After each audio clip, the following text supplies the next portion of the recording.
Straight from Canada, bro. From uncharted regions of the YouTube-verse comes the legend. The legend of Bleeker, Reverend of the YouTube Church. A mighty member, subbed by good, feared by haters. As Bleeker's legend grew, peace settled across the YouTube stream. In Bleeker's church, a YouTube alliance was formed. Together with the Hunt and Insomniacs, they maintained grails throughout the Collectorverse until a new, horrible collector threatened the community. Bleeker was needed once more. This is the shout-out of the Freaky Force for the comic community. Specially written by Freaky Louie to shout out Bleeker, Reverend of the YouTube Church. Bleeker, Reverend of the...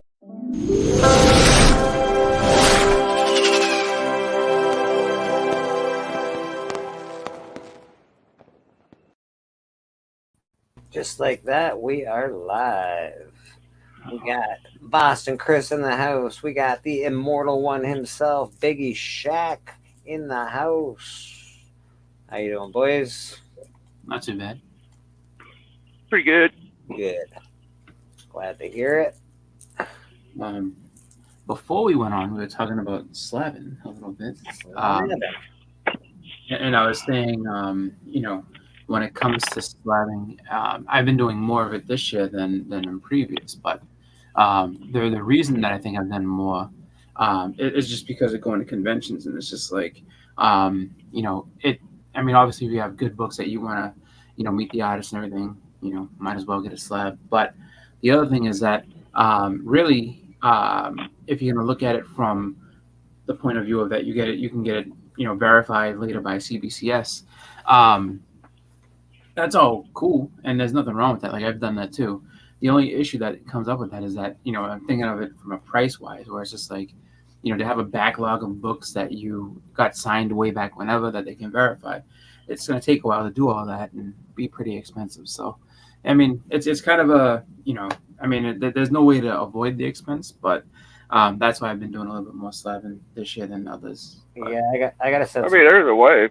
I got a sense of avoid stuff at CBCS. I got tons of signatures that I need verified. Not that I obviously verified them. I got them fucking signed. Oh yeah, of course. But I didn't get any COAs or anything like that. So yeah. I do look at it like you're already spending money on Mylar and polys, and really slabs are like $20-25 if you really try hard enough to. Yeah, it's not that expensive, so it's not too bad. I think it runs. Let's say probably US. It runs about $35, all shipped and everything per slab. It's not so bad. I'm just not into mailing my shit to anywhere and risking it whenever I have it in hand. I'm just one of those guys. Biggie, that's the most nerve-wracking part of CGC or CBCS is mailing it out and packing it up and then hoping that when they get it on the other end, they're not animals fucking ripping it open and they're unwrapping it properly. I'm good. They don't drop anything. Fuck. Right. Yeah. I'm good. I don't need that in my life. I've seen a lot of horror stories and my luck's shit, so I'm just not going to do it. I don't send them away for customers anymore because customers are worse than fucking I am, for Christ's sake. Oh. Did you hear anything? I couldn't imagine doing that. Yeah, I couldn't imagine vouching for CGC. Like, yeah, I'll send it to them. Shit. Well, that's what I do. Usually, because CGC doesn't go to a lot of conventions that I go to, which is weird. But they used to, but they stopped. Now I think their new cash cow is just going to the big cons and then just having those private signings because it's like I would do it same day, dude. I'd do it same day. CBCS or whatever, they do same day, I think. If I got a chance, I'd do that. Yeah. I think they do that at some conventions. They'll do same day grading. Which is nice. Because, I could go for that.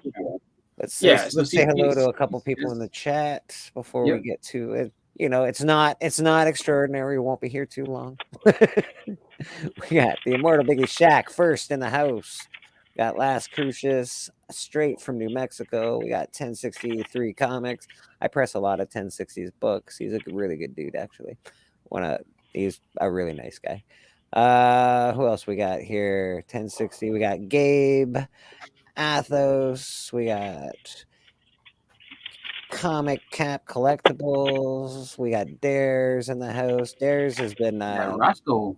Dares has been doing a lot of shout outs for me lately on Sunday mornings. He'll put up my whatever the fuck you call it, my thing, and he'll tell people to go watch me and shit. So Dares, I really appreciate you, brother. Thanks so much. Geek Out with Roscoe in the house. We got Beckerman in the house. Yeah, man, all fucking great people, actually. Now that I'm perusing the chat, all wonderful people. We got fantastic folks inside the box here, in the cage, ready to go. Yeah. Well, it won't let me mute it for some reason. Circumstances, how you doing?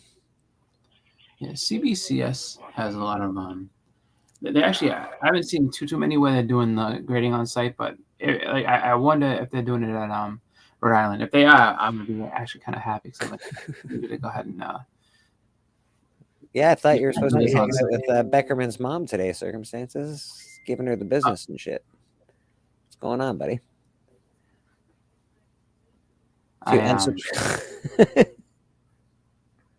Thanks, Roscoe. I appreciate that, buddy. You're really nice. That's really nice of you. I will be on Between the Lines tomorrow, telling people to unsubscribe from Between the Lines. Apparently, no, I'll be there tomorrow doing horror icons. It's gonna be awesome. Yeah, I was gonna say this one's like their official Halloween episode, just because Halloween's on Tuesday. But yeah. I mean, if they do it long enough, if you do it till midnight, then hey, guess what? It's an official Halloween stream. Episode. That is true. I've been drawing like crazy because I'm not an artist. I'm gonna put that out there right now. I am not an artist. I haven't drawn a picture since I was 12 fucking years old. And when I was 12, my dad used to say, wow, you're really good. Because I used to like copy Batman and stuff and like all my Star Wars dudes. And I used to draw that shit. And my dad would say I was really good. And then I stopped drawing because, well, chicks and drugs and sports and the whole fucking the whole thing that happens to you. And I just started drawing recently, and so they asked me to come on their show, and I'm all like, yeah, man, that's fucking awesome. Why haven't I been on your show? I'm like boasting and boisterous. And then they ask me, and I'm like, yeah, sure, no problem. I get off the line with TM, and I'm like, what the fuck? I don't know if I can fucking draw, because I told him what my thing. I'm like, we're doing horror icons. I'm like, I don't know if I can draw that. Like, I could draw some, I don't know, a little mouse or some fucking bullshit. I don't know if I can do that. So I've been drawing like crazy. So I have a bunch of shit.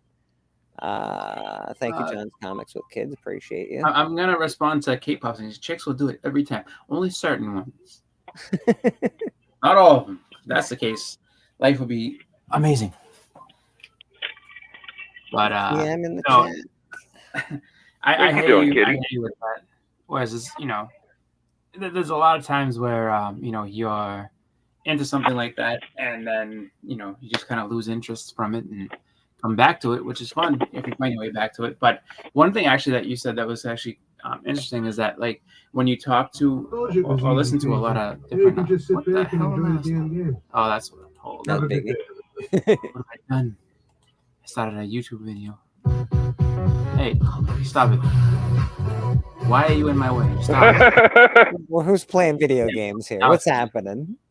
That's exactly what it was. It's a video game thing I was looking at, and then the thing's like, are you enjoying YouTube? I said, no thanks, get out of my way. But we got TM Nerdy in the house. How you doing, TM? I love you, bro. Thanks for being you.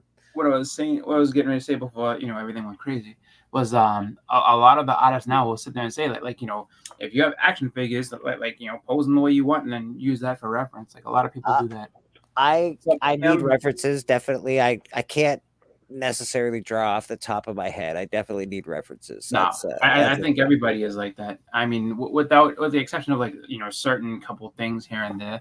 Like once you understand what to how to draw something, you really don't need to do that. But I mean, even artists that are established use reference, so it's just like that's never anything to be upset about. Yeah, it's funny you brought that. Funny you brought that art up, because last time I was on here, I said I liked your art, and somehow that turned into everybody else sucked. I don't know how that happened. Yeah, no, Journey. It's Journey, man. Journey. It's definitely Journey. Oh, likes yeah. to turn things Man, into you can things. give him a compliment. Like, what am I? I said that Bleeker's art was better than Journey's. Oh, well, and then I saw Journey saying, Biggie says everybody sucked from Insomniac. I said, I didn't say that shit at all. I don't know what the fuck you're talking about. You are correct. You did not say that. You might have said Journey Thank you. sucked, but But I don't even think you didn't even say that. You actually didn't even say that. I said it was pretty good. Yeah, I think everybody's great. I'm better than me. I should be the guy that's like, I don't do art, but my art's fantastic. I think a lot of people just that blank piece of paper is one of the most intimidating things in the world. Like when you know what I mean, if you're not sure what to do or how to do it, and especially like in a group of people where it's just like you see other people just kind of doing their thing, and it's just like, oh. Well, I don't want to sit there and embarrass myself. You watch someone like Roscoe or K-pop pump out a fucking piece of art in fucking 2 or 3 hours. You're like, fuck off. You fucking like, that's that's impossible. Yeah, well, I mean, but it's just one of those deals where you sit there and like they're doing their thing, and then eventually, like in your own head, people are like, oh, so what are you working on? Like, I'm just still. I start sounding like fucking Luke Skywalker from Empire Strikes Back. That's impossible. It's not true. No, but that's how that works. So everybody's sitting there chilling, doing their thing, and then all of a sudden you're like, and they have some really good scripts. Like people that hand in the art there, they've got some really good people in the chat that are handing in art every week. It's really cool to watch. That's really nice to see that in the community, that people that that show's on fire.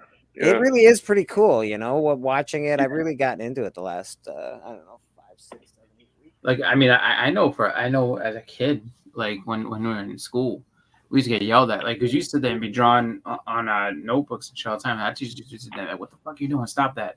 Don't do that. And then even our teachers were kind of assholes too, because they just, they were into doing like arts and crafts type shit. So you take a piece of construction paper and make like make like a shamrock or some shit. And like they were all at us, and they were just like, a lot of times people stop drawing just because, in like the 3rd grade or whatever, or like, as you're little, you got someone telling you that you can't draw for shit and you're terrible. And like, well, fuck you also have, like, my parents weren't the greatest parents in the world. They also like, you can't, like, I wanted to be artsy. I wanted to be in like theater. I wanted to do all sorts of fucking art, sorts of bullshit. And they're like, no, blah, blah, blah. You're going to be sucking dick, and you're going to be, if you go into that field, you're going to be gay. They're heavy duty Christians. They're right against the gay thing. They were like, everybody's gay in that industry. They're all going to try and fuck you. I'm just like, what the fuck is going on? Damn. Yeah. My parents were freaks when it came to anything artistic. They were fucking freaks. It's very evil. It's not Christian to be artistic. Yeah, it's not Christian to be artistic, apparently. You should have freaked them out good when he said, they're all going to fuck you. You should be like, ooh. Ooh. That's not if I don't fuck them first. Nice. Nice. Competition. Yeah, that's all. That's it. Fuck's sake. Yeah, my parents I guess it's going to be a... Is there any dude that's good looking enough for y'all to switch teams? Oh God, no. No, I don't think so. No, not at all. Not like like there are some, I guess, trans women that I find pretty attractive, but like I don't think I could just do straight dude. I don't think I could do it. No. But like if it's the question, Hulk Hogan with a vagina or what's the Transformers chick's name? Oh, Aussie. Sorry. No, the Transformer, the girl that was in Transformers, it's really hot. Megan Fox or Megan Fox with a dick. I'm gonna take Megan Fox with a dick all day long. I'm not taking Hulk Hogan with a vagina. I'm taking Megan Fox with a dick. That's what I'm saying. Like a dude, I just can't do it. It doesn't work for me. Yeah. That's why artist. Aggressively, good artist too. If there's a guy good looking enough for you to switch teams, you're not actually switching teams. That's probably true circumstances. That is probably true. I just asked a question. I don't think I could do it, but no, I don't think I could. No, I know I couldn't. I think no. Like obviously, if somebody was all like, "I will kill your entire family if you don't do this," right? Maybe, sure. There's circumstances where I could see myself. All right, I guess I'm getting fucked. No, it's almost like asking, "Would you wipe your family die, Chris?" Jesus, you know, it's what it is. Yeah, it just. I mean, I'm not gonna lie to you. It's just like no. All right, fair enough. There's no number. There's no number. Somebody says I got $1 billion. Like, all right, let's do that. You gotta live with it afterwards. I don't even think $1 billion would probably be enough. No, because especially when it's just like, all right, you think that's just gonna stay private? Yeah, right. You just became rich overnight like that. People are gonna want to know. What you did. Oh, it can't be private. Yeah. This. Like, yeah, okay. No. I'd be like, I'll have a press conference and I'll say, like millions of women before me, I sucked some dick and got money. Thank you very much. Thank you very much. Have a great day, guys. I'm gonna go spend my billions of dollars. Fuck off. Yeah, I'm all right. Oh well. Yeah. $1 billion is plenty. I agree. Circumstances. I'm with you, bro. I'm like 100,000 might be plenty to some people. Send you a link. 100,000, you could spend that shit in a month. 100 grand is not a lot these days. This is where I would say, like, wow, I'm gonna turn down the $1 billion. It's not for me, but I do know somebody that you can absolutely just go right ahead. You can give them my opportunity. Tell them it was my gift to you. Here you go. You can rail the shit out of them. They'll take that money. Nah, none for me. Nah, I get you. Okay. Oh, you know what? And you're right. You do have to. There's certain things people ask weird questions. That's one of them. There's other weird questions that people ask, and there are answers where you're like, "No, man, I'm not doing that. I have to live with myself afterwards." I mean, somehow. Just the whole, what was it? They had a Snickers commercial about that. Actually, it's kind of actually funny. There's a commercial on TV like, "Oh, so you guys want to switch this?" And it's like, "Oh, well, like just for one night," or it's like, "Whoa." And like so basically like this girl just decides like, oh, you want to switch partners? Like they're thinking, oh, do you want to switch up? It was a game night thing. Like, oh, you want to switch up partners? And then she's like, oh, just for the night. Or like what are we talking about here? And then everybody looks at this girl like, the hell are you talking? Like what? Yeah. And like we're just talking about playing Monopoly together. Like what are you thinking, lady? But Mr. TM Nerdy in the house. How you doing, TM? Hello. Good to see you. Good morning. Oh man. Yeah, no, I can't just. You know what? You grow up the way you grow up, man. You like what you like. Yeah, that's all that fucking matters. That's what I say. Like, I guess in the arena of switching teams, I guess girls got it easy. Like, girls, I'll say this much: you guys are a lot prettier than guys are. Like, there's no way someone's like, but I still think switching teams for a girl is the same thing. If you don't like it, you don't like it. Of course. You know what I mean? Like, that's not a thing. That's not like, nah, I'm good. Like, Lady Fantastic, I'm sorry you walked into this conversation. No, yeah, what exactly are we talking about here? We're talking about switching teams, apparently. We're talking about if there's anybody good looking enough for any of us to switch teams. That was the first question, yeah. We were just like, no. And then, I was like, for women, I mean, this is me thinking what a guy's mindset was like. Oh, that's easy. If I was a girl, and a second I would, but it's just like, but obviously, if I was, born a woman completely, like if I was a woman in this, I probably have the same exact feeling. Like, nah, I'm not letting no other girl touch me. Hell no, not even close. So no. I don't know. You'd have to get past the whole, like, I'm into like tits and ass and vaginas and stuff. It'd be kind of hard to just be like, you know what, I like dick now. It's just like I woke up and I was just like, I like dick. No, you'd like dick forever. I don't even know if it's dick that it'd be hard to get past the facial hair. Like I wouldn't, just the before dick, it's hard to get past facial hair. I'm like, nah, I don't know, bro. It's like, I can't do it. Lady Fantastic, I'm so sorry. And no 1060. I'm not at the market today. Ben's at the market today, so I can have the day off because I work a lot. But you know what though? I think that when it comes to just that it is funny that question gets brought, and all types of people have wondered that and it's just kind of funny where it's just like, you know, it's never just like, oh, you know, just a one and that. Like always, you know, someone's like, hey, you know, Biggie playing Tekken down there. But there's a million different questions like that. Like you're saying, have you watched some of Biggie's Tekken? He's apparently a ranked Tekken fucking god down here. Yeah, I'm a revered ruler right now. Pretty hardcore. I don't know if the chat knows this, but Biggie is a fucking Tekken god, revered ruler of Tekken. So yeah, I've never played Tekken online ever. I've played against people in arcades and stuff, but that was like a long time. We're talking about like Tekken maybe before. I was getting in the groove last night. Points were pretty easy, so I'm going to test my luck, see how good I do. Tekken's just a tough game. I feel like if you have, like, every match can go either way. Where it's just like you have... Really can. Anybody can win a Tekken match. It's like playing pool.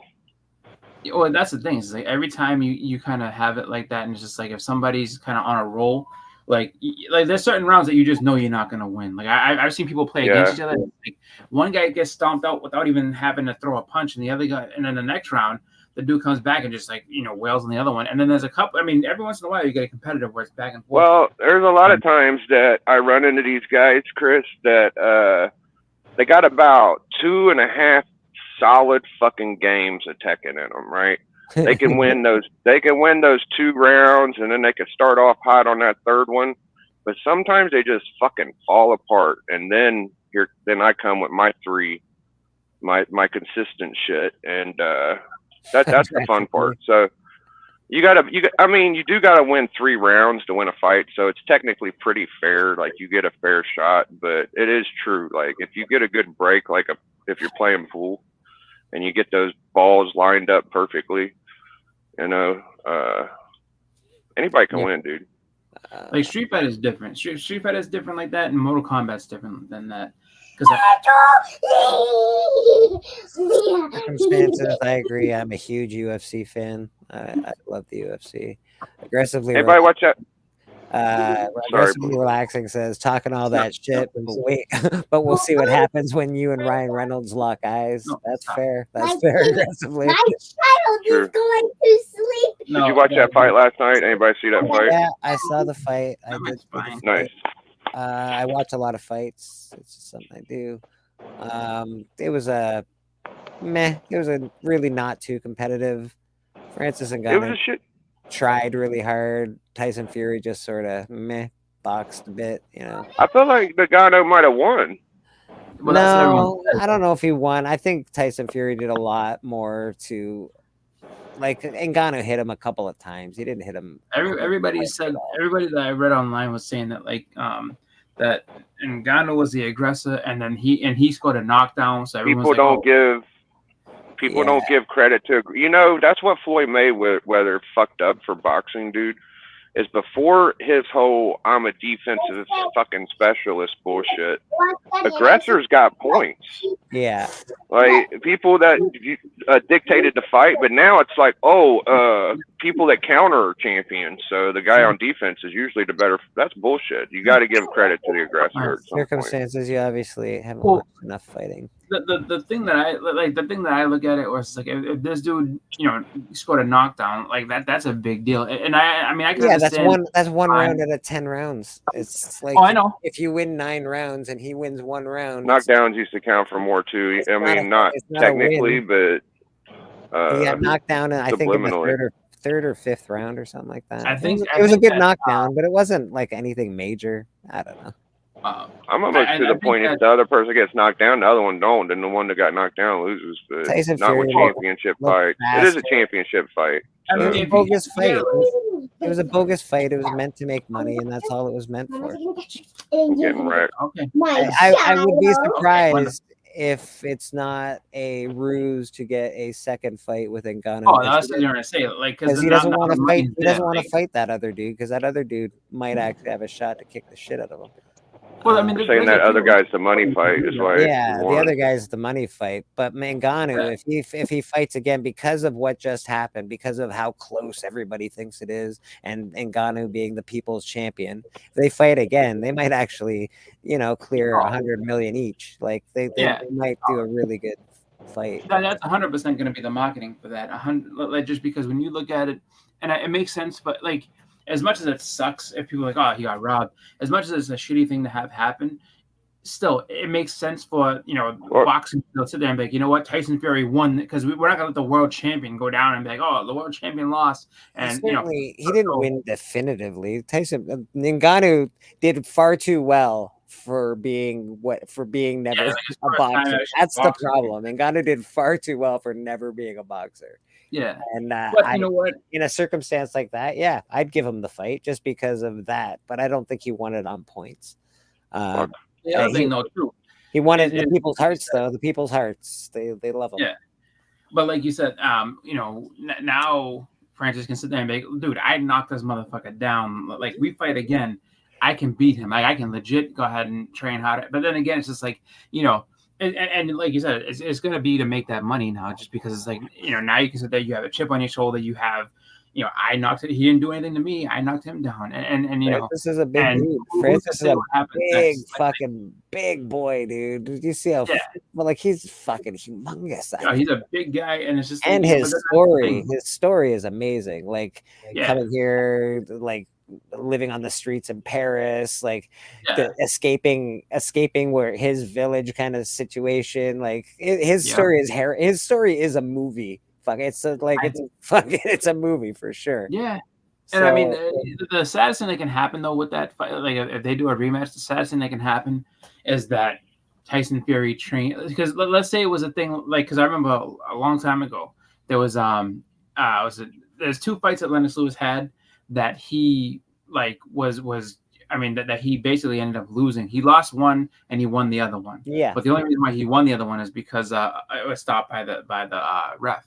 Yeah. And the ring doctor. But so what's it called? Hasim Rahman, because what's it called? Hasim was what had been training. Prince Hasim? Prince Hasim? Oh, no. So Hasim Rahman, not Prince Naseem. Prince Naseem Hamed is the guy you think. That guy's amazing. I fucking love that guy. He got his ass handed to him eventually, but I love that guy. Yeah. He was an awesome boxer, dude. But yeah, Hasim Rahman knocked out Lennox Lewis because Lennox Lewis he hadn't trained for that fight. So they have a rematch, and and then all of a sudden, he comes back, he's trained, and he just beats the shit out of fucking Roxanne. Well, it's the old adage, right? You start living big, you start living large. Conor McGregor falls under this category. So you start living like that, you start getting a bunch of money, you stop training, you stop being hungry. You're not eating ramen fucking noodles anymore. You're eating steak every night. There's no hardship in your life. It's the same reason rock stars get old, man, because they used to write about tough times, and now they're writing about my Rolls Royce. My Rolls Royce doesn't have enough gas. But the thing too is, they what's it called? They also had the problem where, he also, the second fight that he should have lost, but he did, it was because he ended up getting a punch on Vitaly Klitschko that ripped open like under his eye, and he just kept targeting that over and over again. But when you would go back to the corner, Lennox Lewis is breathing heavy, he's slumped over. It's I lost. Lennox was a great fighter. I watched Lennox Lewis when you have a guy since the Olympics, Chris. I watched Lennox Lewis since the Olympics. He was a great fighter. Oh, he was awesome. It's just like those are the two examples where he just didn't train hard enough, and then and one the next fight he took serious, and then he trained and he beat the absolute shit out of him. So that's try that combo out. Oh yeah, I worry that Tyson Fury will do the exact same. I was like, all right, let me train hard for this next fight. All right, here we go. And it's just like, all right, who thought that Ngoku was good? I beat the shit out of him this time, Tyson Fury has a couple different body shapes, right? Like, he's got in shape Tyson Fury. He's got I don't give a shit Tyson Fury, and then he's got holy fuck, what happened to Tyson Fury? Like, he's got a few body shapes. That guy.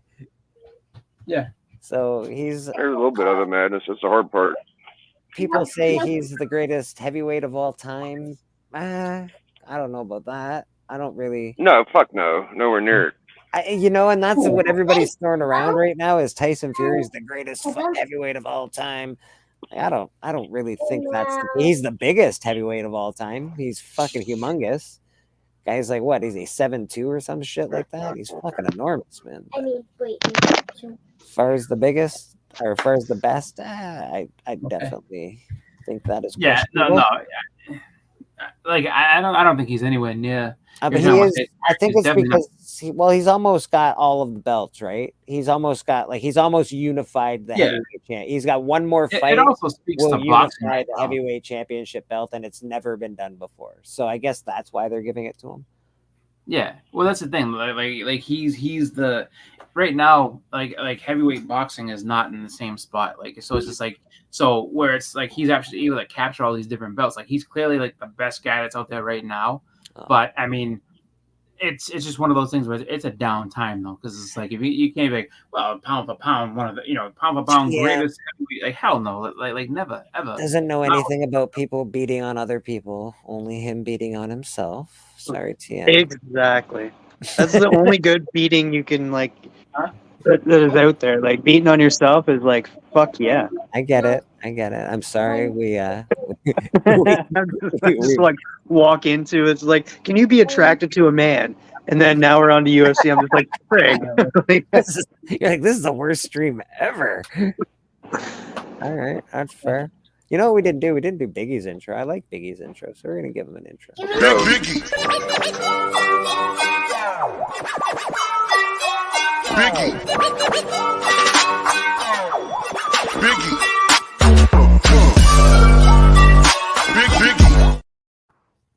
Yeah, man. What was that? That was a Biggie's intro. Hey, it got me around. Thanks. So our intro. I don't have one. You tell show our intro. Okay, then make one. Make one next. Right now. Oh, do it right now. Sorry. Right now in a minute. Smell that? Napalm, son. Nothing else in the world smells like that.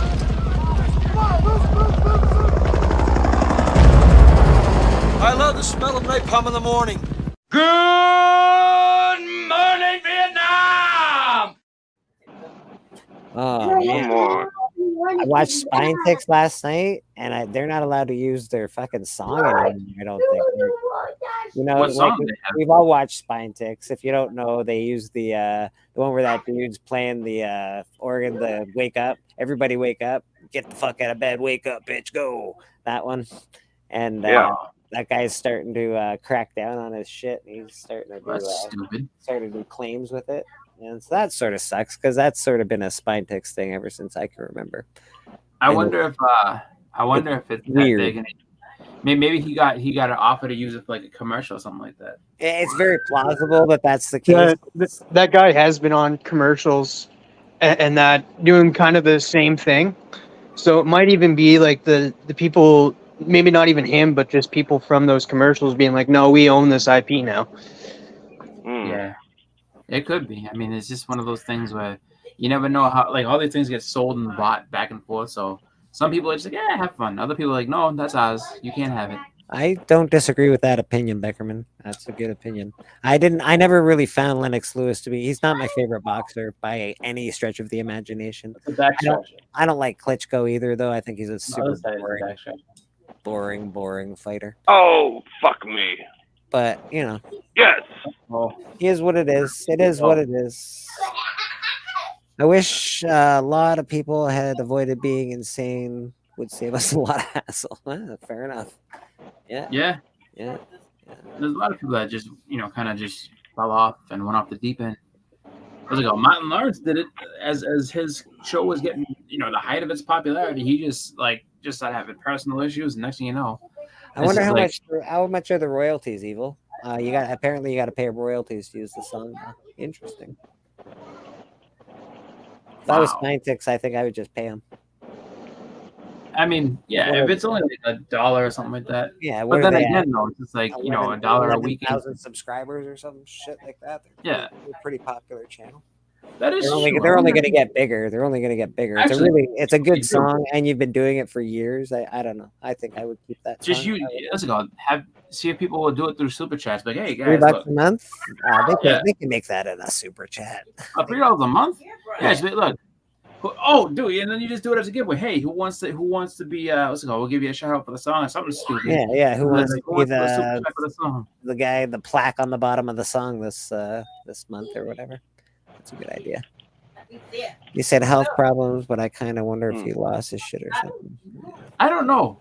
But like Jamie Foxx, yeah, they said that. Oh, like the conspiracy is that he's dead. Yeah, there's a conspiracy that he's a different dude, right? But that's like everybody in Hollywood. Eminem's had that conspiracy.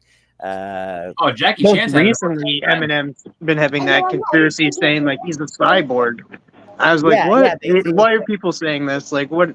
Like, if we had cyborgs now, people would know. Like, if there was some cyborg, that would be crazy.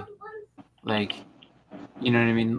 Like, how do you, well, how do you hide that? They say that it's I went into a hard rabbit hole at one point in time, and MK Ultra. If you don't know what that is, you can look it up yourself. It's fucking insanely insane. And then it goes into fucking New World Order and shit. It's really, really crazy stuff. Yeah. But that conspiracy has been going around forever. The 2 Chainz, Eminem. There's a couple of glitches that happened on live TV with like reporters and shit. I think LeBron James is a part of this whole Illuminati nonsense. There's so much that all the rappers are gay. There's a whole gay Illuminati rapper scene. There's just so much. It's hard to fucking fathom.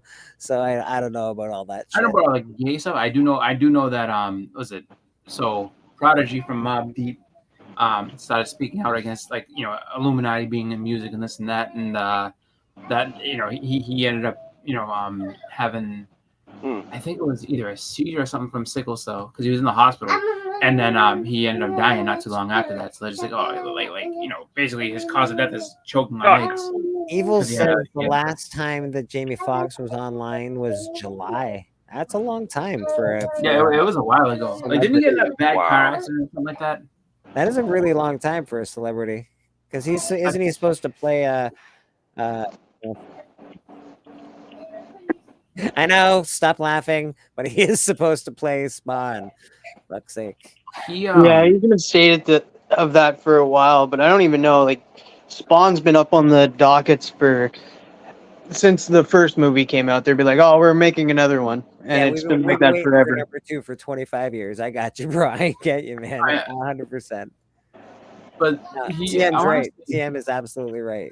I'm pretty sure it was something like he was in a car. Like something happened where he was in an accident or something. Like I know he got hurt in some way, shape, or form, and then they were just like, "No, he's dead." Evil says he's still cast as Spawn currently. Yeah, because it was. I know.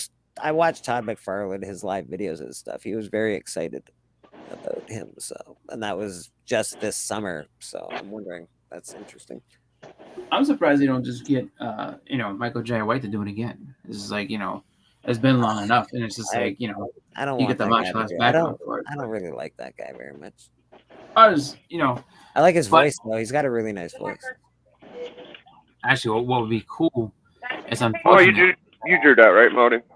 That Keith David, who was he was the voice of the Spawn cartoon. Like too bad he wasn't younger and good enough shape to do the movie, because he would have been the perfect Spawn.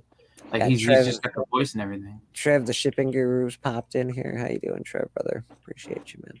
Yeah, because you really don't. You just need an actor to act him, and then you need a cool voice when he's actually Spawn, right? You don't need Jamie Foxx's voice for the Spawn character. You just need.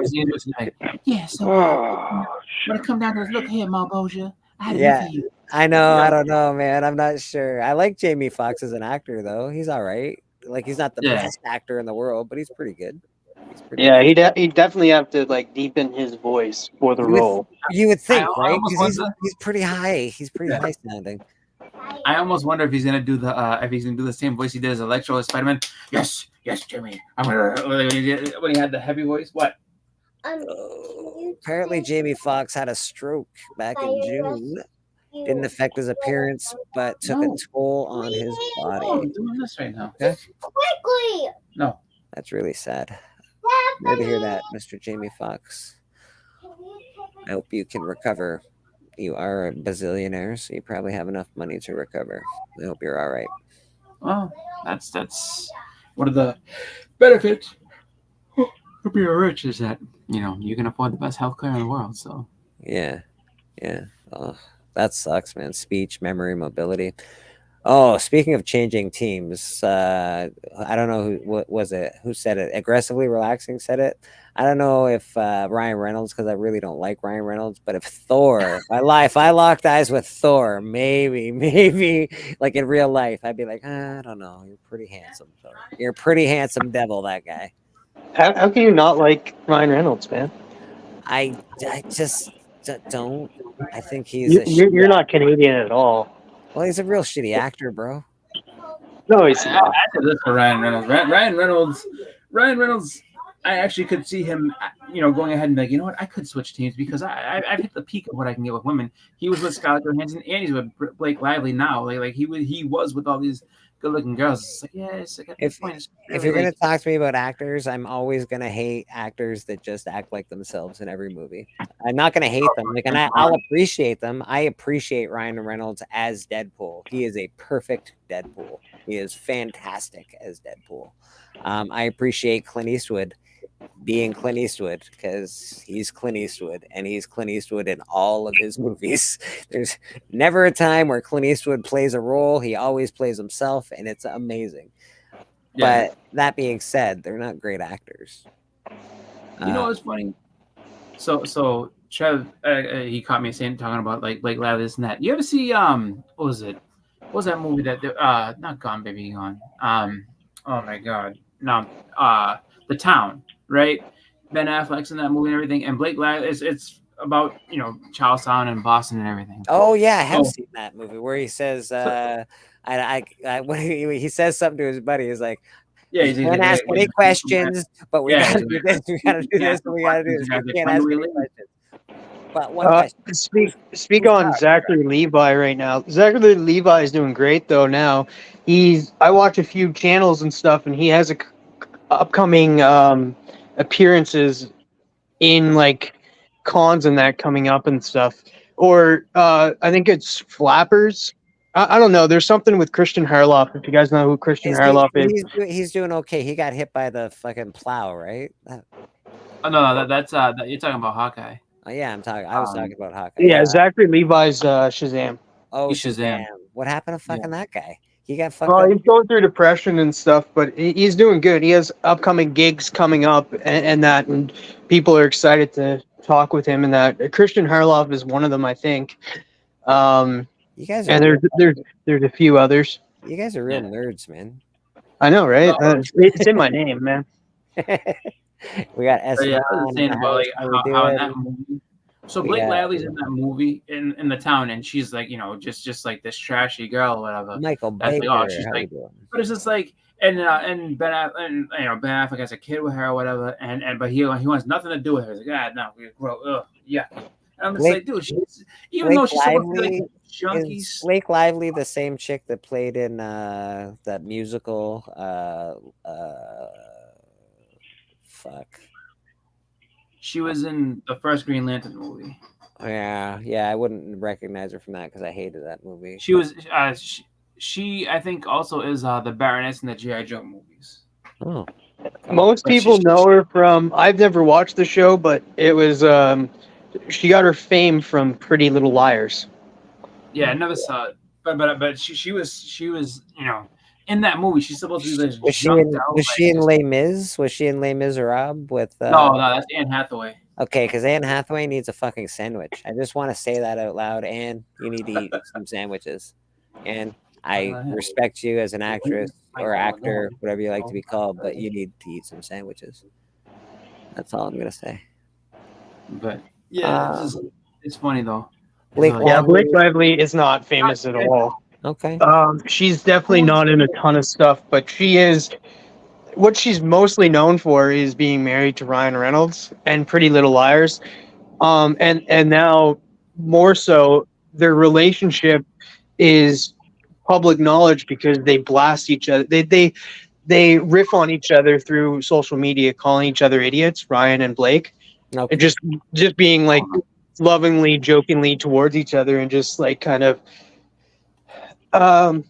just kind of having fun with each other. They're known for that. They're the relationship that people want to have.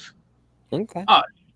She wasn't. Who the hell was the girl that was who was the Baroness? I don't remember, but I do know that I know she was in Green Lantern, and I know that she was in The Town, and then she was also in that other one with the shark.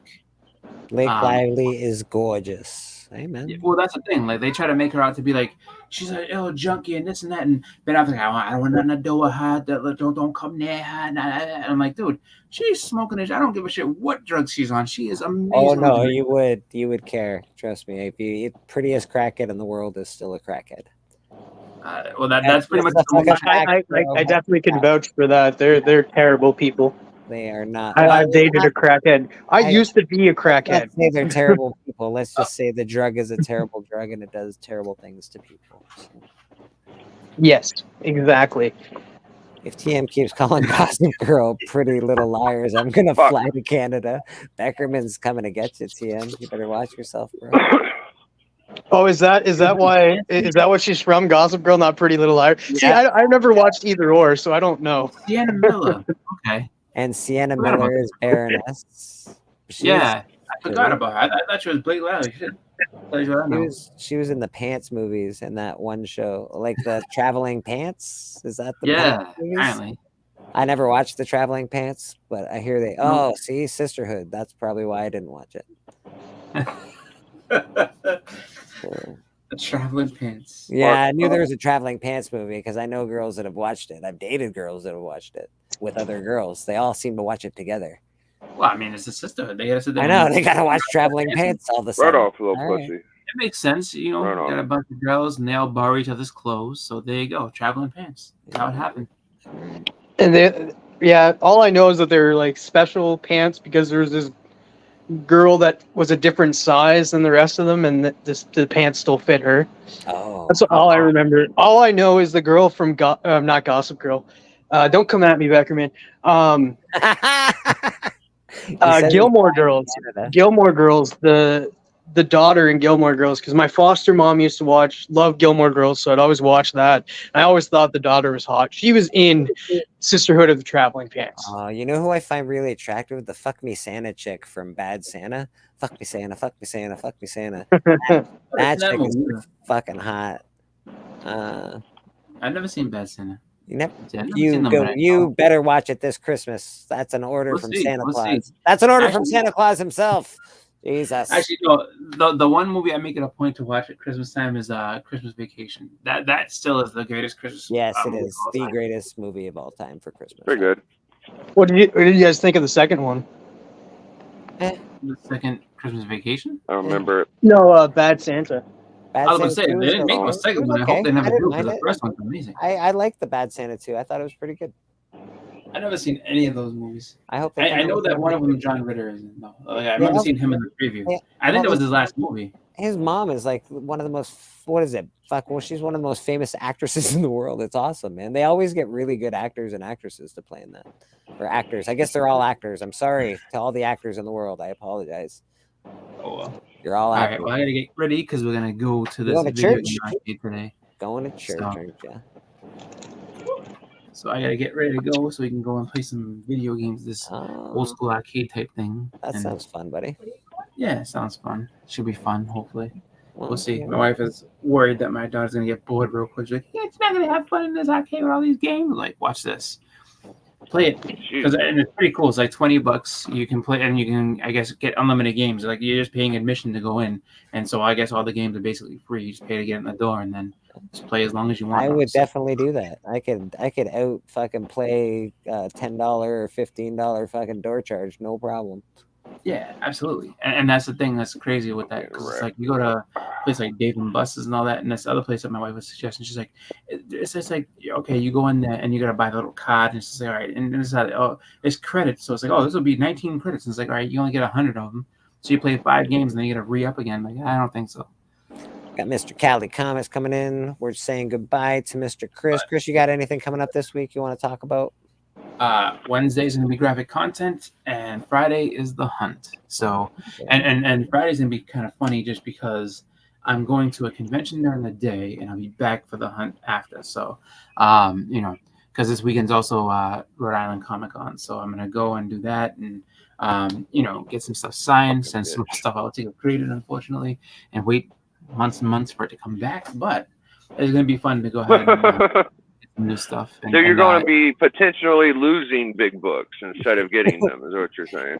Yeah, I'm giving them up for a while, and then they're gonna there's a potential, but it doesn't happen very often, but it fucking happens, and we all know it. Yeah, but it's gonna be a good time though, just because, you know, get to meet. This one's actually pretty celebrity heavy, so and it's one of the first times I'm gonna meet some cool people. Like, I'm actually gonna go ahead and get a couple celebrity signatures, which is pretty cool. I've never done that before, so. I'm looking forward to that, just because, you know, it's the last con for me for the year, so it's kind of cool, you know, just to kind of get this last one done, and then, you know, just take it easy for the rest of this year, and then, you know, look forward to next year. So that's what I'm doing this weekend. So I'll make sure that I'm back in time to go ahead and be on the hunt and see what's gonna happen next, because I know that you know, we're on the road to Hustlemania, so everything gets all just weird and crazy at that point. So we'll see what's going to happen. I have no idea what's coming up on the show.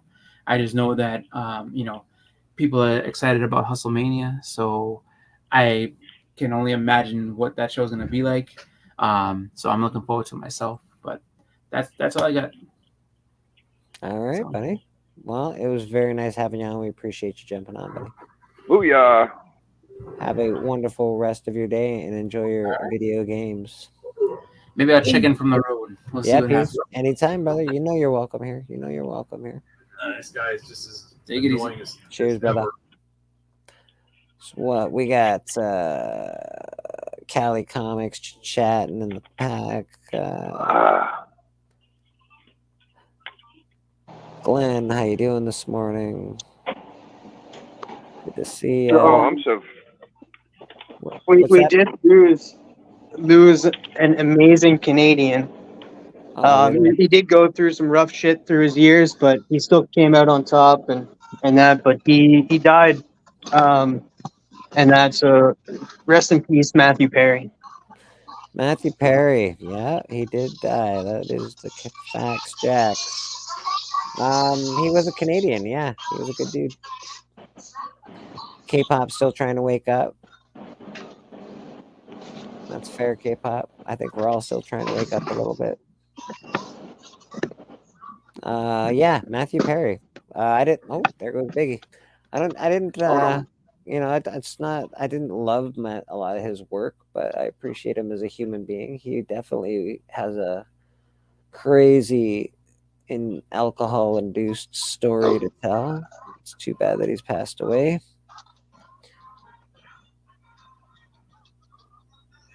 Oh, I think we lost TM. We didn't lose Biggie. We lost TM. That's okay.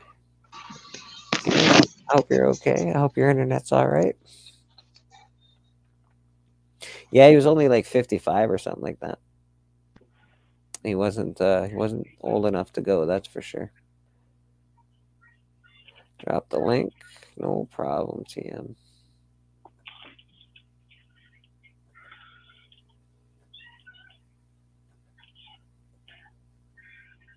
Oh, fuck.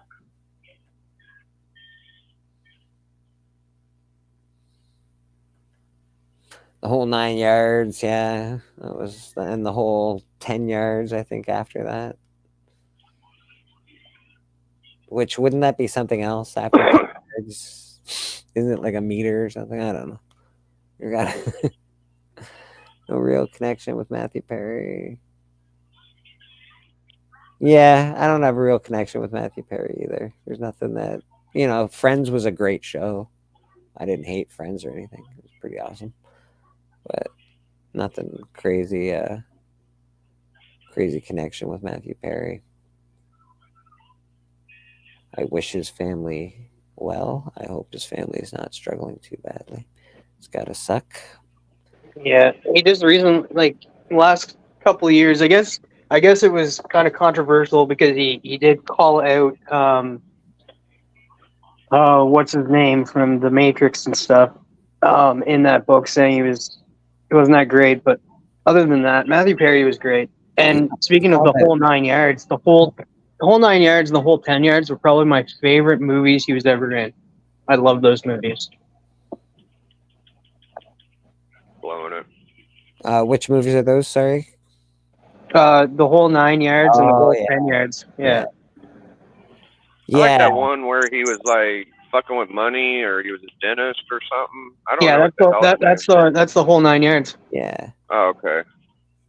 Yeah, I like that one. Apparently, in 2018, his intestine burst from too much Vicodin. Yeah, he used to do like 55 Vicodin a day. It's something. It's an astronomical number, and a quart of vodka. So, like, he was definitely a hardcore dude, which you wouldn't expect from his body of work, but he was a hardcore guy. Yeah, he was super funny too. Like he was like my favorite part of Friends too. Like his comedic timing and how he acted on the show was just fantastic. And like you can tell on Friends whenever he was going through the problems, because he would lose a lot of weight, and you'd see like one season he was just skinny as bones. Keanu Reeves is alive, Matthew Perry, because he's really and handsome, and he's just a cool dude. So go fuck yourself. Yo, I'm beating the piss out of all these dudes, Bleeker. They're all running away, brother. Who you playing? They're not challenging you anymore? They're not rematching me, dude. Too much for them. Aw, come on. Pussy. Yeah, rematch the Biggie Shaq. Don't be a pussy, dude. Yeah, quit being pussies, man. Fucking up today. I can't think of too much he was in. I liked Horrible Bosses, but I don't think he was 90210. No, I don't think he was in that. I remember watching 17 again. That was pretty good, where he was barely in it. He was just at it in the beginning and the end. It's where he becomes 17 again, and he becomes Zachary Efron. Okay. All right. I can't, I'm not mad at him. I wish I wish his family the best. I just don't have too much of a love loss for him. Nothing personal. Yeah, it's sad. Like he did go out relaxing though, because they did find him drowned in his jacuzzi. So. Huh? Okay, that's fucking shitty. Jesus Christ. I think he have a heart attack and drown or something. Like all I seen was drowning, but I didn't read all of it, so it could have been a heart attack. Oof. That sucks, man. What a shitty way to go. I don't even like talking about it. Let's just get off of the death thing. That's awful.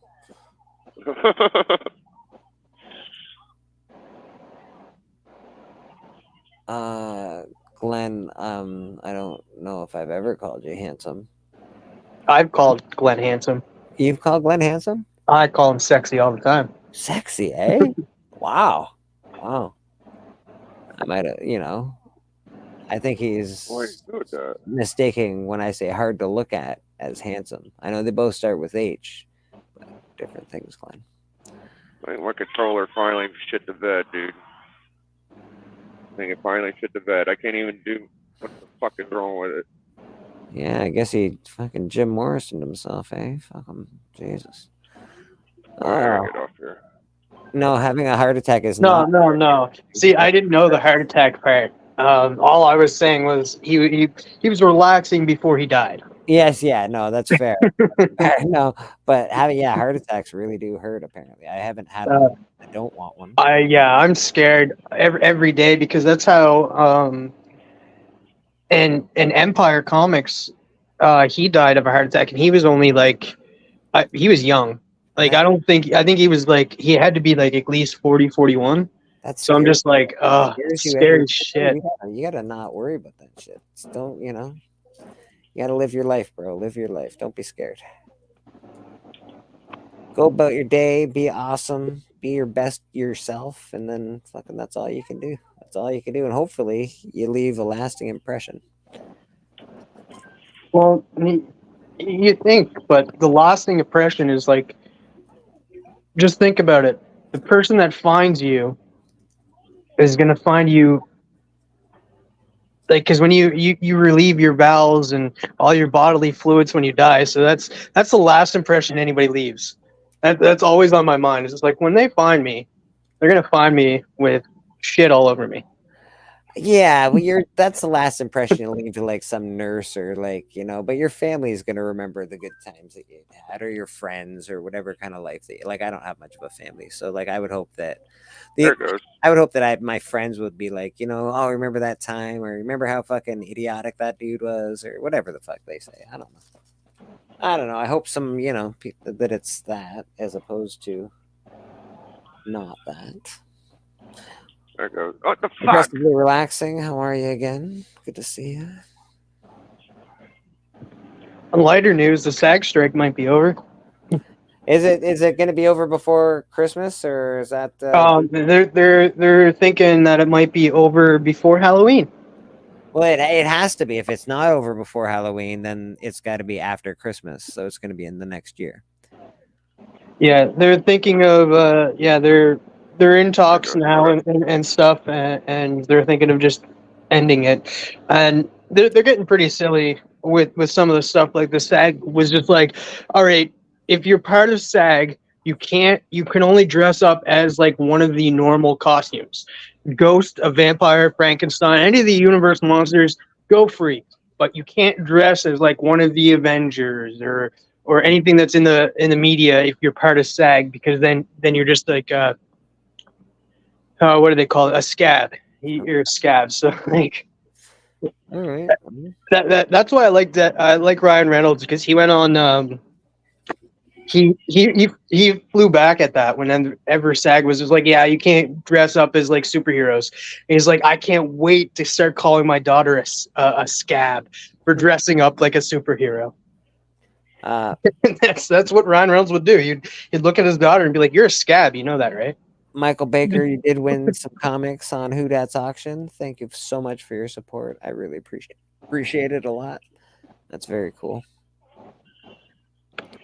Yeah, no, his daughter's a scab. Well, I don't know, man. They're not fighting for anything bad. I think they're probably right to fight for that, right? I know they get paid a lot of money as it is, but it's for the people that don't get paid that much. Like, because like there's people. Let's say you're just getting out to. Like, it's more for the writers. The writers got what they wanted, but it's more of like the AI taking their face and making something, like paying them for one time, and that's it. You pay me for 10 minutes of being an extra, and now you get my likeness for what? Forever? Fuck off.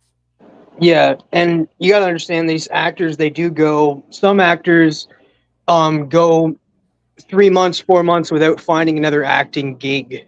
So this helps them get through it and stuff, because the reality is no business outside of acting wants to hire actors, because they know they're gone as soon as they get a new job or an acting gig and stuff. So it's just the same with people. I remember when I was out west working on the rigs, whenever it became like it became that, like, right after winter and stuff, everything started to melt, and that we can't go on the back roads. The back roads would be shut down. We'd have to shut down for at least 4 or 5 months. Yeah. So you'd be out looking for a job. No company wanted to hire you, because they'd be like, well, no, you're only here for 4 months. Why do we want you for 4 months if you're going to be gone? It's like, well, no, I need a job now. It's like, I can't go work right now. So that's what they're just trying to fight for, because then and we're getting, this is a crazy thing. They're fighting for the streaming numbers, because the streaming numbers are not public. Like, they won't even tell the actors what they're making on the streaming numbers. Yeah, they need to. Well, no, it needs to be. Well, it needs to be fair. Everything should be upfront. I think transparent is the word for it. We got Comic Cap Collectibles in the house. How you doing? You know, I understand why they're fighting for it, and I get it, and they should fight for that kind of shit. We don't Because- fight enough. We actually give too many rights away, and if we keep giving rights away because we decide that it's safer, or better, or whatever the fuck we do, we're just gonna have no rights. That's the way that works. And that's why those regulations came in play, like, because streaming is fairly new, and the actors haven't been on strike since the 80s. So they're fighting for something. And if they're coming out of the woodworks and saying, yeah, we're going on strikes, and it's been since the 80s, there's a good reason for it. Great example is when that Black Widow movie came out. Scarlett Johansson lost millions. Well, not millions. I can't say that. I don't know an exact number, but they released it on Disney Plus, so nobody went to the movie theaters. And they weren't supposed to. Yes, Yeah. I remember that. That was a big deal, actually. She actually won a big lawsuit against them, so good for her. Way to go, Scarlett. You rock. Yeah, and she should have, because they fucked her over. And that's what you deal with when you deal with Disney. Like, they're inherently pretty ruthless and cutthroat. They're pretty evil. They own my entire childhood. And they keep fucking it up. So you should definitely watch the latest episode of South Park. I hate South Park, bro. Really? Oh man, this episode was funny as hell though. They called the Panderverse, and how Kathleen Kennedy has changed, and that, and like they go off after Kathleen Kennedy by name in that show numerous times. Like, even and it's called the Panderverse. Okay, all right. I hate South Park because I think it just makes you stupid. I think South Park is not an intelligent. Just makes you stupid. It's actually kind of a little smart. It's funny. Humor. It's funny. If you watch a lot of the later episodes, it's funny how they do things too, because they don't create an episode. What they do is, like, how they stay on top of, like, current events is they 6 days before airing, that's when they decide to create the show episode. So 6 days prior to it airing on TV they've only had 6 days to prepare that show. Do you know why they do that, Callie? Why they pay emphasis on entertainment jobs and sports jobs? It has everything to do with your GDP of your country. That's why they do that. Just so you're aware. It's not that it's idiotic, but that's why they do it. That's why those people make that much money, because they pull in a lot of money for countries. It's a big part of your GDP, gross domestic product. For that. Oh, there you go. Oh, and also I want to shout out Taylor Swift, Taylor Swift. who has been her Eras tour, or whatever it's called, did fantastic in the movie theaters. Now every streaming service is after her for her movie, and he's coming after her. And she stated that, I got to give her props for this though. She stated she will not look at any deal or decide to do any deal at all until the SAG strike is over. Even though she's not part of SAG at all. Has she not made enough money off this movie already? Can't she just give it away for free at this point? Has she made $1 billion? I think she has. I think she'll be fine. I think she will be, but at the same time, she doesn't want to give it away until until the strike's over. I get that. That's cool of her. That's cool. So, because whatever streaming service it ends up on, everybody is going to be going to that streaming service and getting it for that one thing. Yeah, dude, these people are, I don't give a fuck about these fucking idiots, man. I just want them to make good movies. I could care, honestly, like, I don't care about their opinions. I just, like, you make a lot of money, dance monkey dance, that's all I give a fuck about. Make me a movie that I can lose myself for a couple of hours, because my life sucks like fucking shit. Like, that's it, man. That's it. I this whole Hollywood is blah blah blah great. They're not, man. They all fucking suck balls. What's the this is all interesting and shit, but I want to hear more about TM smoking crack. TM's not smoking crack. Are Oh, you? no. I did. It's been like 5 years, so it's. I think it's 5 years. Crack, TM? Jesus, man. I used to I smoke. you. I used to smoke meth, and I used to smoke crack, and I used to sell it too. Jesus, TM. Yeah, I used to work for some badass motherfuckers. That's very Canadian of you, bro. Yeah, this is when I was out west and stuff, and like I said, like, yeah, making lots of money is not always the great thing, especially when you're working in the areas where drugs are highly obtainable. And out west, cops don't care. Cops get paid off. We got dope comics in the house. How you doing, brother? Very good to see you. Yeah, I agreed, Callie. I know there's more important people in the world that help you with poop and necessities. What about people like first responders and shit, soldiers, stuff like that. Not that I agree with armies. But they go on strike too sometimes. There is people like the post office in Canada. I don't know. Okay, all right. Oh my god. Yeah, post office goes on strike like every year. Every I think it's 5 years or something. Yeah. The artists are doing the right thing because the art houses have lost their minds. These productions are, well, that's the thing. People, okay, so the bubble happened.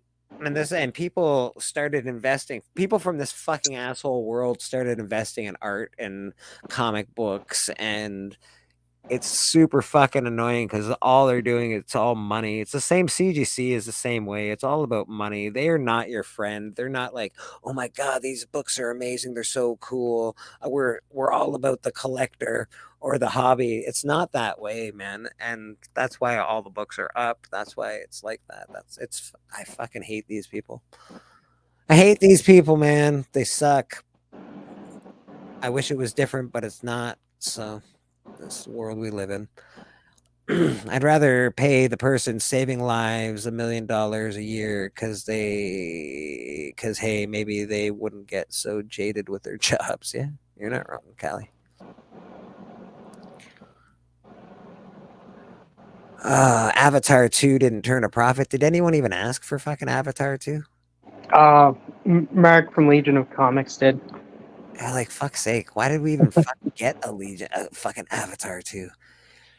The thing, and okay, Avatar 1, it was great because it broke boundaries in movies. It was something different. Same thing. Same reason 300 was good. Same reason that Star Wars was good. There's a few reasons, but like they just made the same movie except in water the second time, and it's like there's nothing new. The technology wasn't like 10 billion times better.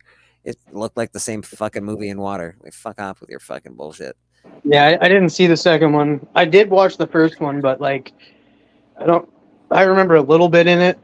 But it broke the mold. It wasn't like the first.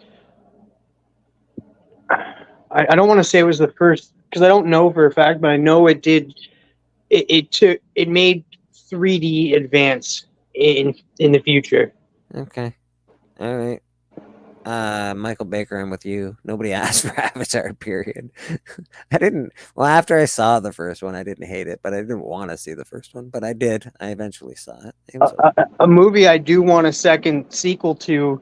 And I'll take a sequel to this movie rather than an Avatar 3 or 4, whatever James Cameron has lined up.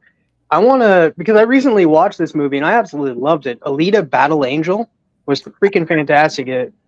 Yeah, it was okay. A little too much in the CGI for me, but it was I liked the movie. I've seen it a lot, actually. I have watched it quite a bit. I have a bunch of the comic books.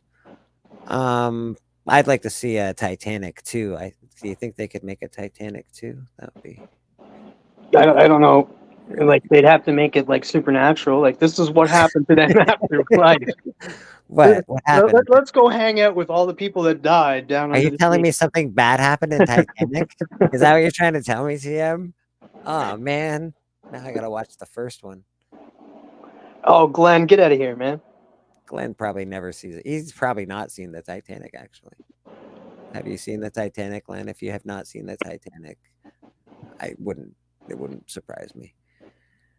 Dances with Wolves in Space. Yeah. Yeah. I prefer cheaper, low budget movies like Toxic Avenger. You can make good movies cheap. You can. I like high budget movies, but it doesn't need to be all CGI. It can be a mix between CGI and practical effects, I think are the best. Like, I don't know, 70-30, 60-40. That's the issue with movies these days too, because like their budgets are super high. And I put out a post about this a little bit ago. I didn't watch the movie, but I just looked at their budget and I hear good things about it. I'm eventually going to watch it. The movie Talk to Me. It was done by 2 YouTubers. So that's interesting to me, actually. And yeah, it's a horror movie, and I did see a little bit about it. I saw a short on it, and it looked pretty cool. Like, it didn't make a lot of money. Like, it made 60. It probably made more now, but it was 68 million when I saw it. But it was made like the budget of the movie was only 4.5 million. So they made way over the amount that they needed, and there's a sequel coming. That's how you make a successful movie. It's not about how many, like, if it doesn't do good in the box office, we're not getting a sequel. No matter how many praise it was. Like, I'm surprised we're going to get a Blue Beetle in the DCU I going think forward. That's probably, I would be surprised if we did, because that movie bombed. And it was good, apparently. Like, apparently it was good. I heard it was very very good. I haven't seen it yet. I heard it was very good. So with them, like even the Marvels, $267 million is their budget. So they have to make double that. And they're not. They're not. Best Buy and Target and Walmart are stopping the sales of all physical media starting in December. Fuck. TM CJ says you're created through CGI Trauma Studios. That's right, man. I was created by James Gunn. Good morning, Comic Journey. I want more D&D movies. Beckerman, I'd actually wouldn't mind talking about that. D&D movies. I don't know. I wasn't like a huge D&D guy when I was a kid. I played the Heroes version of Dungeons and Dragons. Same thing. It just was based on superheroes instead. Did you watch the movie? Did they do a good? Yeah, I watched the movie. Did they do a good job? It looked okay. It was funny. I like. What did you want in a?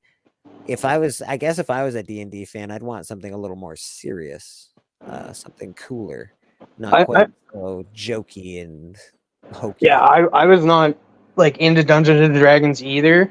I loved the movie because it got such high praise, and the things that I hear is that people that didn't like D&D loved it, and people that loved D&D loved it even more because they got all the references to all of the stuff that was happening in the movie.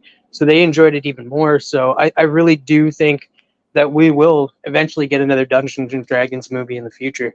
I'm not sure how well that movie did in the box office, though. So, I missed something here. Oh, good, Beckerman. I don't think any of them were response needed worthy. Sorry, man. I just saw your comments. I've been doing some stuff. Okay, all right, that's fine. Best Buy. Yeah. Okay, we're caught up. Beautiful. Comic Journey. Good to see you. Yeah, I don't know. I figured like maybe it's because I watched Game of Thrones. Maybe that's why I expect something a little more cool. Like I'm like, that's Dungeons and Dragons to me. I feel like they should make a show like that for Dungeons and Dragons, and that would be cool as fuck. Or they could go, I guess, the old cartoon route. From I guess was it the late 80s or early 90s? We had a cool cartoon and that was sort of hokey. I think it was the late 80s. Yeah, it was a bit hokey, but it was good. Hey there, Papa Willie. How you doing, brother? Where is everybody? Everybody's here, man. There's 20 people in the chat, bro. They're waiting for you. They're waiting for you. Oh, nobody's on the panel today. It's just me and Nerdy, I guess. I can put a link in the chat. K-pop is waking up, apparently. and she's been waking up for a while, which means she probably fell back asleep. And Glenn, he's just being a wanker. He's not coming on because he's being a wanker in the chat. Maybe he's mad at me. D&D movie was so good. Okay, aggressively. Did you like Dungeons and Dragons when you were kids? I don't know how to rate it. It's a good movie. If it didn't have a Dungeons and Dragons title to it, I think it still would be a good movie. That being said, I don't know on the scale of Dungeons and Dragons if people thought that it was a good movie. K-pop did not fall back asleep. She is still here. I hear good things about Dungeons and Dragons, and yeah, it was a fantastic movie. Didn't hate it at all. Didn't hate it one bit, man. I thought it was pretty cool. It was, it sort of reminded me of like an old Disney action movie. The Disney Three Musketeers, let's say, it had that kind of vibe to it.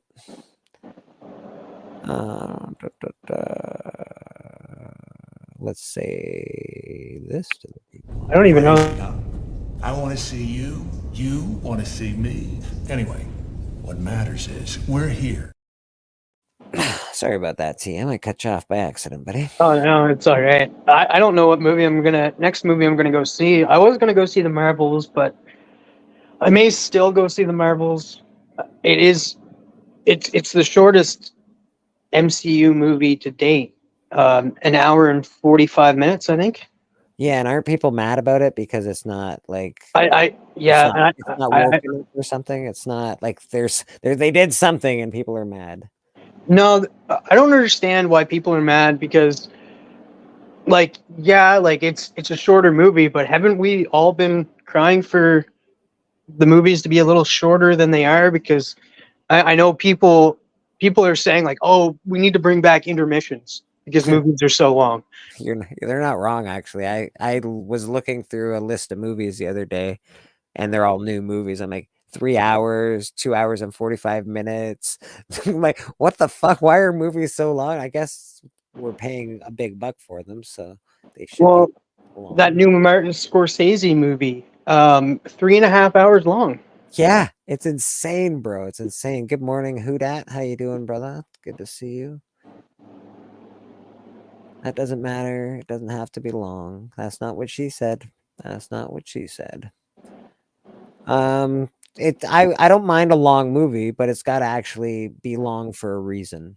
I don't mind, and it would be nice to have an intermission, to be honest. In a 3-hour movie, it'd be nice to have an intermission at the hour and a half mark, especially because I smoke cigarettes. I like to smoke pot. If I was in a theater, I would be very thankful for that. For between the lines, like sometimes we go 3 hours, but I guarantee you in that 3 hours, I go to the bathroom twice. So I can't, like my bladder's small. So I'd rather be like, you know what, I'm going to watch those movies at home. That way I can pause them and then go to the bathroom.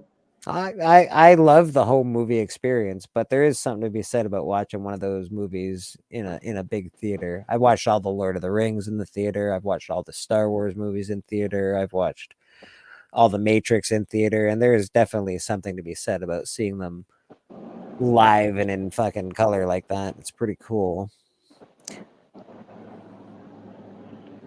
I have AR, but I'm down.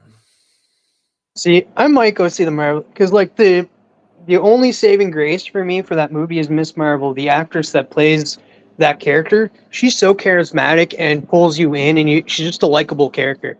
Plus, she's Canadian.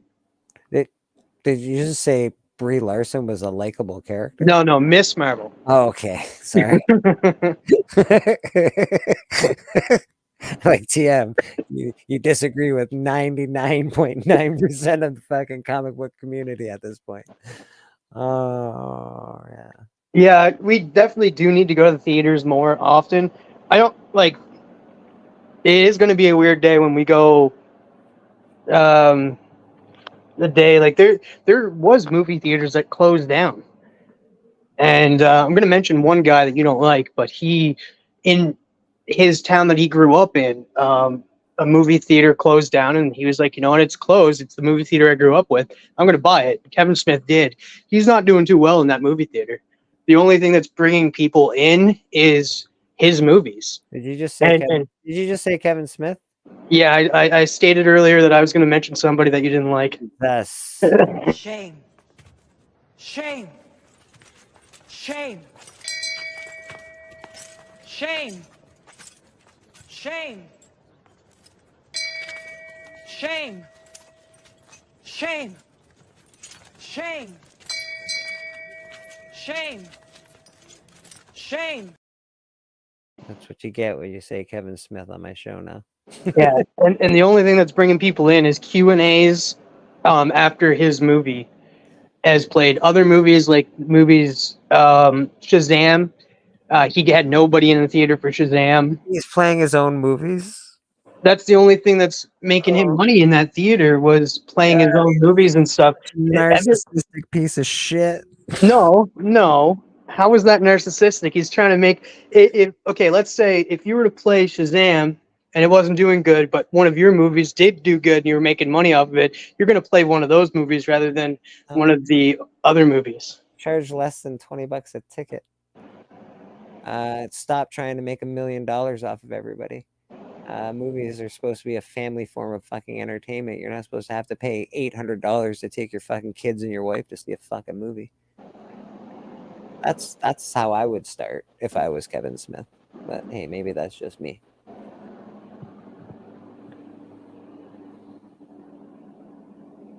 I like Kevin Smith, some of his movies. I just think he's really narcissistic these days.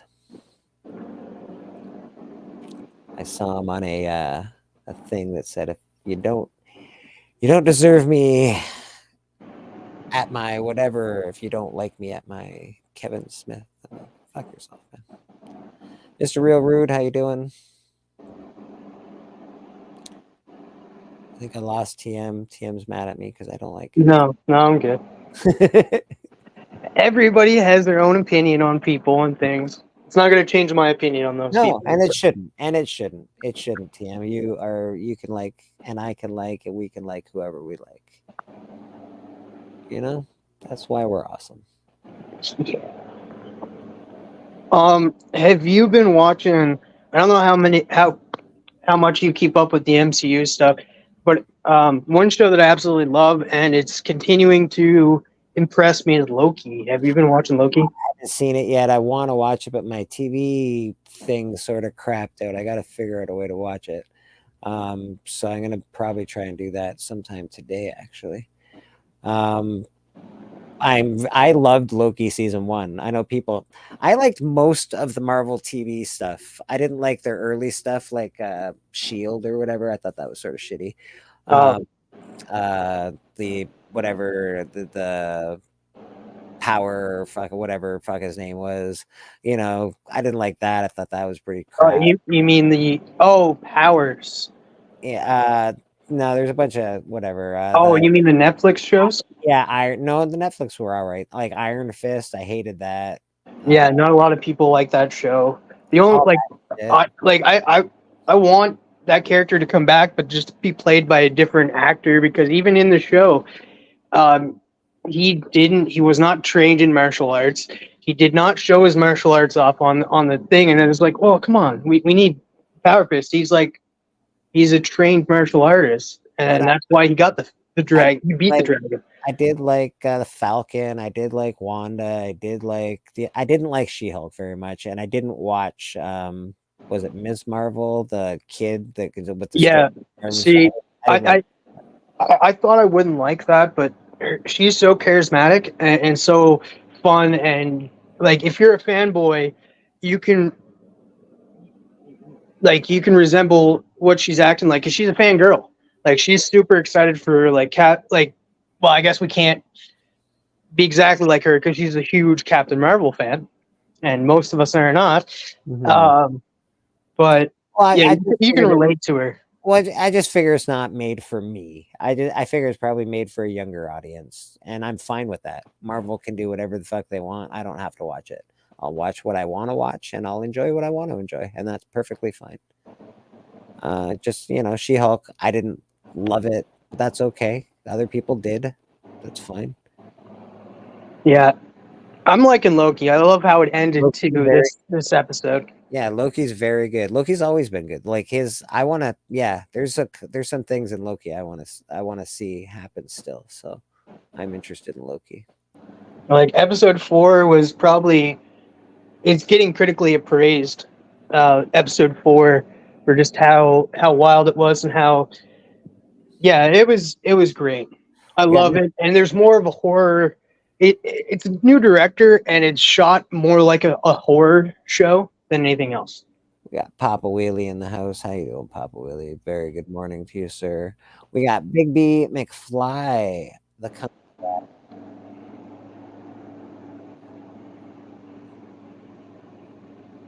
Did you mute? Did I mute? I don't know. I just couldn't hear you, and I kept seeing your mouth move, so I wasn't sure. Oh no, I think your thing is sort of cutting in and out. I'm not sure. Okay, maybe, possibly. And Big B, he's doing some cool art. He was doing a cool Werewolf by Night cover for somebody, and it's dope as fuck. So Big B, kicking ass as always. Well, yeah, last year, I don't know. It was all about changing heroes into girls, which, whatever. Well, that's everything that they talked about over on South Park. Yeah. The episode was called the Pandaverse because they're just pandering. Yeah. It makes sense, and it is what it is.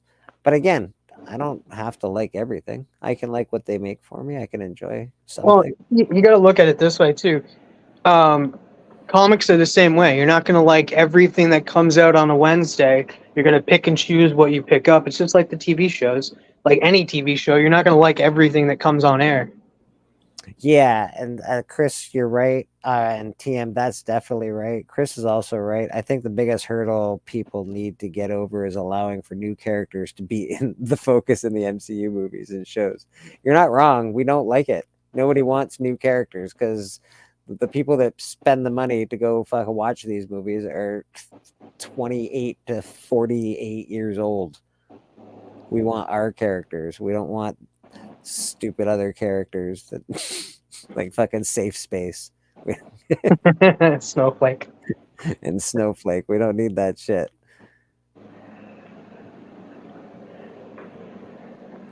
Yeah, I don't know. It's it is what it is, man. It'll get better, I think. Some will be worse, some will be better. It's fine. Also, Taika Waititi is not returning for Thor 5. They just said, you know what, we're done with you, Taika. Thor 5 is happening, but Chris Hemsworth won't come back if you're working on Thor, so you're out as director. So they're going to be looking for a new director for Thor 5. Fucking God. I mean, what? That last Thor movie was so good. Beckerman, go fishing somewhere else. You can't get me mad today. That's fair. Beckerman. That's fair. You caught me, bro. You caught me. No, I think Lady Fantastic, the way that they were talking about, they even mentioned this in South Park, to create new characters instead of genderifying the old characters, like making a certain character that was male into a female, or a certain character into not only changing them from male, but changing them from male to a diverse type of character as well, not being just a white male. They're diversifying, they're pandering to that, and that's what they say in South Park. Just make new creative characters to put in your stories and stuff instead of changing up already established characters. When did they say this in South Park? Because that's been an opinion for some time now. Yeah, they did say it in South Park, and that, which everybody's been stating that. Yeah, it's been an opinion forever. South Park and South Park's. They're not breaking any news here. They're not breaking. If we go with what South Park said, the Kathleen Kennedy we have now is not the Kathleen Kennedy. It's a Kathleen Kennedy from multiverse. And she hates Star Wars. She hates everything that comes with it. Yeah. Even Gina, I can't pronounce her last name. The girl that she was in Star Wars and then got fired. She made comments on that South Park episode and she said like, yeah, she laughed at it. She was like, they got it spot on how they deal with things at Disney. It's interesting to watch for us as far as how Disney deals with whatever.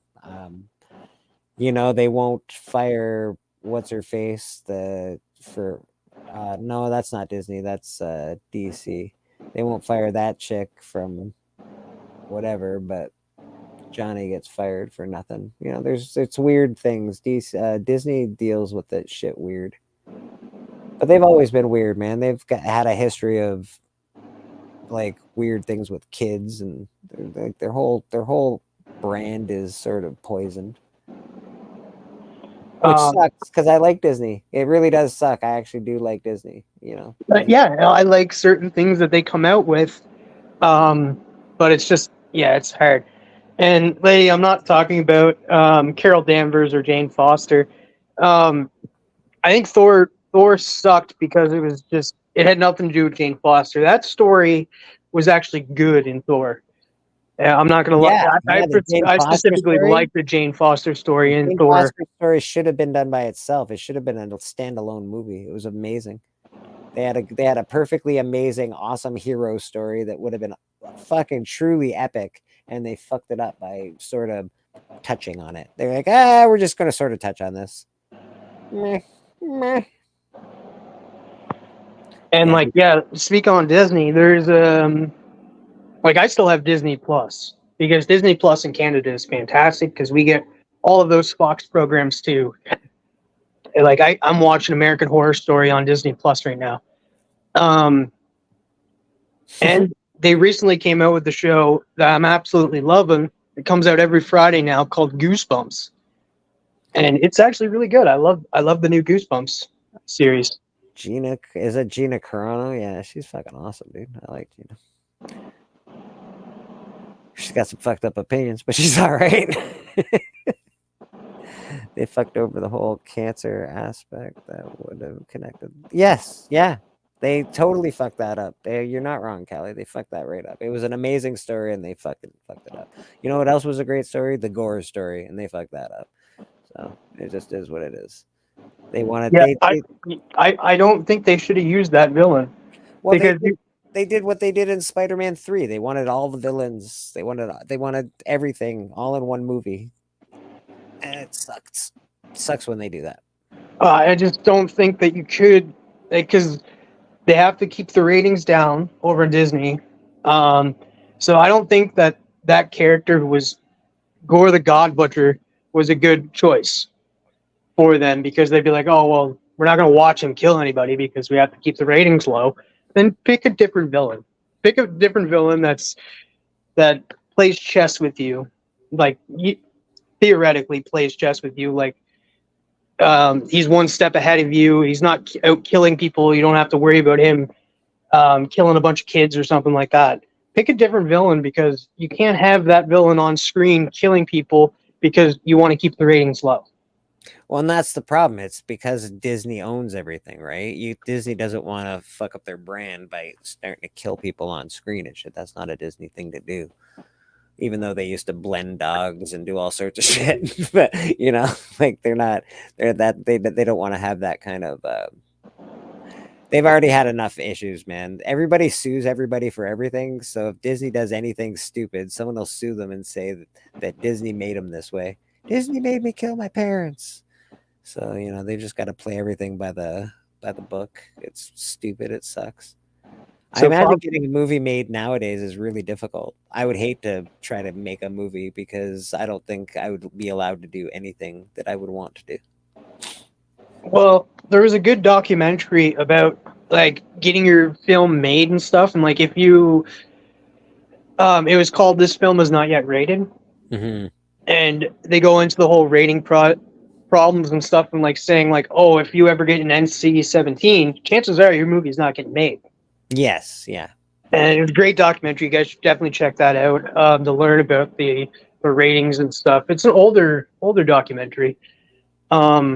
Yeah, But yeah, I just watched Rob Zombie talk about all that stuff when he was. I watched a documentary on the House of a Thousand Corpses, and he had to go through all that stuff with the NC-17 rating and things. Papa, you think Kathleen Kennedy gets some bad rep? Do you? She does get a lot of hate. She does get a lot of hate. I know that whenever she touches something I like, it seems to be shitty. Maybe that's why she gets a lot of hate. Whenever she's not a part of something I like, it seems to go really well. I thought she's mostly involved in everything. Yeah, but she's like hands off of most of Favreau's stuff. There's certain things she's not really like she's a part of, but she's not a part of. She doesn't have too much say. She doesn't have control. Oh, it's not her fault, Papa says. Yeah, that's fair. She is just fighting to get shit made. I get that. She's trying to stay alive in an industry that's cutthroat and disgusting.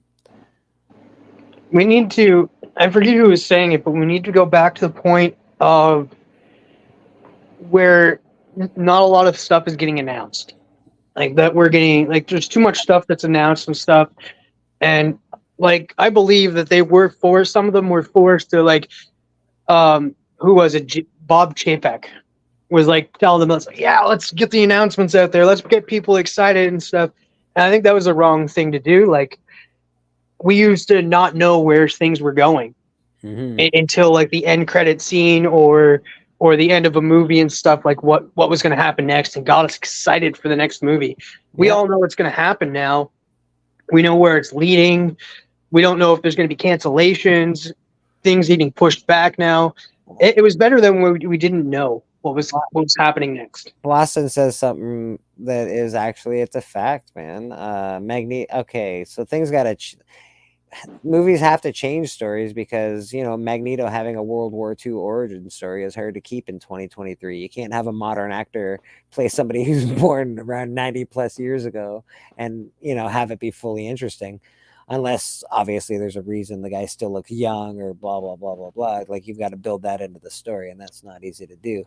So things definitely have to change. You can't keep the movies the same as the stories because of the time and age we live in.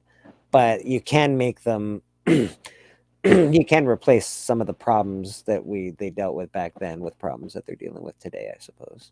And yeah, she's just an executive producer, but you see how much control an executive producer can have on a movie. Because Superman Lives, it was because of the executive producer that movie never got made, because they kept butting heads. He wanted a giant spider in the third act, and it never happened. He didn't want Superman to fly. He didn't want him in the suit. The same executive producer that produced Wild Wild West, who got his giant spider in the third act in that movie. Aggressively, I actually liked the new Indiana Jones. I was very shocked that I liked it. Obviously, I think he's far too old to be playing that role at this point in his life. But that being said, the movie was way better than Crystal Skull. I didn't mind it at all. I got you, who dat. Yeah, I liked the new Indiana Jones movie. It was pretty good. I didn't see it. I was never a huge fan of like I was never a huge fan of Indiana Jones to begin with, so I was like, yeah, I'm not gonna be excited for a movie that I was not excited for before. So this one's for you then, TM. You shall not pass!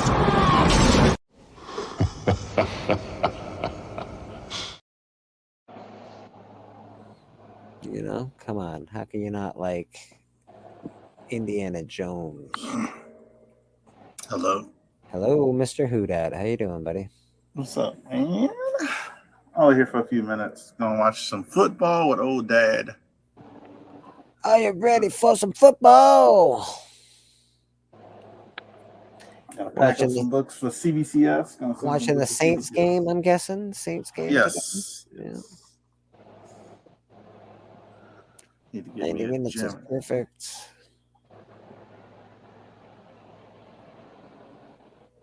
I'm doing my mail math in my Yeah. yard. Papa Will, you got a point. You do. Wrestling is the same way. I can't imagine the wrestling must really suck on the internet because it's just so much speculation and kayfabe breaking, and like it's just everything. Like this guy's coming out. There's no surprises. You don't get to see that. Oh my god, I can't believe this guy showed up to WrestleMania. Everybody fucking knows months. But yeah, then they're on their own social media as well. If you follow them on social media, you know people are coming back. Like what's her name, the Lion. She's coming back very soon because she's knee injuries done. She's working out and doing all kind of stuff. So she's coming back soon. You just don't know. Might not know exactly when, but it's probably be something big because she's everybody likes her. She's she's a fine woman that can actually really wrestle and fight. So everybody's gonna be wanting to see that. So you got her, you got Jade. So people are gonna you're gonna see those two ladies probably really make that. But you don't know what happens 5 years later. Like The Rock comes out, he's like, "Oh, I'm returning in 5 years." The Rock there's no movies being made. The Rock is actually probably. I think he's wrestling. I think he was there, and then same with what's his name? John Cena. Yeah. It's like I can't act. I gotta go wrestle. But that's what I mean. Like it's cool if we have months in advance on stuff that's gonna happen, but 5 years, 6 years in advance, what's gonna happen is just well, we don't even know. Things could change. Movies could get canceled. Things in the movie world get canceled all the time. He-Man's been optioned fucking 300 times for being a live movie, and it has been dropped every time. You got movies that have been shot and finished that have been canceled. Yeah. So. Yeah, exactly. The Batwoman was one of them. There's actually a Fantastic Four that was Batgirl, sorry, shot and finished and never released, and it was a 90s version of the Fantastic Four. It was shot and finished and never released because it was so bad that they didn't want to fuck up the brand. And it's just when we had that final Fantastic Four announcement and that we had a director on board, and then that got scrapped and got pushed.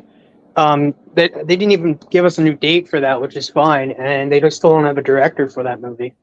I don't think. Yeah, no, they got a director. Director, because he was actually talking, because the directors and producers actually can do work and talk to the media and all this stuff. He actually talked about, was like, man, he's hoping for the strike to be over because he says there's some announcements. So everybody's speculating some casting announcements are going to be made by the director, but he can't say anything because the strike's going on. Yeah, we're looking at the SAG strike potentially being over by next week. If it's not over next week, they already said it's going to be next year. They're not going to talk again for the rest of the year. That's already been said. If they don't settle this by Wednesday of next week, the strike will go on until 2024. Yeah. So they got a few days, to get it together. Because we've been talking about that for a while now. We said if they don't get it together, they're not going to settle it before the new year. Which means Deadpool 3 will definitely be pushed back. And I think what they're going to do is they're going to put the new Captain America movie, because it's pretty much done, being filmed. They're going to be putting that into the Deadpool 3 spot and pushing that movie ahead too if the strike continues. There's a lot of stuff already got pushed back a year, like Dune got pushed back a year. A few things got pushed back a whole year, and that's movies that they're halfway done. So that just tells you. Yeah, the Mission Impossible movie got pushed back as well. Yeah, and that one actually is completed. It's just they got to do reshoots and some other stuff because they shot that movie back to back with the other one. So that one actually is done, but the strike is messing everything up. That's like messing stuff up more than freaking COVID. COVID, you know why? Because COVID could still shoot. They just have to have guidelines. Exactly. Mm-hmm. Yeah, it's certainly messing things up for speculators. That's for sure. And to me, this is how I feel about all right, I understand the union and all this stuff. We don't have a state and my state doesn't do that type of unions and all that stuff. But to me, if you start a project, you should be required to finish that project, even if your new contract is, has to come up or whatever. You know what I mean? It's like you sign a contract to start a project. You should be liable to finish it, even if you end up going on strike. Yeah, 11 on the 8th of November, apparently Disney Investor Day. They will release all their upcoming projects. Okay. Yeah, that makes sense. They have a lot of projects that are done. Oh my God, I can only imagine that day and for that entire week, every YouTube channel is going to be just fucking talking shit about their. They got the Aliens TV show too. They got the Aliens TV show that they completed, and people say it looks amazing, but they're not releasing it. I'm excited for that. They need to release it. Are they ever going to release it, or just holding it back till the strike's over? They might be just holding it back to the strike, so who knows? But there's been people that said they've seen it, like producers and stuff. Yeah. So right now, what they're doing is because they don't know how long it'll be till the strike's over, until they can go back to the movies that are supposed to be out certain times. So they're holding off on these projects where they can be like, oh, we don't have anything out this month or in the next couple of months. Well, let's drop that Aliens TV show now. Let's drop this and stuff, and that we'll have some people coming in, maybe getting Disney Plus for it. Or wherever it's going to be airing. I don't even know where it's going to be airing. But they just want to hold off and be like, okay, we have projects on the ready just in case we have this time where we have nothing for months. You got somebody backstage too. Oh. They announced a sequel to Prey. I saw that. Yeah, it's like World War II or something, or World War I, whatever it is.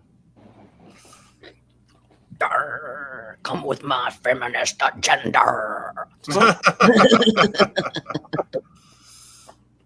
I knew it. I knew it was real, man. I knew it was real. Kathleen Kennedy's here. I think it's going to be I'm to destroy your franchises with ovaries. No, cool. No. I agree for the most part of everything. Not just ovaries, usually just bad writing. Yeah, okay. Bad writing too. Maybe some shitty acting. Hey, I just wanted to come on here. I think for the most part, you guys all make fair arguments or whatever. So I don't really have feelings one way or the other. I mean, you guys know, I definitely kind of get upset when it's easy to shit on females. It just really is. Mm-hmm. At the same time, while also acknowledging there are just some shitty movies that females were in, it just is what it is. Mm-hmm. But by that same token, there are so many more shitty movies with dudes in it. It's they just get that is true. It's not. Well, that's because that's just realistically because they have more of them. Exactly. So there's necessarily going to be more fails. Oh yeah. But whether you can make a movie that's driven by a lead actor or actress. I know they like to be called actors now, so you can have a movie led by a woman and it be fantastic. And I was talking about one movie earlier, Alita Battle Angel, led by her. She's the main character. The story's about her. Fantastic story. If the story sucks and then you have lead actress in it, people just blame the actresses. They don't blame the actual writing. The problem with that movie is people didn't go see it, so it's not even people didn't even care. So I don't it irks me when you have something good and it did terrible, and it was too CGI driven, but it was a very good movie. I enjoyed that. Yeah, it was come on, go see It was fun. It was exciting. Movies, people don't realize movies is probably still to this date the cheapest thing to go on a date or go on a family outing, whatever you want to say. It's the cheapest thing to do. I've taken my daughter to a freaking concert. I've taken my daughter to some little play. You obviously haven't spent hundreds of dollars lately. But you take 4 people to the movies. that's easily over. That's got to be $150 nowadays. Well, no, I'll break it down. I'll break it, and it might be in Canada. I'll break it down for you. If I go to a movie and I see the most expensive one down there, it's like $15 a ticket. So there you go. That's what $45. If I get snacks, that's up to me. If I bring snacks in, that's up to me. Well, but $45. I just took my daughter to see Bluey in stage. I spent 4 times that amount. You're going on a double date with somebody. You're, like whatever the case may be. But I just broke it down like of 2 different things, like $25 a ticket, the concert, the Bluey show, the comedy show. I'm gonna play. Really expensive. That's crazy. I'm gonna pay more money at those events than a movie. If I go take her to a nice restaurant, I'm gonna pay more money than the movie. Yeah. But so it still is, when you look at numbers wise, you can add all the extra stuff to make it expensive. But if you don't add that extra stuff, it's the cheapest thing to go. Besides, like walking to a park. If they're making movies where it's now become expensive as an expensive date, I'm gonna go see one a year.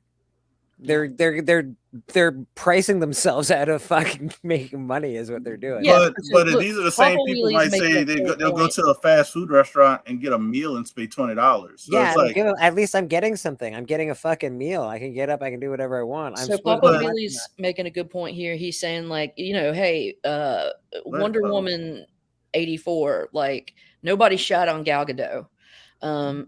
Or the director, but it was just a shit story, and it was. The funny thing, that was the director's story. Yeah, was it? I mean, it wasn't a good story. No. I mean, the director wrote that story. I gave Kristen Wiig props trying to be a bad girl, but was taken the wrong way. Yeah, I like Brie Larson, and I think she pissed off a lot of people. Yes, especially when she said that when she was making this movie, because I think some dudes asked her, and she's like, well, honestly, guys, like I didn't take this role for you all. I took it for all the little girls out there.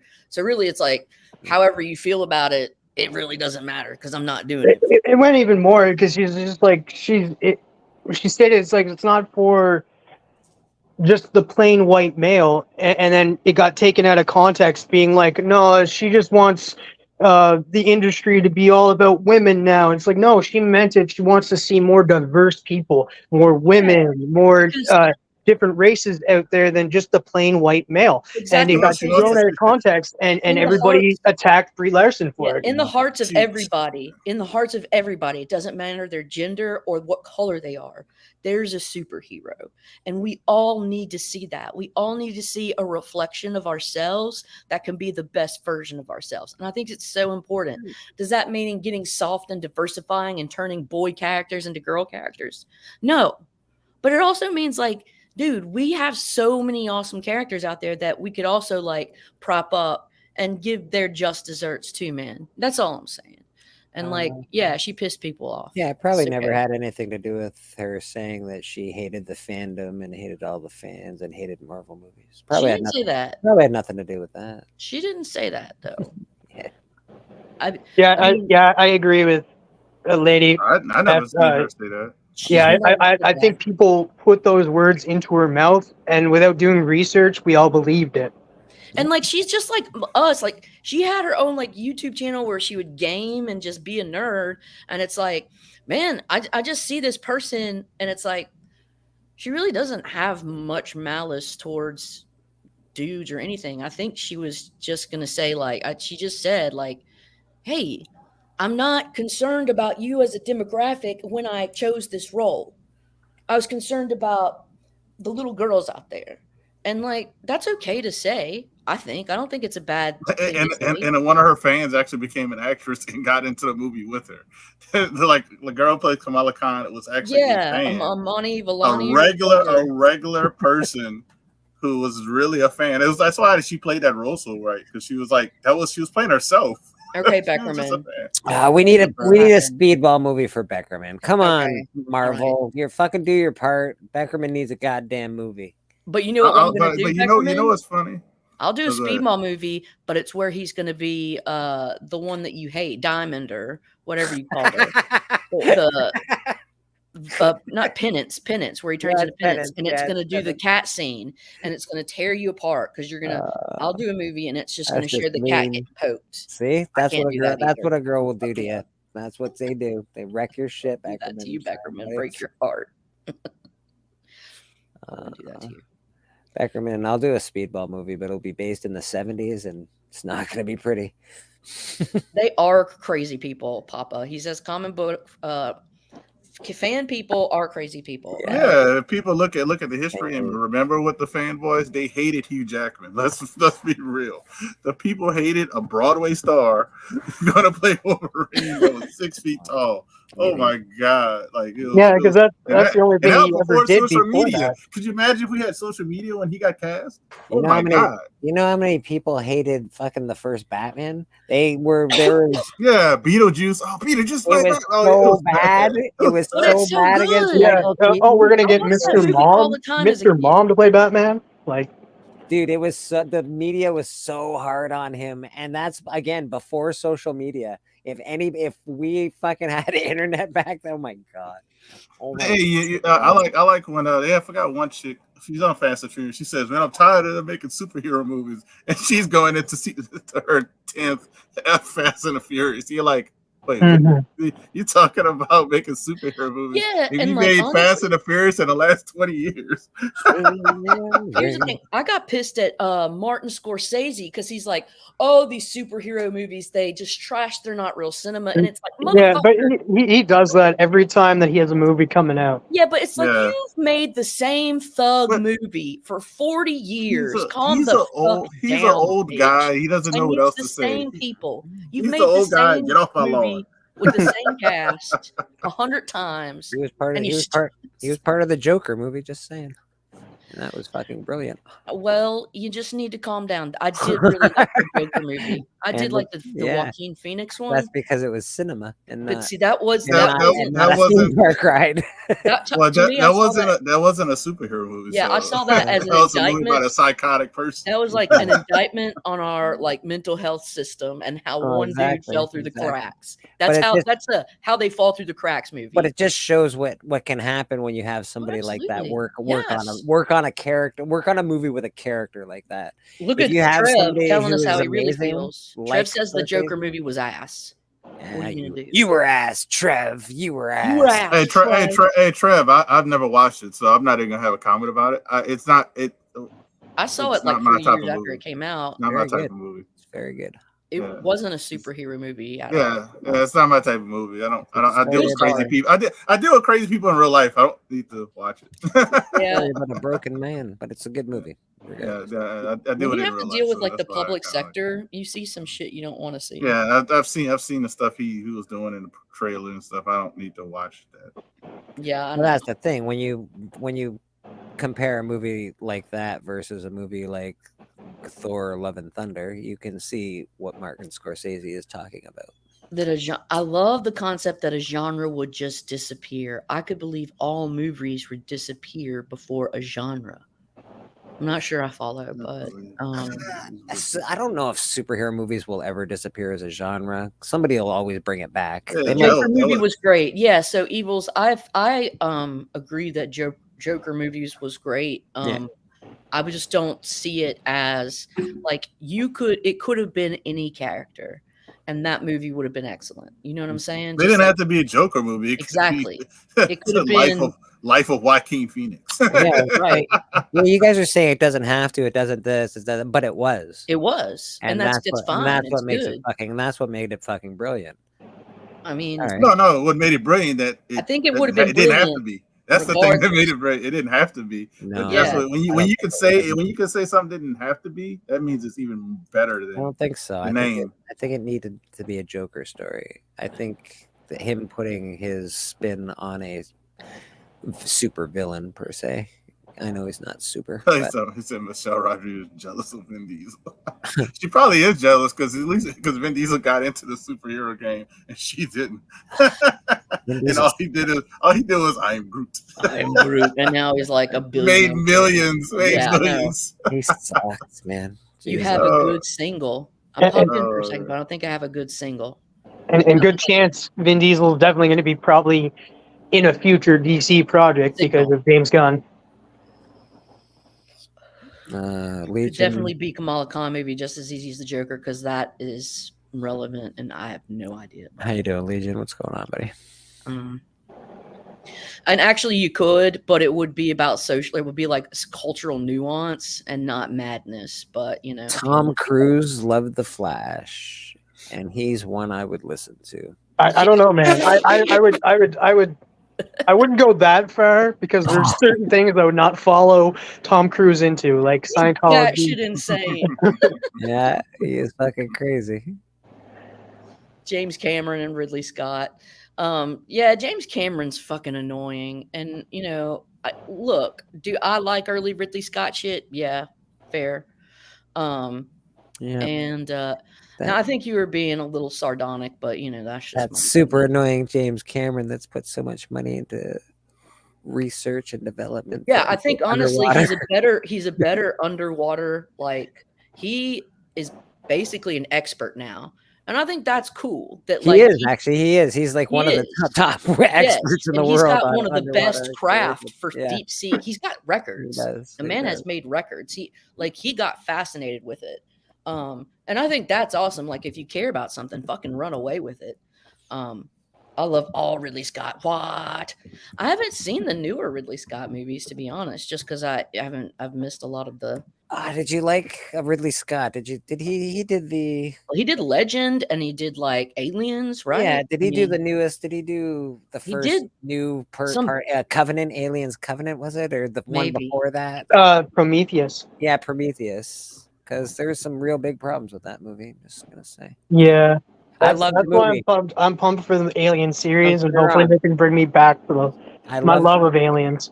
But it had some issues. Like, she had a baby alien in a ship, and then she went somewhere else and had an argument with the captain and didn't tell the captain that there's an alien in the ship. There's a whole bunch of she drove somewhere. She had to get Prometheus. Yeah, she drove somewhere, had to get somewhere, didn't have a ladder in the entire scene. All of a sudden just pulls out a ladder from somewhere. I'm like, this bitch, I'm telling you, there's some weird shit going on in that movie. Yeah, man. I haven't. But I did love it. I did enjoy it. I enjoyed the whole concept of it. It's good. Aliens is good. Mm-hmm. It was scary. Well, some of the Alien movies were good. Lady Fantastic. I went to a fucking meeting for Aliens, by the way. Tell me what it was like, because they were Canadian, weren't they? I don't know if they were Canadian, but where was it? It was here in Canada. It was at the library, the local library. They had a meeting, so I came in late. I wish I got there on time because it would have been way better. But I came in late, and it was dark, and they were watching videos. So I sat down in my chair, and I started watching videos, and they were watching videos of all sorts of animals frolicking. Animals were frolicking in the water, in the wild. They were frolicking, and then all the animals were fucking. All the animals were fucking in the wild, and then all the animals were raising their babies. So they did this with it was like inundated fucking flash photography kind of shit. National Geographic shit? Yeah, it was some fucked up shit, man. And then they were like, they started saying how, I don't know, Jesus and Muhammad and all the gods are all on this fucking planet. We're all clones, or they were clones. So that checks out. Yeah, some nonsense. And I'm like, you know that, like, Jesus wouldn't be hanging out with Muhammad. I don't know if you've read both books. They don't get along, bro. Only one wins. There's only one winner.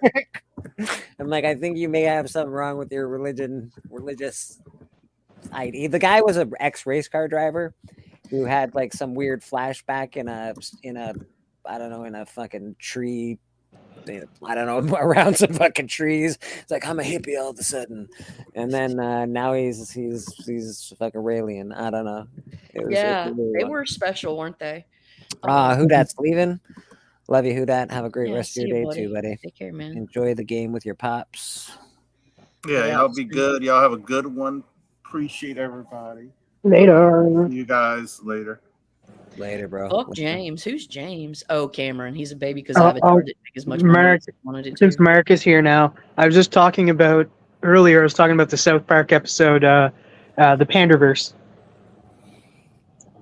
Yeah, I don't watch South Park because I feel like it's low hanging fruit. I mean, but it's not terrible. Like again, it's not that you're an idiot because you watch it. I just don't watch it because they're good for what they are. It's just like it's you know what to expect. And yeah. I'd rather watch it. something like I don't know, Rick and Morty, because I think it's more intelligently written. That's all. Yeah. Papa. So you were watching animal porn, Bleek? Yeah. It was, right? Totally. I was watching literally animal porn. Fucking ridiculous. I had an argument with these people. Put woman in it and make her gay. I was the only one that was a huge sin. Pop, I was the only one that had any comments. I was the only one that was like, what the fuck are you doing? What are we watching? What the fuck is happening? I was the only one in the entire library that's all like, what the fuck is happening here? Did the rest of the people there like look like, oh, this I get it. Yeah, they were into it, I think. I don't know. I'm like, I could see you looking around and everybody's just like looking at the screen and like fully committed to what's on the screen. And you're looking around saying, I'd be looking, is there anybody else here like me? Saying this? Are you saying the same shit that I'm saying? Like, are we watching this? Are you what? Did you just watch that lion fuck that other lion? Because I did, and that was fucked up.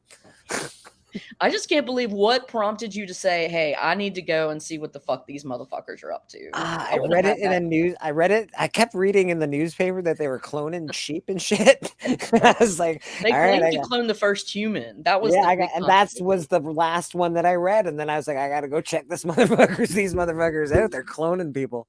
So I had to check that out. I love. I like learning things, and I like knowing things. So it's fun to. Fun to fuck around with things. Religion especially. I don't mind fucking with religious people too bad because, well, it's easy to do. Not that religion's bad. So yeah, you can be religious. It's fine. Last South Park thing that I saw was the movie, right? Or Oh, bigger, longer, and uncut. The one where it's like Canada is the enemy, and because they're evil. Canada like goes to war with everybody, and Canada, yeah, it's hilarious. You've seen the South Park movie, right? And then like Saddam Hussein actually is married to Satan. And I like that I like when they're fucking. I don't think they're married in that. Are they not married? They're just a couple. Yeah, they're just fucking. Oh, okay. Saddam's got a fucking hoss, man. Yeah, he's got a hogger. He's got a hogger. That guy. And Satan's goat spiders. I've been trying to warn people. Fucking goat spiders. Okay, fuck Legion. I don't know what's going on around you today, but you fucking kill that fucking. There are wolf spiders around here that are pretty big. Wolf spiders are huge. They can be. The wolf spiders around here are little. They're tiny little guys, but. Evils. Here's the thing with me is like I love The Simpsons, but Family Guy I think is crass. I don't like it. Yeah, I've moved on from Family Guy. I'm more of an American Dad guy. I can honestly say that as well. I find Family Guy to be too much child's jokey, like too many jokes about molestation in one program for me. The Orville is actually really funny. Orville is funny, yeah. It's like a spoof of Star Trek, and it's great. It's funny how that show, because it was a spoof of Star Trek. Now it's actually Star Trek. It became its own thing and actually became very serious. They deal with some like actual serious problems that are. It's literally 90s Star Trek. It's awesome. Yeah. It's fucking great. Dude, I still love Daria. Like, I have some Daria seasons, like, I bought off Amazon. I fucking loved that show. Bob's Burgers is good. So the one, the daughter, her voice gets on my nerves, so I find it a little hard to watch. Oh, but I do one that's brilliant. I thought King of the Hill was a brilliant show. Yes, it was funny. It was really well done. It was a very funny show. Yeah. It's produced Silk, fucking crazy goat spiders. I don't even know what's happening. You know what? Legion's in a place. He's in Seth a place today. Seth MacFarlane was in Star Trek Enterprise. He's had too much. He took the body and the bread at the sermon this morning, and he had too much of Jesus' blood. Too much Jesus blood. Yeah. I get it. That'll fuck you up, man. Since we're on the topic of Star Trek, I started watching Star Trek Lower Decks. God, that's funny. Yeah, it's so funny because it takes place on. It's not only the crew that's on the lower decks, not the main crew of the brig. Yeah. But it's on the worst. It's part of the worst crew, the worst ship in the Starfleet, and that's the lower decks. So they're on the worst ship, called the Seretti, I think. Yeah. Oh man, it's it's hilarious, and it's worth checking out. I got onto it because of Paul Cook, Sector 2815, and Aggressively Relaxing, who's in the chat right now. Okay, I see. Yeah, Family Guy, definitely. It's more of a troll kind of. I don't know, a lot of molestation jokes. I don't know. It's too weird. Molestation jokes, eh? Yeah, it's not great, It's like one or two, ha ha ha. But like when it's like the whole fucking, you're like, Jesus Christ, man, that's fucking 10 this episode, bro. Somebody's got a real fucking issue. I don't know who's writing this show, but they really like their molestation jokes. And Rick and Morty, have you been watching the new season? No, not yet. I never looked up who they cast to voice Rick and Morty, but it's the same. I know. Well, actually, no. Once you get into the episodes, you don't even realize it. Okay. So what they did, Legion, is there's a specific gene that is associated with producing silk. So they made a goat and they inserted that gene, that silk producing gene, and that's why those goats insane. now. That's insane. I I do like Red and Stimpy, or I did love Red and Stimpy back in the day. I heard that dude was the artist was a real. They're transgenic. I mean, he was hard to get along with, man. He was a real asshole to the crew. The Cerritos, it's a California class starship. Okay. You know that goat spiders fly, Mark. Jesus Christ. Goat spiders fly. Jesus Christ. Yeah, so check out that link. That's terrifying. They made a goat, Lady F said, while trying to undersell goat spiders. I'm saying geneticists at the University of, I don't know, what was it? Wyoming. You can create animals, in vitro in a cell, in a fucking tube. When you do that, what they do is they can genetically manipulate the genome of some of these animals. And what they did was with this goat, they have the silk producing gene from a spider. They inserted into the genome of a goat, and then they had a few born in like 2010. I don't know. This is fucking blowing my mind. Well, it's just like, okay, so for what we do, like in terms of mouse work, we have this thing called Cre-Lox technology. And there's a thing called Cre-recombinase. And then there's these LOX-P sites. And what you can do is you can program to have, like, you take the fucking genome of, any creature and say, I'm interested in gene X. And what you do is you can have these LOX-P sites flank gene X, okay?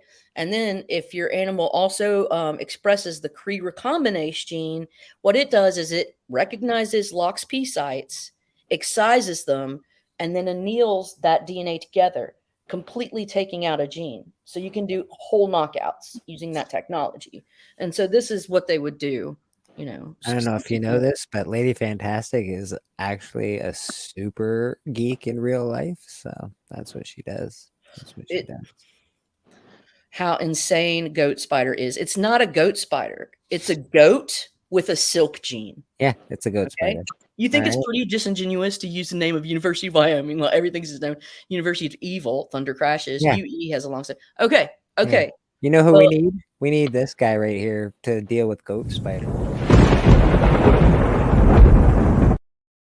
Someone needs Batman in their life to deal with fucking goat spiders. It's scary as fuck. I'm with Legion on this one, lady. I don't know. You're trying to undersell goat spiders, but am I? I don't know, man. Like, how can that goat spider be that bad? It's called Freckles. It's a goat with a singular silk producing gene. It has no other genes that spiders have, unless there's a ubiquitous, and those are like basic like housekeeping genes. But haven't you ever heard of Spider-Man? No. Who is he? No. So this is Who's Dope that Man. guy? Who is Spider-Man? Talk Never to me. heard of him. Yeah, you want me to come on just to rescue from this convo? I'll leave. Fucking, you want me to talk about what? Farts, dicks, nut sacks? I don't know. Is their football team Abominations Against God are looking pretty good this year? Camel spiders are massive, and they're out in the West. Why I've do seen we need camel spiders? Is that a real thing? That's terrifying. It's just a name. Nothing doesn't mean they're part camel. Are they not part camel? Because it sounds like they might be. They've got the gene for humps. They got the hump gene? I got the hump gene too. I love to hump. It's one of my things. Yeah. I don't know if you guys are the same, but I think I got the hump gene. It's scary.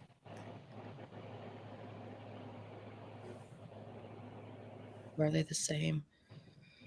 Camel spiders. Yeah, they fucking creep me out too, bro.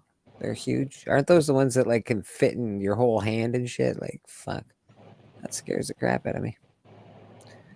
Nobody wants a spider that big. What was God thinking? God wasn't thinking. Yeah, that's what he was. He wasn't thinking at all. I mean, I'm gonna have to drop this, and I'm gonna hate to do it. Man created God, and I'm out. Sexy lady spider thing was coined by Lady F's favorite. So, what's her name? Shelob, the spider. Shelob was the last living daughter of Ungoliant. And I'll just fucking get off of here because Lady F, before you go, do you subscribe to the American Gods kind of theory of like, I don't know if you've ever read American Gods on that. It's like it was man that came first and their belief in this God was the one that fueled them. Yes. So like what I think is that humans are inherently spiritual beings and that you cannot separate a human from their spirituality, which I do think is different from religion. And I think that in our evolutionary history, one way that we've used religion as a societal tool for cohesion and for control. And I think that, you know, we created God and that the story of Christ, the resurrection story, the Son, this is a very common story around northern Africa and the Mediterranean time during that era. And that when you look at Christianity, it's really just an amalgamation of these resurrection stories. But I don't ascribe to there being a sky daddy in the sky watching me do things in private. No, I don't believe that.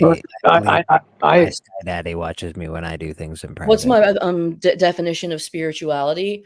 I would say to be connected, to feel connected to something bigger or greater than you. And that would be like a conscious collective. And for me, when I say I have a spiritual experience, like I feel connected to all living things in the universe, to all matter, to all vibrating like real things. We are the stuff of stars. We are the same stuff of stars. And to that end, we are the eyes of the cosmos because we are made of the very things that the cosmos are comprised of, but we're self-aware. Then we are the cosmos and we know we exist. So the cosmos is a self-knowing entity. And I think it's really fucking powerful. But anyways, I'm going to head out because I'm boring. You guys take care and don't do crack. Bye. Bye. Definitely not boring, but all right. And Nornrad says Prometheus, he thinks he got it right. So I guess it's me and you, Papa. What's up, Papa?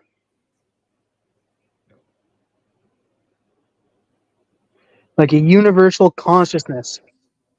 I am a meat popsicle, says Phil. All right. Phil's a meat popsicle. Phil's been watching too much, fucking whatever. Too many Bruce Willis movies. He's fallen down more and more now too, with his dementia. I heard in the news. Yeah, he's pretty much done for being in public. That's for sure.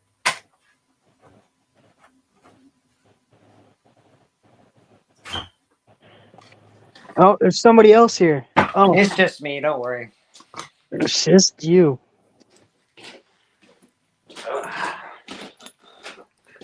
Who do we got? It's just me, you, and you. Me and you, and you, and me, and even you.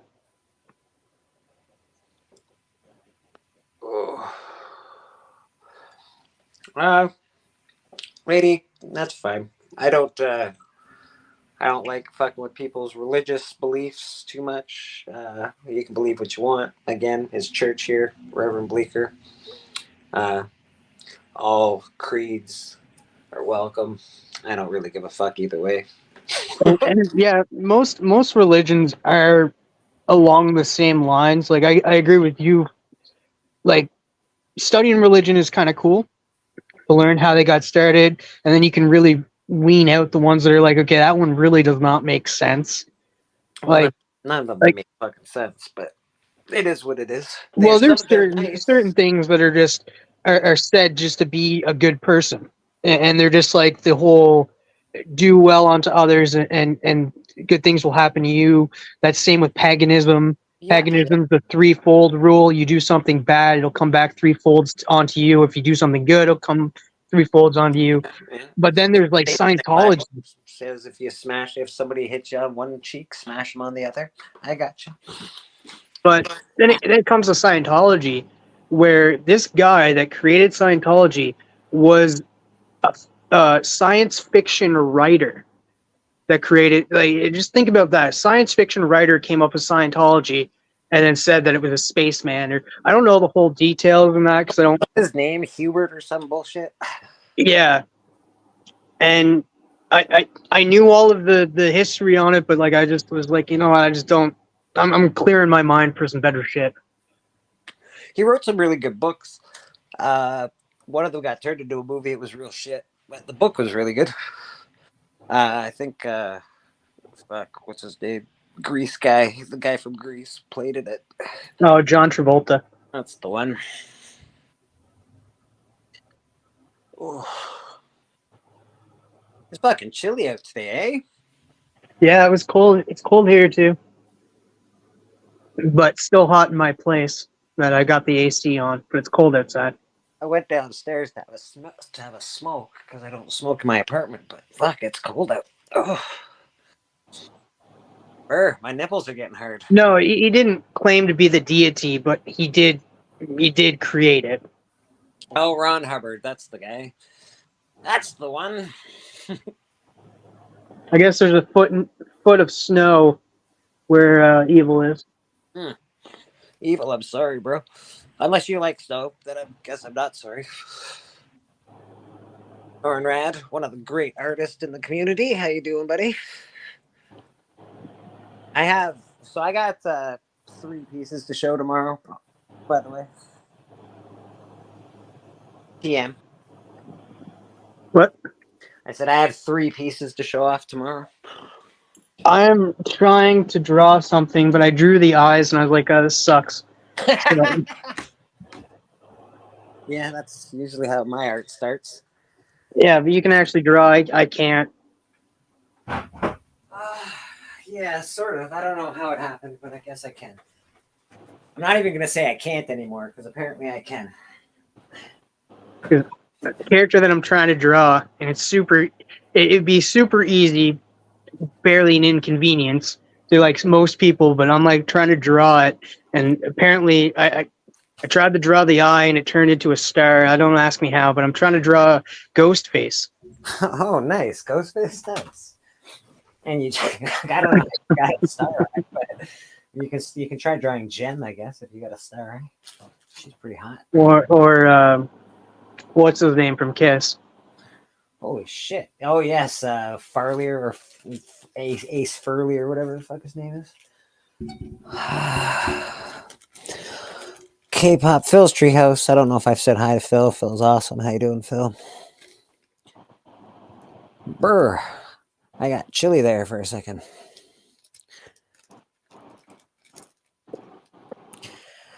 Yes, Hubbard tried to create a religion, ended up creating Tom Cruise. I guess he won. That's fair. That is a fact. Yeah. The problem is, I actually don't mind Tom Cruise as an actor. I think Tom Cruise is all right. Yeah, I think he's like the only actor, because I know a lot of the actors and that they have to try to recruit people that they work with.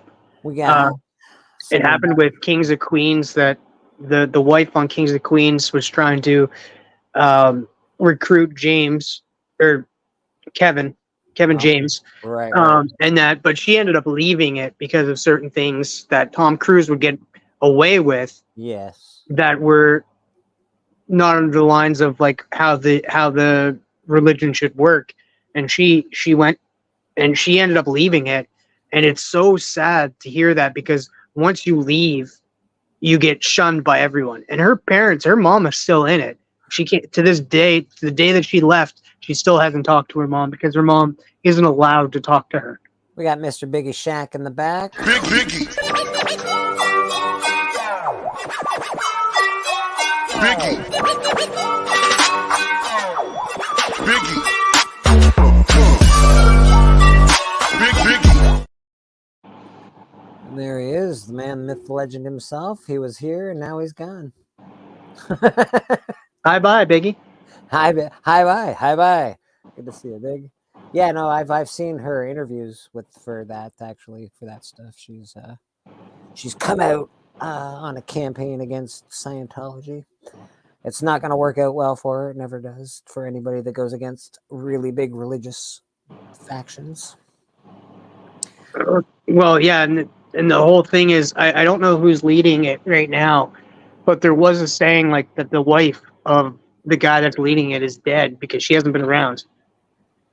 Yeah, I would imagine it's Tom Cruise, isn't it? No. It's not him that's running it. It's somebody else, and their wife just disappeared. Never, like, and people are questioning it, but people that aren't in Scientology cannot go onto the premises. I picture Tom Cruise opening up a nice soft satin robe, and he has a whole bunch of nipples, and all of the Scientology people are just sucking on his nipples. He's got 35 nipples, just feeding all these Scientology people with nipples on his back. Mark says it's David. Oh, we got Biggie back. Let's see how if he stays this time. I already gave you your intro, Biggie. I know, man. I heard it. Entropy in Comics, how you doing? Good to see you. Yeah, man. Yeah, even the guy, like, it's so bad. Like, even they're the worst play. Like, if you were friends with somebody that's in Scientology and you make fun of Scientology, they're no longer your friend if Scientologists get a word out of it. It's just like how, I know I'm bringing it back to South Park here, but the guy who voiced Jeff was part of Scientology, and they made fun of Scientology, and Scientology hit up I can't think of the actor's name now, and said, you need to quit the show. You can no longer be working for that show. So it's to the point where it's just like, you cannot have a life, and that really, because these people are telling you what you can and cannot do. If they don't like what they're hearing, they can easily tell you, like, oh, well, actually, no, this store made fun of us. You can't buy groceries from there anymore. Are we all talking about something we don't know? Scientology is bad? Is that what we're Yeah. Scientology is bad. Isaac Hayes. That's the name. Isaac Hayes? Who's the guy that pees on people? Was he a Scientologist? Oh, shit. Tom Cruise left Scientology, says Papa Wheelie. All those people are fucked, man. They're all fucked up. Just make more movies. I hope. In a Hollywood bungalow. Yeah, man. That's so true. They're all fucked. I loved not the Mission Impossible that is just out or just coming out, but I did love the last Mission Impossible movie. I think it's one of the best action movies I've ever seen. So I hope they keep doing stuff like that. And, you know, that's all I can say. As far as their personal lives and all that shit, I don't fuck those guys. They're all fucked up. They're all fucked up, man. So Norn Rad just looked it up. Tom is still in Scientology.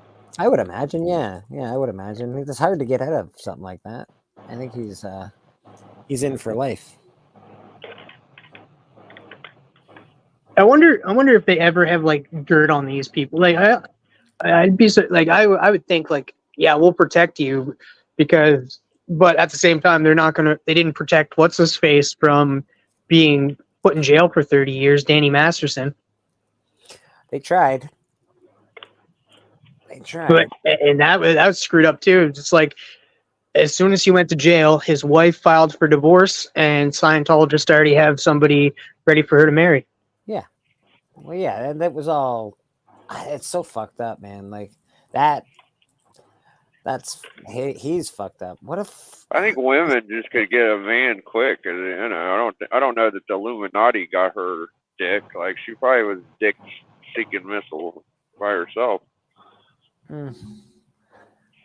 Oh, there's some fucked up shit though with all that stuff. Like the whole That 70s show, how all the chicks were really, really young and all the dudes were. Well, Mila Kunis lied about her age to be on that show. Yeah, but they knew. It's not like they didn't know for 10 minutes. They knew when she fucked the job. You know. Well, and here's the thing: I'm surprised that nobody's talking about Wilmer Valderrama. Because through the years, he was dating all of these underage girls who kept saying like, oh, they weren't dating, we're just close friends. And then as soon as they turned 18, boom, they were dating. Like, it was, who was it? It was Demi Lovato, friggin', why can't I think of her name? She was a redhead. She's Lindsay Lohan. Oh, Lindsay Lohan, yeah. Yeah, and then what's her face's younger sister, Ashley Simpson, all underage when he started dating them, and he was like 29 when they were like 17 or something like that. And yeah, I'm surprised nobody's talking about that. Holy shit! I just had Eternal Comics 22 like 1 million of my posts on my Instagram. Jesus Christ! Bloop, bloop, bloop, bloop, bloop, bloop. Yeah, Masterson's fucked. That whole crew's fucked. They're all fucked. Well, it makes more sense now that what's his name that played Eric didn't hang out with them. He just came in, did his job, and just went on his way. Yeah, that's exactly why that's now looking back, hindsight is 2020, why he got ousted from the crew and he'd lost his job because he obviously didn't want to be part of that fucking bullshit. Or at least that's the theory anyway. Yeah. Holy crap, are you just getting those notifications? Yeah. Yeah, man. They're like just coming through, bro. Just bloop, bloop. It's fucking insane. Oh my god.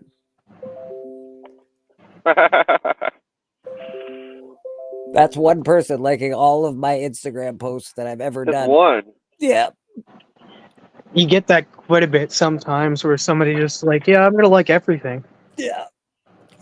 I was on his it's the first time I've ever met him was this morning. For some reason, I was on my phone and he sent me a link to join his live Instagram thing today. Oh. And I was like, yeah, fuck, why not? I don't know this dude. So I went on and first time I ever met him. And seemed like a good bloke. Yeah, everyone just go like Bleeker's posts. Like everyone that's all in here right now, go like them all right now. Can you please not? This is some serious liking. Yeah. Yeah, that's a lot. That's a lot.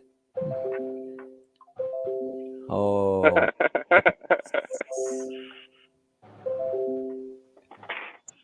can't get this goddamn cap off this plastic piece of shit. So I'm Fucking new frustrated. Comic Journey and TM are now doing it. Jerks. Jerk off. Now I see what's happening here. You know, you complain about something. TM, I'll fight you, man. It's hard though because I gotta like unlike some posts and like them again. So I'm like, I already like half of this shit. So all right. You guys are hilarious. Fucking cap off this thing, man. Aston and Mila. I like Mila. Mila yo. Or no, that's Mila Kunis. I also like Mila Jovovich. She's hot. yeah, I think they did get Ashton and Mila both got kind of like people took that the wrong way because they did a character kind of like a character reference on Danny Masterson, and it's kind of hard because some people like Journey fuck off. Let's say Ted Bundy. Ted Bundy was like a well-adjusted person to the eye, and that was like good educational and stuff. People didn't believe that he was killing people at first because he put on a persona in front of them. So you don't really see who the evil person is behind the mask, and that's what Danny Masterson was doing when he was around people. Some people do get a bad vibe from some terrible people, but some don't. So if you're doing a character, if you're speaking on what you know about that person, and that was supposed to be private, and then all of a sudden it gets publicized, and then people are like, shame, you're for people being raped. No, they just did. They just said who he was in their presence. He wasn't raping people while hanging out with them. That's all I'm saying. They got a lot of hate for no reason. Journey, you're about to be unfollowed. It's going super fast. Uh-huh. Dude, Where's My Car does not hold up. I'm sorry, but it did not. I watched it recently. It wasn't a good movie when it came out, but he did a very admirable job when he played Steve Jobs. I thought he did all right. I was surprised that they chose Ashton Kutcher to play Steve Jobs. That was very shocking, to be honest. Uh-huh. Well, it might be time to end the stream. Everybody wants to keep dicking with you, Bleek. Yeah, it could be. Comic Journey's about to get his fucking teeth knocked out. I'm gonna go right to New York. Yes, actually, the butterfly effect. I really like the first butterfly effect. That was pretty good. I'm trying to think of what other movies. My Boss's Daughter. I think that was the name of it. That was all right. I like that. If I can get this fucking cap off here, I'd be a really happy Biggie Shack right now.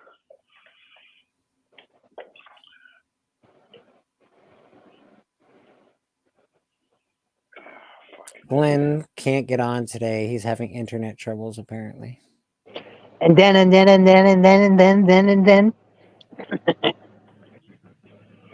It is definitely quotable. Dude, Where's My Car? And then.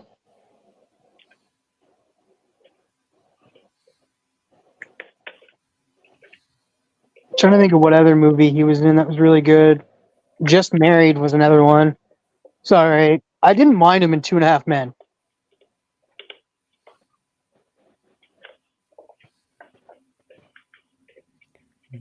Journey, I'm about to restrict you, by the way. Just so you know. You will be restricted.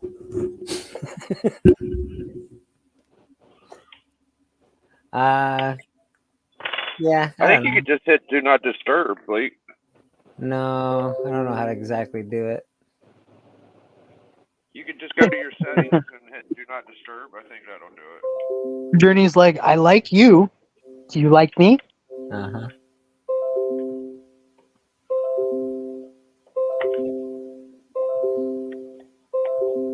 Can't you? You can mute notifications, I think. Yeah, if I could mute it and just not have it pop up, that would be great.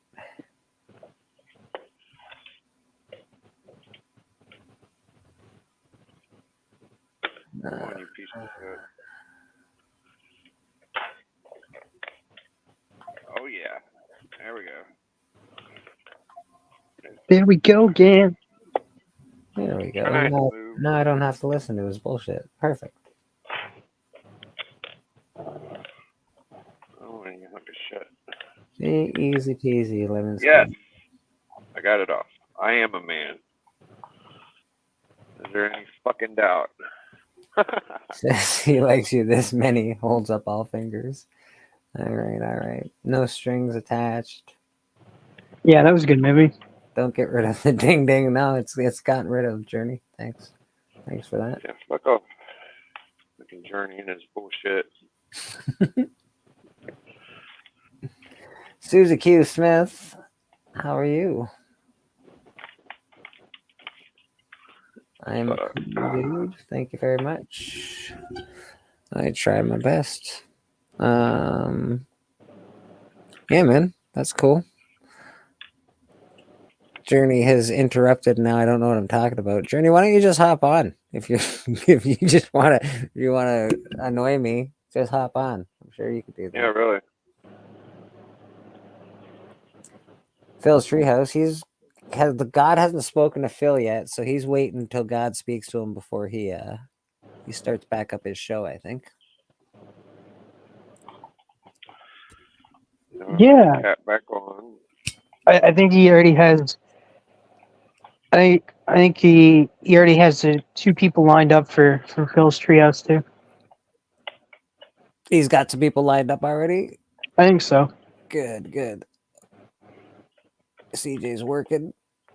You're not working very hard. No. Working on he's working, but he can take the time to like a million posts. Nah, I like CJ. He's all right. I'm just giving him a hard time. If you don't watch Insomniac Late Night Theater, you can check CJ out. I'm sure you all watch him anyway. It's one of us. Never heard of this Insomniac Comic Book Theater. Tell me a little bit about it. Tell me a little bit about this. I think you can ask Esfon. I think he sells merch. Who did I see? I seen somebody else with merch too, and it was like a bunch of. CJ's giving away merch. He didn't give it. He didn't send me anything. The fuck, CJ. Yeah, me neither. He doesn't. He's not sending the insignificance anything, which would be us. We're so. Oh, you got something. I didn't get a shirt from CJ. No, I didn't. Oh, I thought you did. Susie Q, also married to Collector 6. We love comics. Nice. No way. That's Steve-O's wife? Yeah, that's Steve's wife, man. Hey, what's up? She's awesome. Yeah, we like Steven. He's a good dude. That guy has some amazing comic books. Yeah, man, he's Collector Club thorough, dude. Yeah, he's real. He's a thoroughbred for sure. I didn't do too bad getting him on the team on the fucking show. Yeah, no, he's all right, I guess. You know, he's only got Batman 2 to fucking 12 or something. Yeah. They're only ridiculous. They're only 8.5s. It's fine. They're nothing. Phil will be back when he comes back. That's good enough for me, Phil. That's good enough for me, buddy. Yeah. Take some time if you need it. Sending Comic Journey my address. Send me a shirt. I don't. What I think actually, I think if you've listened to Comic Journey and you watch Comic Journey enough, you will hear some underlying truths when he talks. And I think he's not happy with the quality of the shirts that he ordered. So I think these are just prototypes. I think he's giving them away randomly to just people that he likes, or people, like K-pop or whatever the case may be. And then I think he's going to be he's trying to get better merch is what I think is happening. So I put my address in the chat. Don't do that. Come find me, people. Yeah, I never really worry about putting my address out. Really? You guys don't give a shit about that kind of stuff, eh? No. Well, I live in like such a small area. Like I live on an island, dude. And like it's not like I'm like in like Michigan or somewhere where like there's probably like I don't know. I'm gonna throw out a random number of like 5 people from Michigan watching right now that could probably show up at my place if I was in Michigan. There is 0 people watching this stream right now that are living in Summerside, Prince Edward Island. Fair enough. That's where I get my potatoes from. And we have the best potatoes. I know. And I don't care what anyone says. Potatoes are delicious. Yeah. It's because we have red dirt here. You got red dirt. We got red dirt. I see. I think I did a pretty good job. It's a little crooked, but yeah, boy. TM Journey said, "Fuck you. Where's his maple syrup?" You keep complaining that you're not a fan of maple syrup, and you're like, "Oh, what do I want maple syrup for? I get it all over my eyes. Oh, God damn it, TM, blah blah blah blah." And so you're not going to get maple syrup because you keep complaining that you hate it. Well, I feel like CJ says a lot. He gives a lot of hate towards maple syrup. I think soda's K-pop, actually. There's a lot of syrup comments. I feel like they probably just jealous and they really want maple syrup. Maybe we should just be kind and give them maple syrup. I think it's probably a good idea. CJ, we'll send you some maple syrup and some spam. Am I watching? Yeah, it's sort of like Bloodsport, but it's like real fighting. It's not actually Bloodsport, though. If I was watching Bloodsport, the YouTubes would be like, "Get the fuck out of here." They'd yell at me. Yeah, I use Michigan because I know that there's some people in the chat that are from Michigan. So it's like, I'm going to use them as an example. Because it makes sense. Okay, all right. Make an example out of K-pop. Man. Tough work. Susie says, "Papa Willie, you are a cool dude too." Papa's all right. Papa's cool. As cool as ice, baby.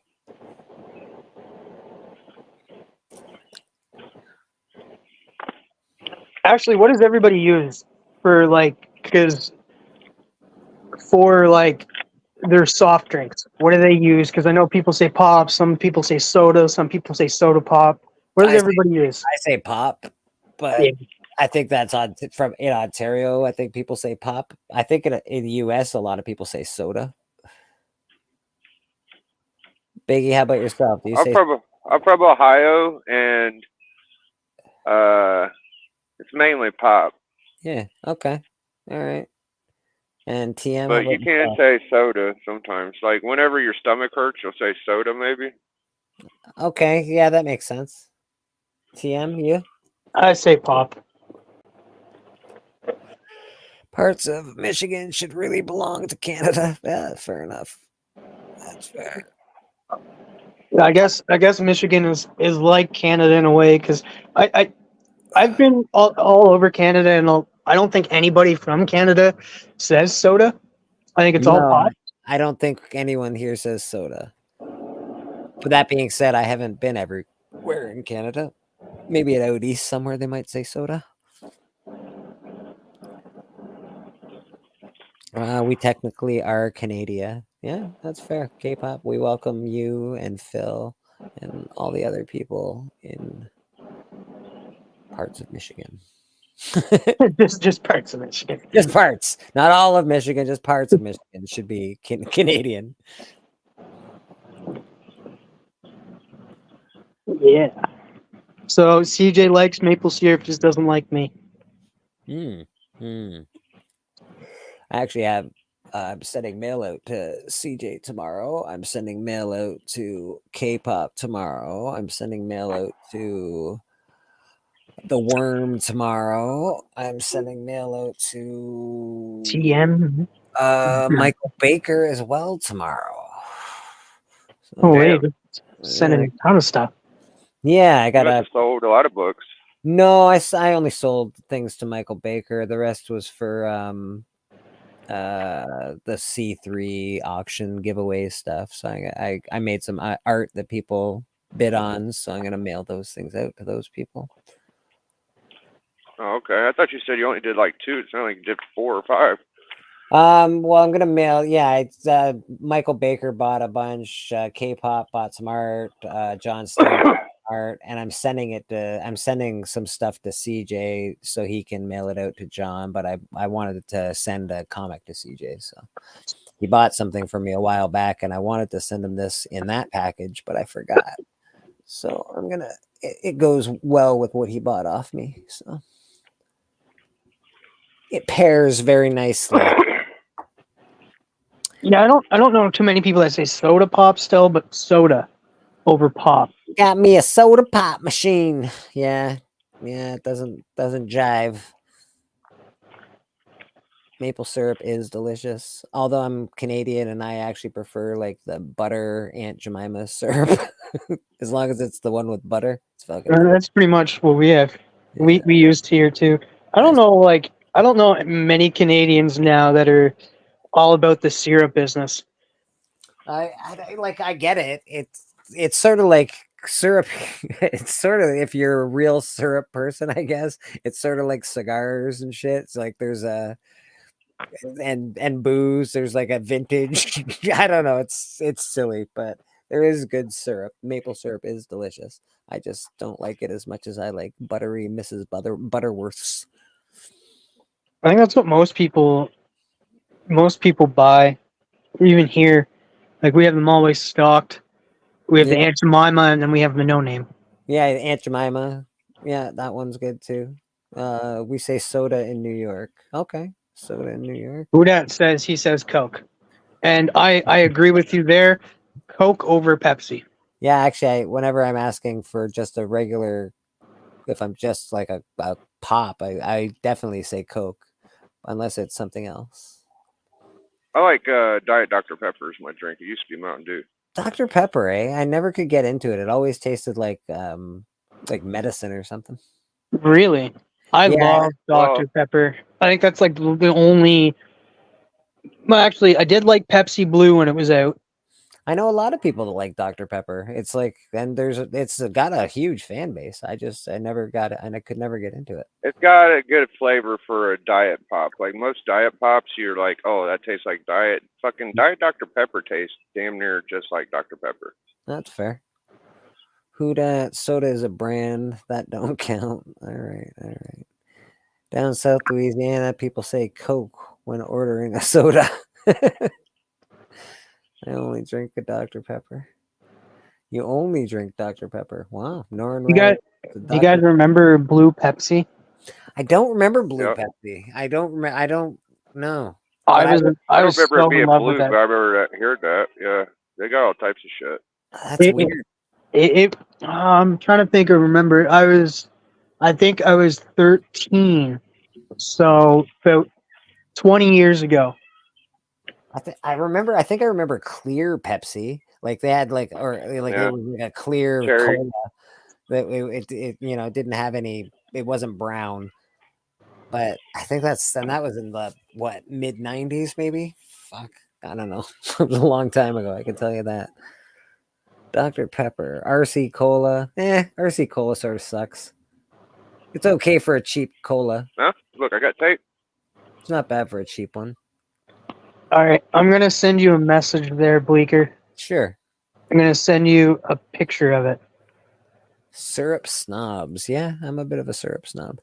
Clear Pepsi. I think it was clear Pepsi. It could have been clear Coke, but it was a clear cola for sure. It was a fucking thing.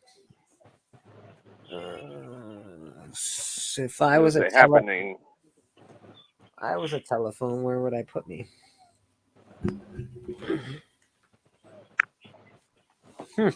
We'll figure it out in a second. Tim, I'll get that message in a second when I find my phone. Yeah, it's just I sent it to Biggie and Papa too.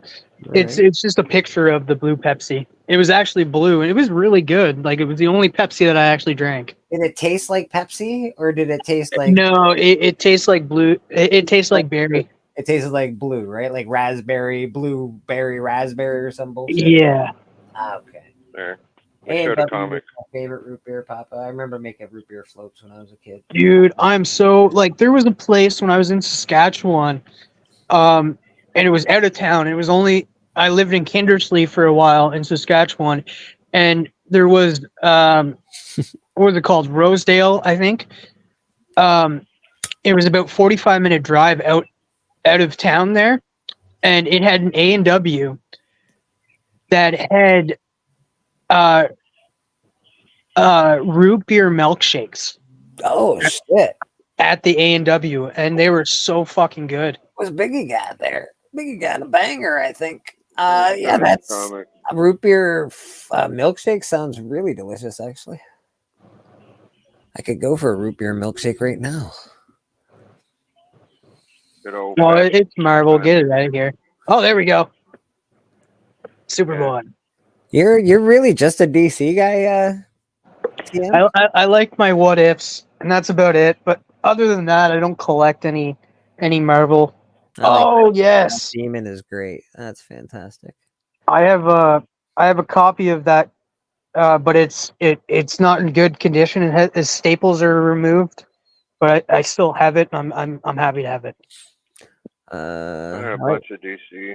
I like Dad's root beer too. If you have a guy, I don't know if they get that in the States, but Dad's root beer is really good. He's cold and hot at the same time. Oh, is that the first appearance?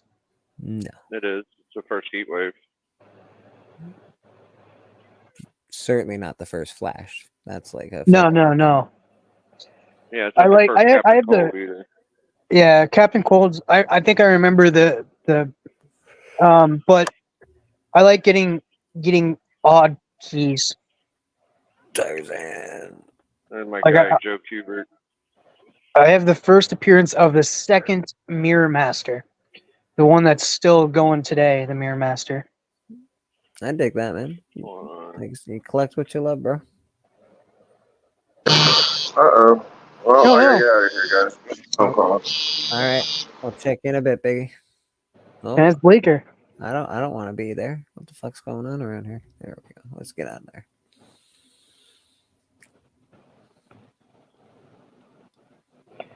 Yeah, and people go too crazy with Marvel titles. Yeah, people get bent out of shape, man. They get bent out of shape with all that shit. I don't know. I like Marvel's okay. I don't really read a lot of superhero stuff anymore, unless it's unless it's different. I don't read too much regular superhero stuff anymore. It's mostly indie stuff. Radiant Black was cool. Geiger was cool. Shit like that. I gotta read Geiger. It's on my list. Geiger's very good. You should read it. Because they're coming out with a shared universe with that, and it's all going to connect to Junkyard Joe is connected with Geiger and all that. That's also on my list. I haven't read Junkyard Joe. That sounds interesting. Is Evil's comic still in the building? How's Junkyard Joe, Evils? Let me know. I know Mark, Legion of Comics, is trying to get me onto it too. It's done by Jeff Johns, who is a great writer. Norenrad, you only read Spawn? Do you collect more than just Spawn, or is it just straight Spawn for you? That's interesting to just have one character.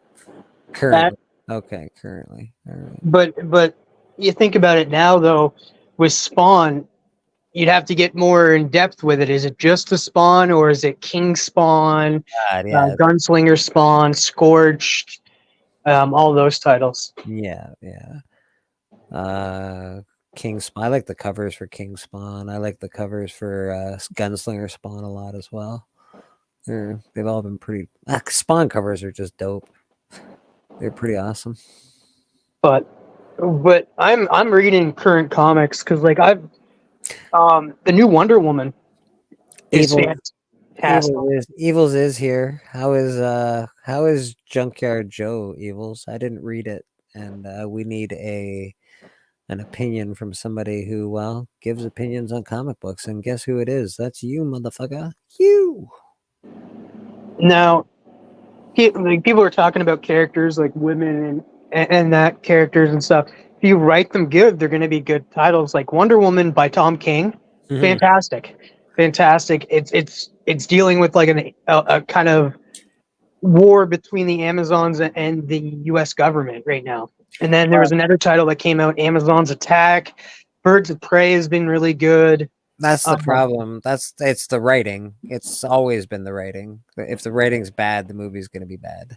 Doesn't matter what actor you get to fucking play the acting. If your writing is shitty, it's going to be a shitty movie. Yeah.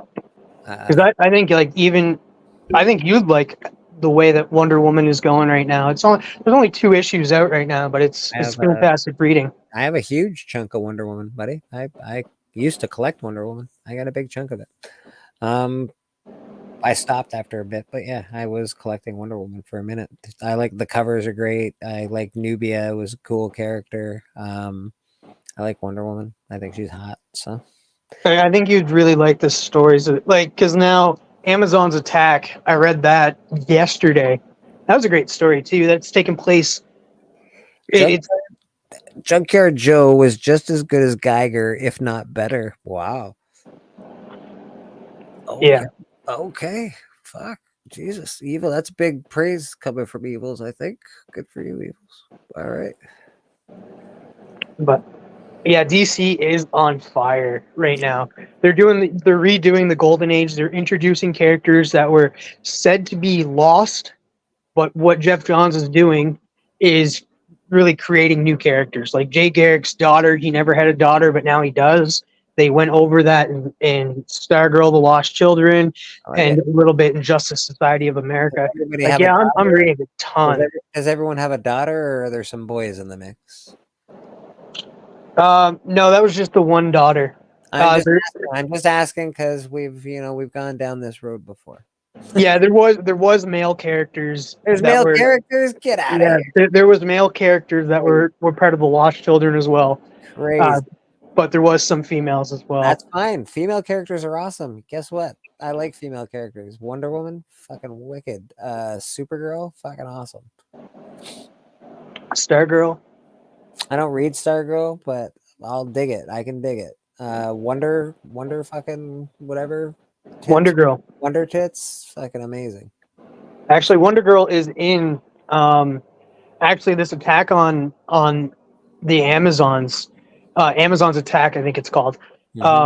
Does have it has Nubia in it. It doesn't have Wonder Woman is mentioned in it, but it does bring Yara Flor, Wonder Girl in it. And then for some odd reason, Mary Marvel, part of the Shazam family, is in this as well. Well, all the chicks, that's hot. I like it. I can dig that. So, yeah, I think that sounds like it'd be good, to be honest. I don't know. DC's writing's always been better. Maybe not always, but certainly better nowadays. They're writing back in the... To answer your question, Papa, it's hard to say because people have given up on some superhero stuff. Like DC has never been doing good. No. And if any indication of is DC going to be good after James Gunn takes over, who knows? I do know that James Gunn announced that stuff way before he should have, because now people are like, oh, I don't have to go see The Flash. It doesn't matter going forward into this universe because they're just going to reboot it. Same thing about Aquaman. A lot of people are not going to go see Aquaman for that fact. Even I thought Superman by James Gunn would be a big hit, but people have told me, and I looked at the box office, Man of Steel didn't do well in the box office when it first came out either. Which I find I loved Man of Steel. I thought it was a great Superman movie, but whatever. What do I know? I guess I just I like what I like, and so does everyone else. James Gunn, we should get good movies. He did do Guardians of the Galaxy. He did some good shit. Yeah, there's like a lot of people that are going to be going for that fact that are just James Gunn fans. Mm-hmm. But will that do well for the movies? Who knows?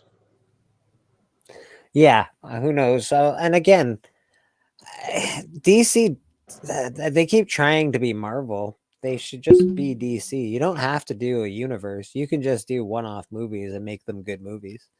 You don't have to make them all complicated and try to tie them in here and tie them in there. You can just make a really good movie. There's more than just superheroes in the DC universe. There's a lot of characters. The TV show they did, what's his name there, last year rather, the Vertigo line, and it's fucking awesome, man. They can do a ton of stuff with DC. They don't have to do universes with DC.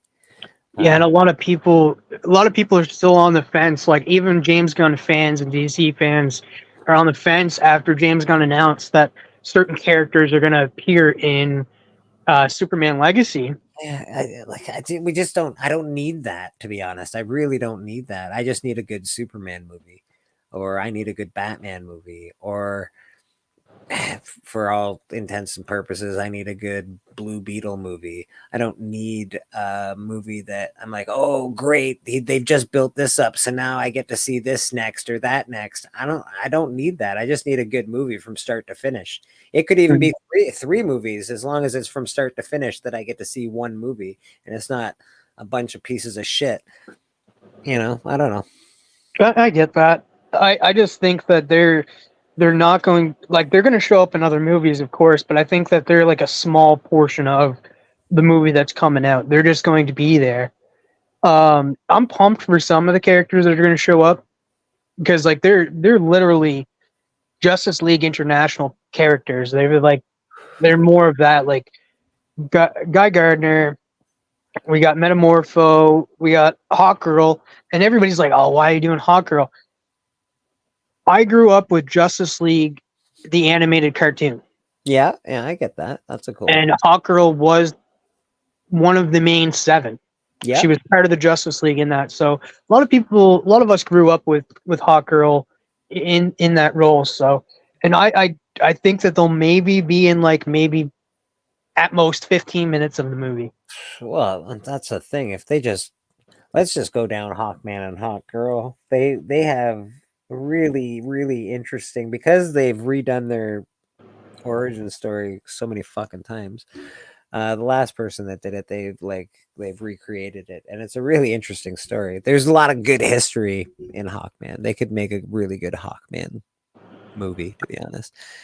And like I say, be damned, you don't need it to intertwine with anything else. Just make a good movie. And what James Gunn stated that he's trying to do is, what makes Superman great is seeing the normal life aspects of him and then the superhero aspects of him. So we're going to definitely get Perry White. Lois Lane is there. We need Jimmy Olsen. They're going to show that aspect of his life and how he can juggle between real life and like his work at the Daily Planet, and how he is when he's a superhero and Superman. And it's unrealistic to be like, oh, Superman's going to be just out here by himself and we're not going to see any other types of heroes. That's just unrealistic. I do.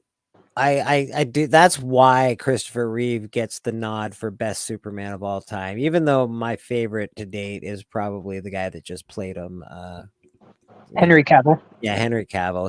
He's what I look at him. He looks like Superman to me. I'm just like, yep, that's the guy. And the fact that he's got a hairy chest and all that, I'm like, that's a great. I don't know. He just looks like a Superman. And I'm like, okay, perfect. You're the dude. But what's his name played a really good Christopher Reeve. Christopher Reeve played a really good Clark Kent.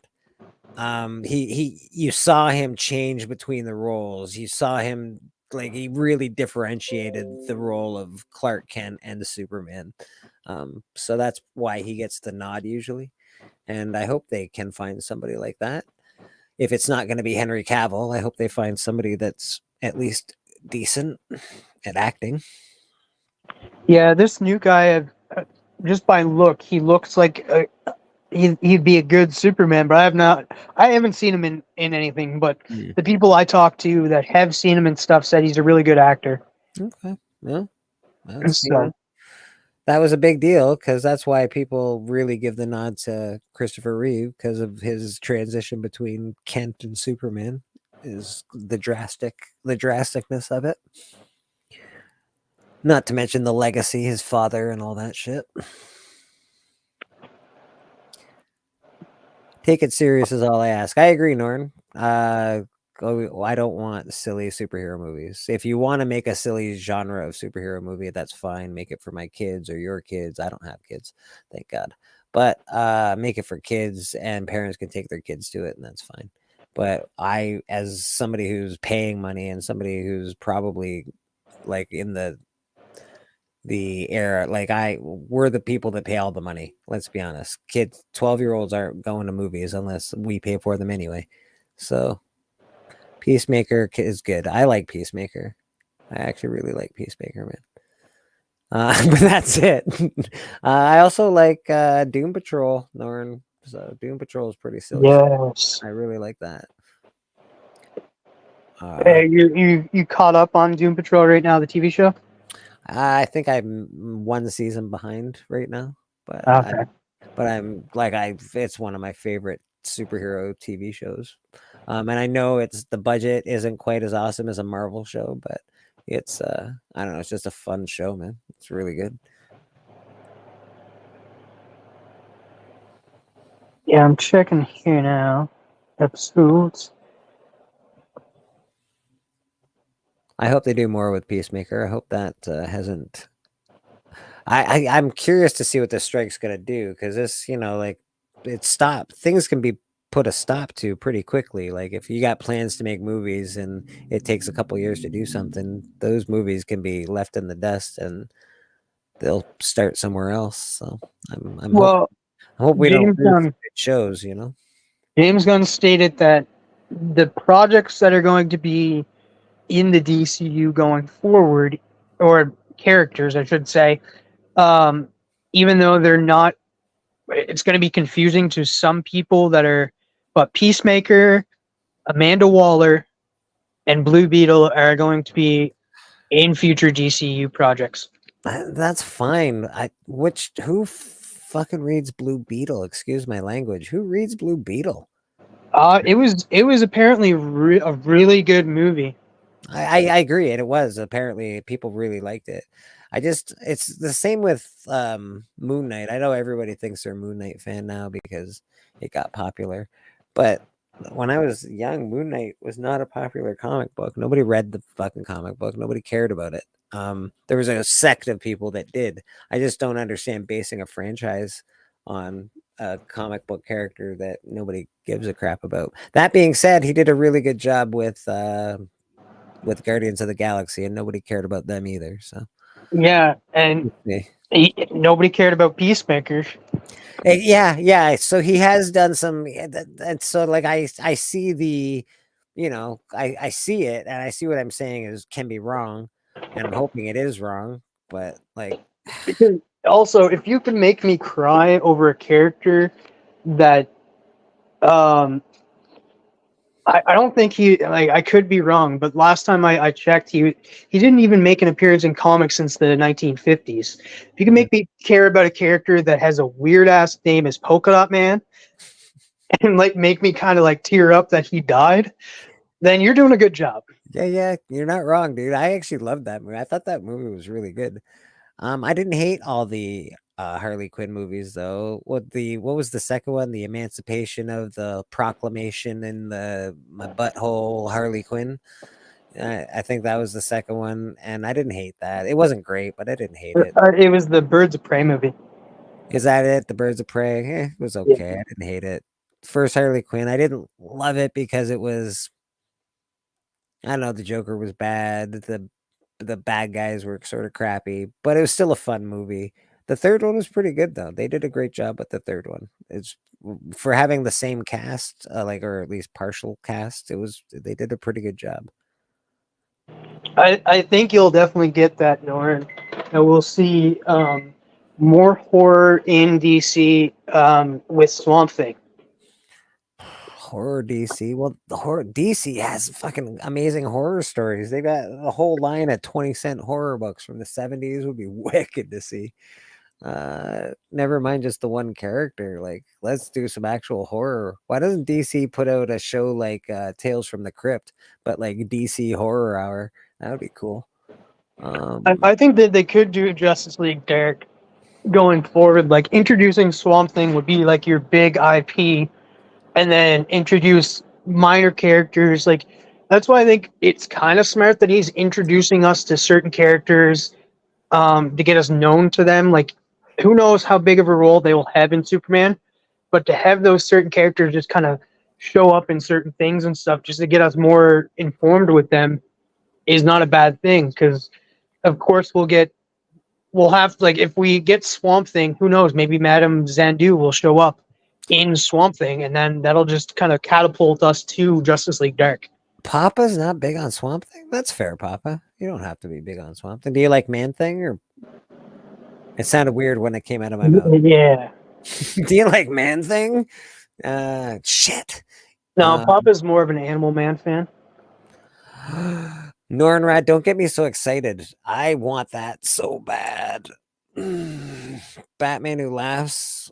But I also think you know the world that the Joker is in right now. The good Joker, just the standalone Joker movie. I think they could make that universe. I think they should do a whole series of movies based on the Rogues Gallery in that style, because I think like they would be really good. The stories are very good. The backstories of all these characters are amazing. Take Batman out of it, just make it like you did the Joker. You could do that. You could do it with Mr. Freeze. You could probably do a really good one with the Penguin. Like there's some fucking amazing stories like that. You could make them really sad and really relevant to society today. I don't know. They could make billions of dollars, but they're fucking dumbasses and they won't. So they should be doing that kind of stuff. That's what DC should be doing. My last name is Greenfield, so I've always been connected to the green. I don't know if you've watched Gotham. I watched most of it until the Riddler and the Penguin started falling in love with each other. That's when I stopped that nonsense. That's not. It was the Penguin who was falling in love with the Riddler. The Riddler could care less. Yeah, that was the end of that nonsense. I like that series because the fact that you just said, like, having the Rogues Gallery, because the show was not about, like, I know it was mostly about James Gordon, but it was heavily like the main stories were revolving around, like, they changed up the Riddler's origin in that series because the Riddler came to Gotham looking for somebody smart and was looking for Batman. He wasn't I don't disagree, brother. Actually, the show is pretty good. The only thing that I could say really against the show as far as the Rogues Gallery is concerned is they made them a little older and Batman was too young. By the time Batman could become Batman, those guys would be like 65. You're like, yeah, they made everybody older. They even made Selena Kyle older than Bruce Wayne. So. Right, so it became it, and I get it because you got to find good actors to do the parts, but that it would be like, what, Bruce is so young and all these guys are they're gonna be like 80 by the time he fucking becomes Batman. I think they like they did a good job with Poison Ivy, making her the same age as Selena Kyle. But then they were like, no, we need Poison Ivy to be sexy. We can't sexualize this little girl. So we're gonna figure out something happened and she became a grown ass adult. Not that, yeah, a real Catwoman solo film with a great story. You could make a really good story with Catwoman. There's a great story, not the fucking Halle Berry bullshit. And getting back to the Gotham, you can't say it out loud, but I'm gonna, because that girl that played Catwoman, she was very pretty for fucking. She was too sexualized for her age, I think. Jesus, all tight outfits and tons of makeup, and they tried to make her look older than she is, and I'm not sure that's great.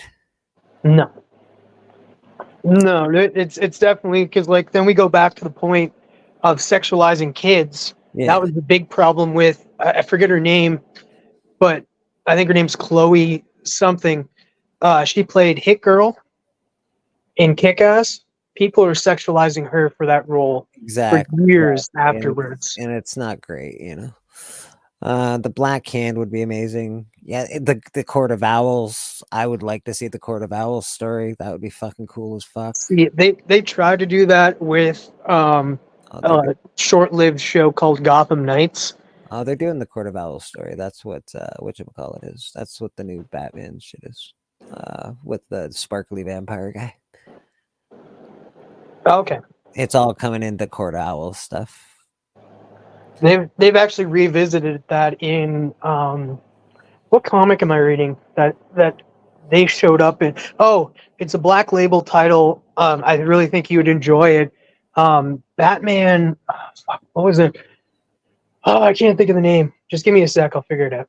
Black Label DC, and I've been touting Black Label DC for a long time now, is very good. The art is really good. The stories are really good. Super more adult oriented. So DC is doing a great job with their Black Label stuff. As far as if you want to read cool comic books. I hope Aquaman is good. I do too. I didn't hate the first Aquaman movie. I think it's this story you definitely need to read this story.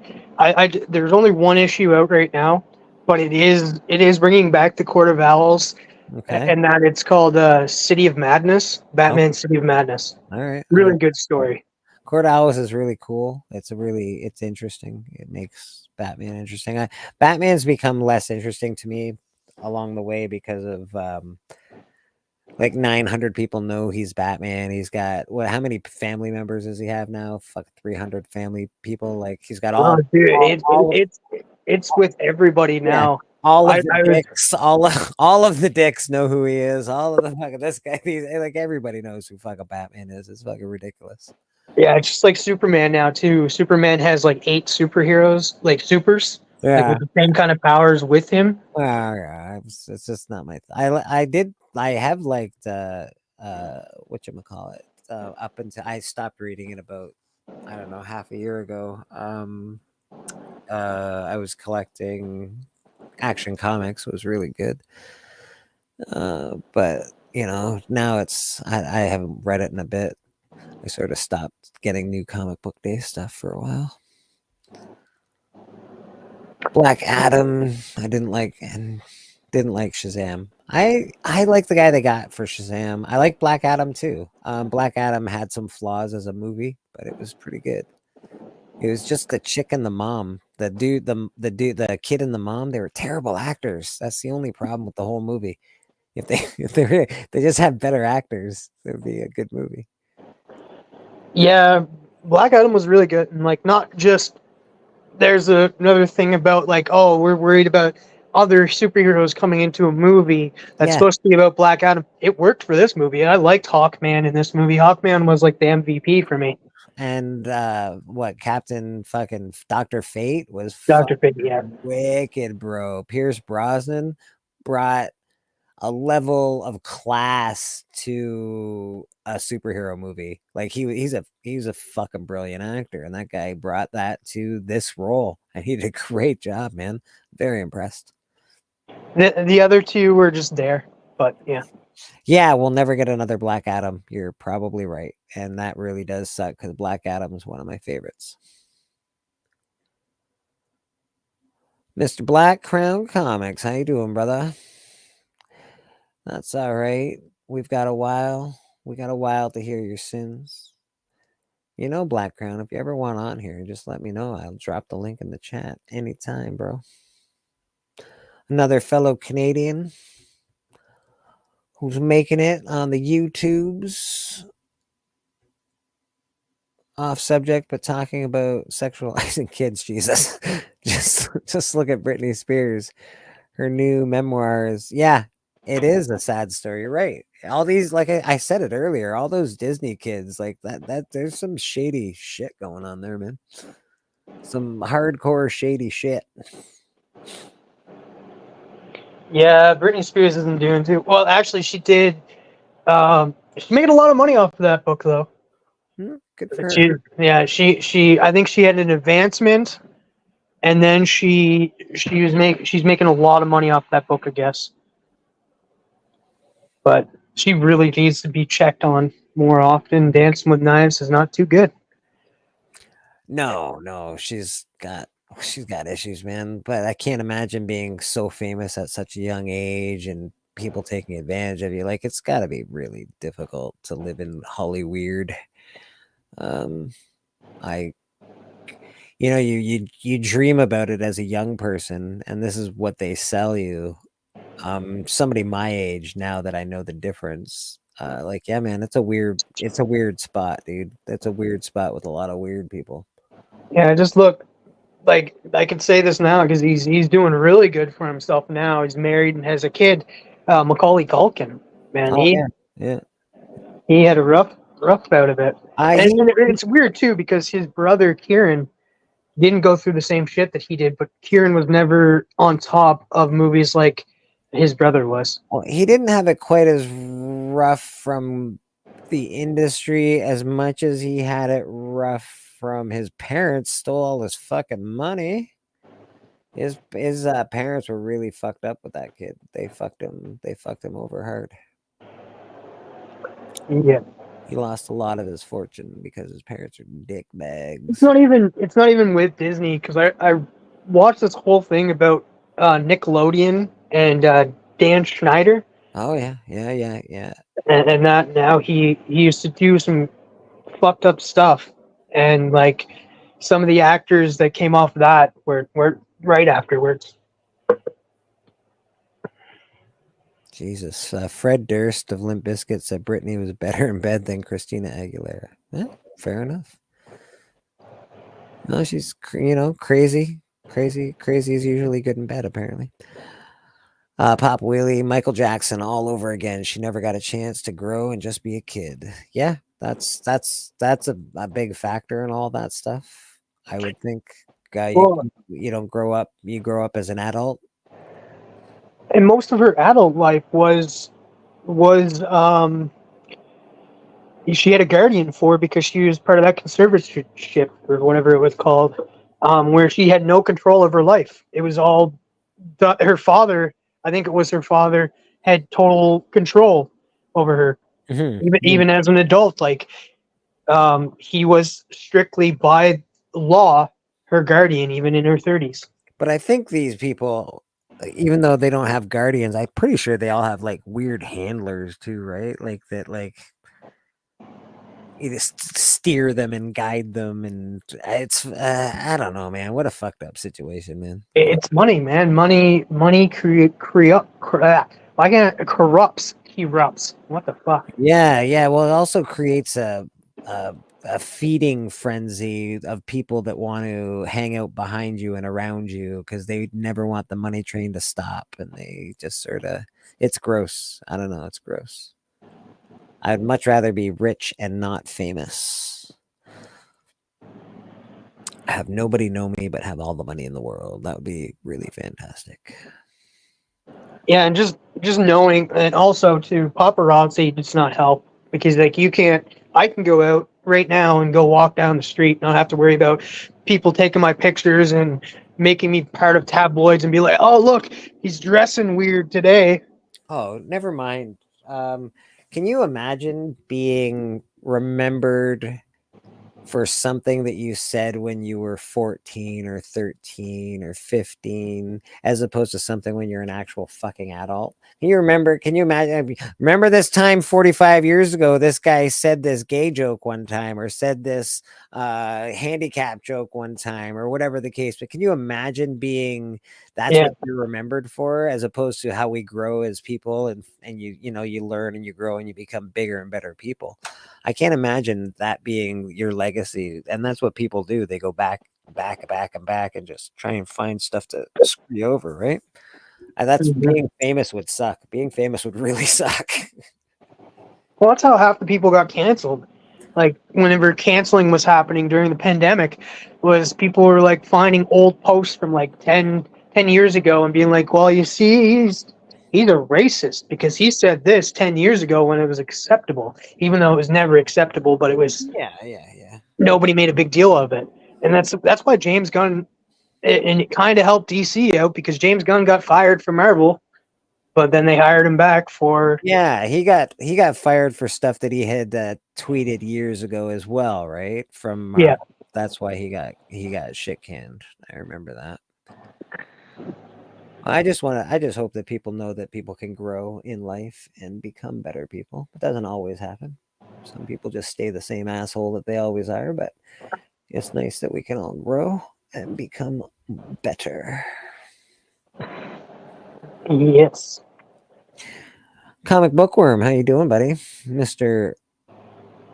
Naman himself. I hope you're all right, Naman. I hope you're well and got home from your trip.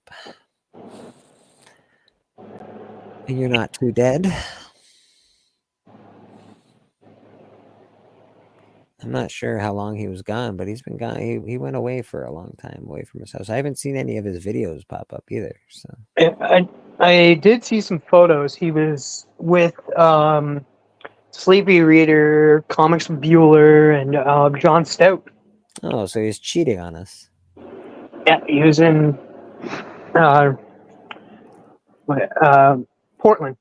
Oh, so you're just cheating on us with higher standing community members. I get it, Naman. I get it. You're just rubbing elbows with all the bigwigs. He said drop a link.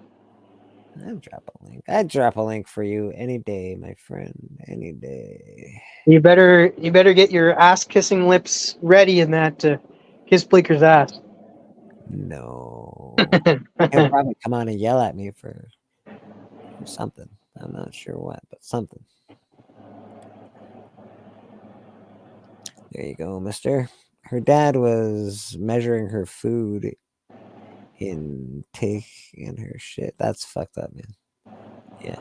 Yeah, that just imagine you're in your 30s and you have no control over your life because legally, like this is all legal and stuff. If you decide to do stuff on your own, you can go to jail. And that's that was Britney Spears. Her guardian was her father in her 30s, and that would suck, man. That would suck so bad. I can't imagine that. I can't, and that's the thing. That's why I'd much rather be rich and not famous. I'd rather just have enough money that I could help whoever I wanted, give money away if I needed to. I'd be anonymous, right? I could live out of a backpack if I really wanted to, and then go to a ritzy, fancy hotel if I needed to. It would be much better to live like that, I think, than be a famous person. I'm going to bring up a person here that was, I'm not going to mention the other guy's name, but one of his films, one of the actors from Clerks, Randall? Yeah. The actor that plays Randall actually did that. Like he moved out of town. He lives in the forest in a house and stuff, away from everybody. Well, you'd have to, right? Because you don't want to be, because that's a really iconic role that he played. He played that role perfectly. He's not a great actor, but man, did he ever play that role well. Well, he never wanted to be an actor. He wanted to be a cameraman, and literally that role was written for somebody else, but then they were like, no, you can take this role on here. Oh, he's perfect. He's amazing at it. I couldn't even imagine anyone else doing it. Maybe Ryan Reynolds. But it'd be hard pressed to say somebody else could do it as well as him. It gets a little old after the second and third installment, but you think he'd grow up as a person a little bit. Well, you did see him grow up a little bit in the third one. Is that true, Norton Rat? If you win the lottery, you got to pay extra to be anonymous? I did not know that. That would suck. Because I'd want to be anonymous. If I ever won the lottery, I want to be anonymous. Who knows who's going to be knocking on my door? It depends on how much it was, and I don't think it would suck that bad. I'd pay to be anonymous. I'd be like, yep. No, sir, don't put me on that list. That's because he's weird, not famous. No, that guy, he never even wanted to play in Clerks 2. Yes, no, it took him a lot. It took them a lot to get him to play in Clerks 2. Because he didn't like the actor he played, or the character he played in Clerks. But he actually made his first appearance in Comic-Con when Clerks 3 was coming out. He made it to the screeners and stuff. But well, I think he's good at that role. Again, terrible he didn't, actor, but he didn't play in anything else. He played in Zack and Marie Make a Porno as a cameraman. Wow, I forgot about that movie. I haven't watched that movie in a while. That's yeah, that's the shit on the face movie. Yeah, that's good stuff. Good stuff. Trying to think. I don't know. Are you interested in Rebel Moon, the new Zack Snyder movie that's come out in, I want to say, December? I don't know. Is it Star Wars? No, here's the thing. Zack Snyder pitched his idea to the executives of Star Wars and Disney, and they were like, "No, this is too mature for us." So Zack Snyder turned around and was like, "Okay, I'm just gonna make my own movie." The last Zack Snyder movie, didn't he do that stupid zombie movie? I hated it. We got somebody in the back. Let's give him a little intro. We don't have a personal intro for him, but we'll give him one of these. Crush your enemies, see them driven before you, and hear the lamentation of their women. Yeah, Mr. Comic Bookworm himself. Love that lamentation of women. Yeah, that's I figure that happens everywhere you go. There's just lamentations of women, and they're bowing down at your feet and tossing you flowers and stuff. Lamentation of women. How you guys doing this Sunday? Not too bad, Tom. Not too bad. You know, it's church. We're chilling. Everybody seems to be having a good day. I'm sure there were a lot of people watching football. We had more people at one point. We had 20 people, I think, at one point. But yeah, you know, it's football time, so we lose a bit. Go Steelers! I don't watch NFL. I watched OSU though yesterday. Okay, all right. I didn't have COVID, but I had a cold. Actually, I had a cold. You know, just a regular cold?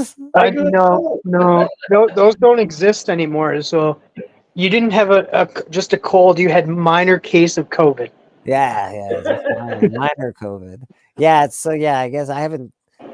I mean, my kids won't let me come in if I have any kind of cold symptom unless I do a COVID test. So I did COVID test, and they come out negative. So hey, cold exists. Cold does exist, guys. It is cold and flu season. It started. It does happen. Yeah. But even cold, they don't want to come near me. So I say, okay, that's fine. No, I got some drawings. I got some drawings for tomorrow night. For In Between the Lines. I hope you come and see them. Oh, what's the theme?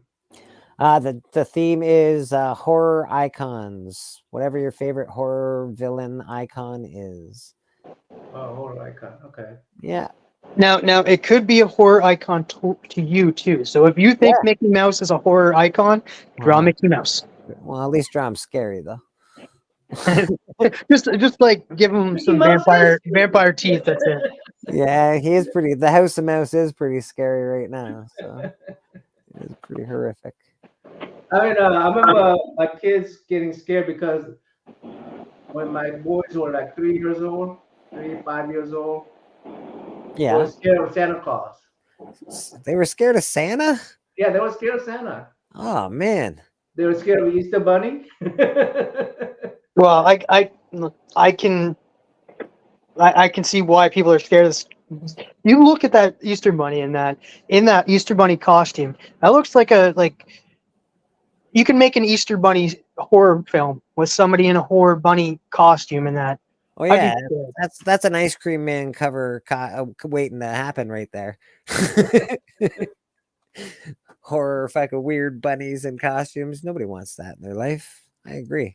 I mean, even Santa Claus, you got strange old man with the fake beard. Santa Claus I always loved. Tooth Fairy. Tooth Fairy is a little freaky though. She comes in your bedroom at night, doesn't wake you up, reaches under your pillow, gets right fucking near you and shit. That's scary. And come on. And you think about it too. She's not. She's coming, and that like Santa Claus is bringing you toys if you're good or bad. This bitch is coming into your house and stealing your teeth. Yeah, and taking your teeth. That's even worse. So what if you were bad? No, like, and you think about it, it's like, what the fuck is she doing with these teeth? Yeah, what is she? Is she eating the teeth of all the people because that's what feeds her soul? Sounds like it. Sounds like she needs human teeth. She comes in, she's feeling her teeth. It sounds like she needs human teeth to live. That's a beast. That's a vampire that we worship. We're worshiping a weird fairy vampire that needs teeth to live instead of blood. Scary ass motherfuckers. And you think about it even more if you think about who played the Tooth Fairy in the past and be like, imagine The Rock coming through your window and stealing your teeth, because he did play the Tooth Fairy at one point. Yeah, he would be.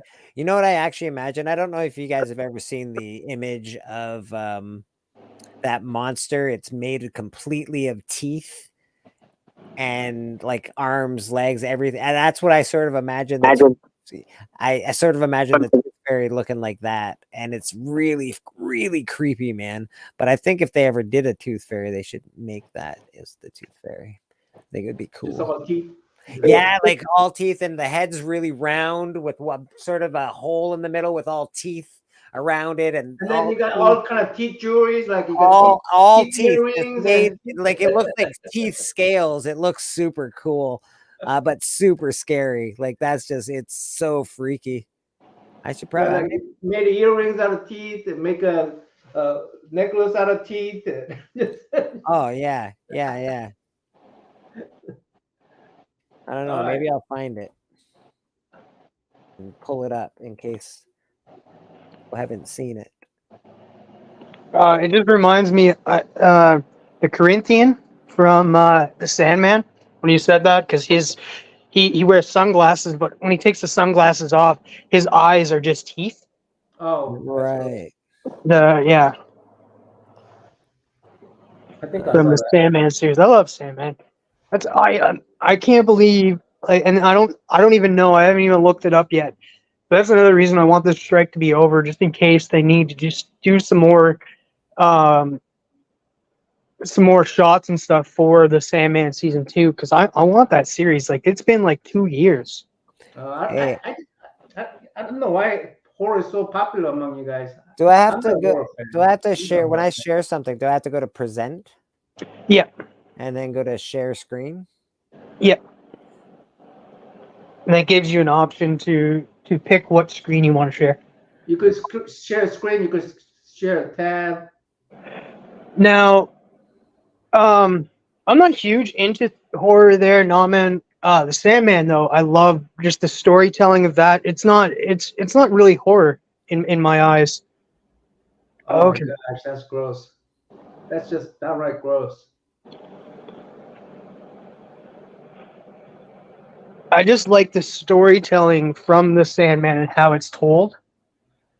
It's really interesting too, because it's not. I don't find the Sandman that horrific, and I'm not huge. Like, I love some horror stuff, like American Horror Story. I do like them sometimes, but I'm not a gore guy. I don't like. I'm not a fan of like Saw movies. I'm not a fan of, because like it's just gratuitous, just for being gratuitous.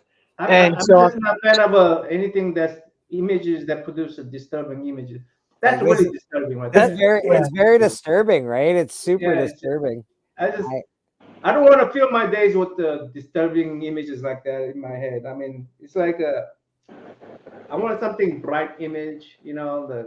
I love horror, so that it's cool. But I get it, Norman. I get it, man. The bright images, I got you.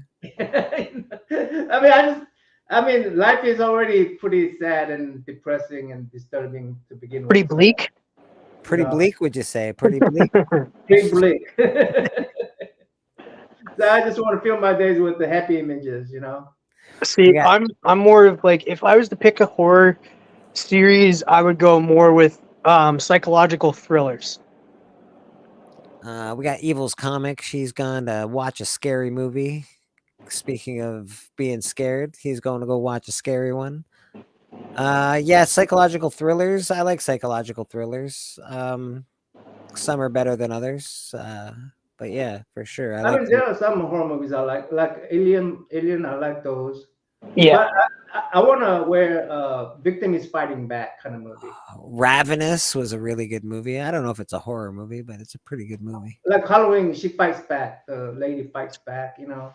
Okay, all right. So it's like, yeah. It's not like yeah, you definitely not like. All I heard, like, I have not watched Talk to Me, and we were talking about this earlier. I don't think I will. It's not a movie because, like, some horror movies, they'll have like, oh, there's a little bit of brightness in it. There's a little bit of comedy in it. There's no comedy in Talk to Me. It does not make, like, the people that have watched it and said they loved it said they'll never watch it again. Really? It's that scary, eh? Oh, it just doesn't make you feel good. Okay. Yeah, well, The Ring is sort of the same way. The Ring doesn't make you feel good either. Ringu, you mean Ringu, the Japanese? Yeah. It was Ringu, and then when it got brought over to America, it became The Ring. Just like how that movie is more of a that movie was actually intended to be more of a science fiction movie rather than a horror movie. It's just like The Grudge. The Grudge was over in Japan first, wasn't it? And then it got brought over to America. I mean, the whole content of it is that it messes you with the brain, because all these waves out there, like all these TV signals, the Wi-Fi signals, all these signals are. I mean, because your brain does catch those signals, your brain can send and receive brain waves and stuff. So, idea is that it messes with your brain. All these like viruses and stuff on your computer, all these unintended signals messes with your brain, and that's the whole premise is that all is happening in your head. Yeah. And here's the thing with horror movies: I don't like watching people like die for like odd reasons. Like that's the whole reason why I watched a trailer for it, and I was like, yeah, this is not for me. It might be like the #1 Netflix series ever, and people still think it of high praise. Is Squid Games. I'll never watch Squid Games because I'm not interested in that type of shit. I don't know. I haven't watched it either, but I don't. I don't think you were talking about you don't like horror. It's like it's people getting put into a game. They're take all the time you want, Papa. Take all the time you want. I'm not in a hurry for it. It's a show about like people are trying to win money, and they're playing this game. But if you lose at a certain thing, you literally die. And I was just like, I'm not into that. What happened here? Oh, it's just Bleeker probably watched it though, but I'll never watch it. Squid Games. Squid Games is actually really good. Yeah, I haven't seen it yet, so that doesn't make you feel good, but it's a pretty good movie. Yeah. It's I'm not a fan of watching people die. You're not a fan of what's Hunger Game kind of thing? That either. Like that kind of threw me off from that show too. I'm not a big fan but these guys die in, according to people, they die in like the most gruesome ways, just like how Saw, and I do not like the Saw movies. They don't die gruesomely, but they die, I would say, without compassion, and there's no chance. Like there's no, it baffles the brain because there's no sense. Why would you put yourself in a position where you would have to die like that? It fucks with your head, I think, in that fashion. Yeah, my head's already fucked up. I don't That's fair. That's fair. Good thing you're admitting that, so that's good. But yeah, that's why I won't watch the Saw movies either, because like I don't know, it's gratuitous. Yeah, the idea of like for instance, in Hunger Games, the idea of everybody having to, so in order for you to survive, you got to kill someone else, even if they're your friends. That idea itself is, I mean, it's taking you to the worst place possible, right? It's like So you subscribe to, if there's an outbreak, let's say, that people will come together as people and will try to survive, as opposed to different factions, like in Walking Dead or whatever it is. Well, Walking Dead proved that that don't work. So we need to come together as people. I don't know if Walking Dead proved anything because it's a TV show. But well, and movies have proved that it's like you can't, you got to work together, because like Walking Dead proved that it wasn't the zombies that were the worst people out there. It was the people themselves, the people that were walking. That's, I think, the point of Walking Dead. I do think that's the point of the show. But yeah, I guess you're right. I'll give you that.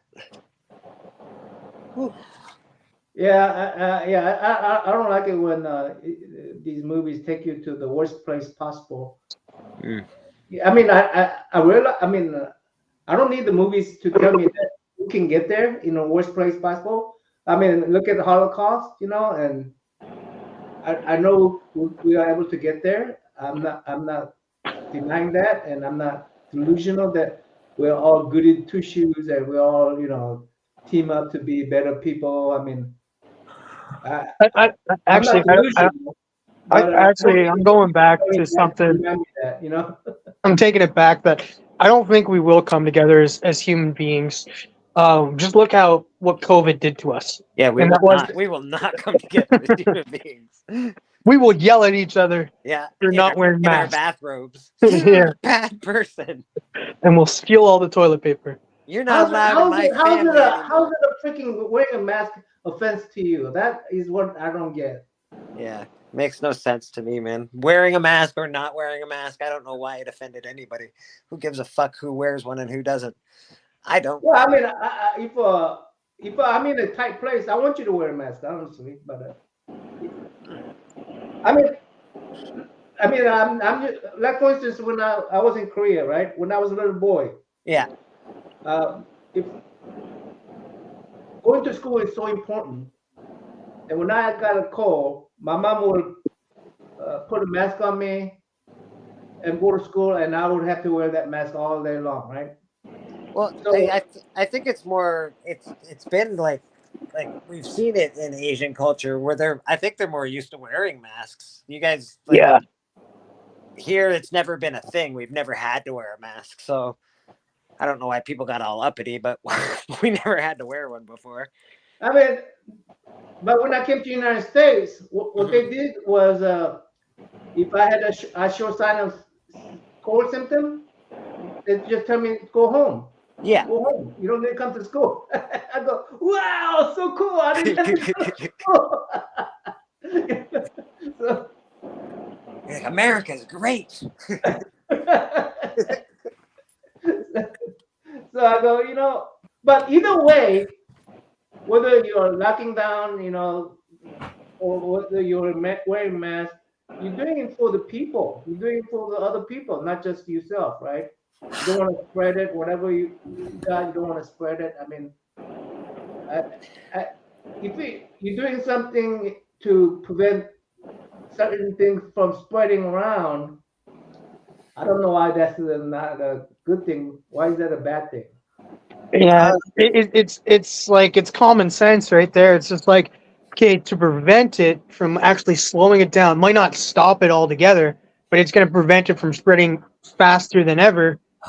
We can wear a mask and this shit will be over sooner. But no, it won't. It doesn't matter. I can't even do the argument against it. But regardless, people really did not come together during that at all. Yeah. COVID, Trump also. Yeah, look what Trump did to you. Trump fucked you guys up. Trump is a disgusting person. I said it. Yeah, you could say that. I don't disagree. I think he's a disgusting person. I don't think he's evil like Hillary Clinton, but I think he's pretty disgusting. Is he good at running a country? Maybe. I don't know. No. I don't think so. Probably not. Is he better than our prime minister? Probably. I don't know. Maybe our prime minister sort of sucks too. I don't know. He did one good thing. He did one good thing, and that's why I. And like, how long has he been a prime minister? Because like, I remember voting for him, and the only time I ever voted, and that was like 5 years ago. And it was because he promised. Politicians are all lousy people, but I want them to hide their evil things. That would be nice. I want them to take some measurements to hide what they do under the table, because Trump was right out in the front doing bad things. I want them to be hard. It's hard for them to do bad things. Okay. All right. Here's the thing too. People are still like right now. People are probably unsubscribing from all of us right now, because there's still some Trump lovers out there. Like I know there's a guy here in Summerside, and he's not even in the United States. He loves Trump. I don't hate Trump. I actually don't even hate Trump. I don't. I think he's a terrible person, but I don't hate him. Whatever, man. He was fun to watch from my side. From this side of the pond, Trump was fun to watch. You could subscribe to me because I hate Trump. Fuck people. It's like it's all right. You can go. You can go away. You can say anything you like, and someone made unsubscribe. Yeah. You know, I don't think you can really have a right opinion these days. Akira was awesome. Norad. Yeah, anime does have some good horror. My favorite anime in the recent times has probably been Castlevania. Yeah, I agree with you, Papa. Castlevania has been amazing. I haven't seen the season that just came out, but I'm really looking forward to it. No anime beats Bleach. No anime beats me. Beats Bleach. Oh, Bleach. Okay. All right. Bleach. I love that show. 14 seasons, and now they came back after 12 years and doing new seasons now. They've gotten 2 seasons out so far with updated animation. And that's pretty cool. I like that. That's really cool. Yeah, that's super dope, actually.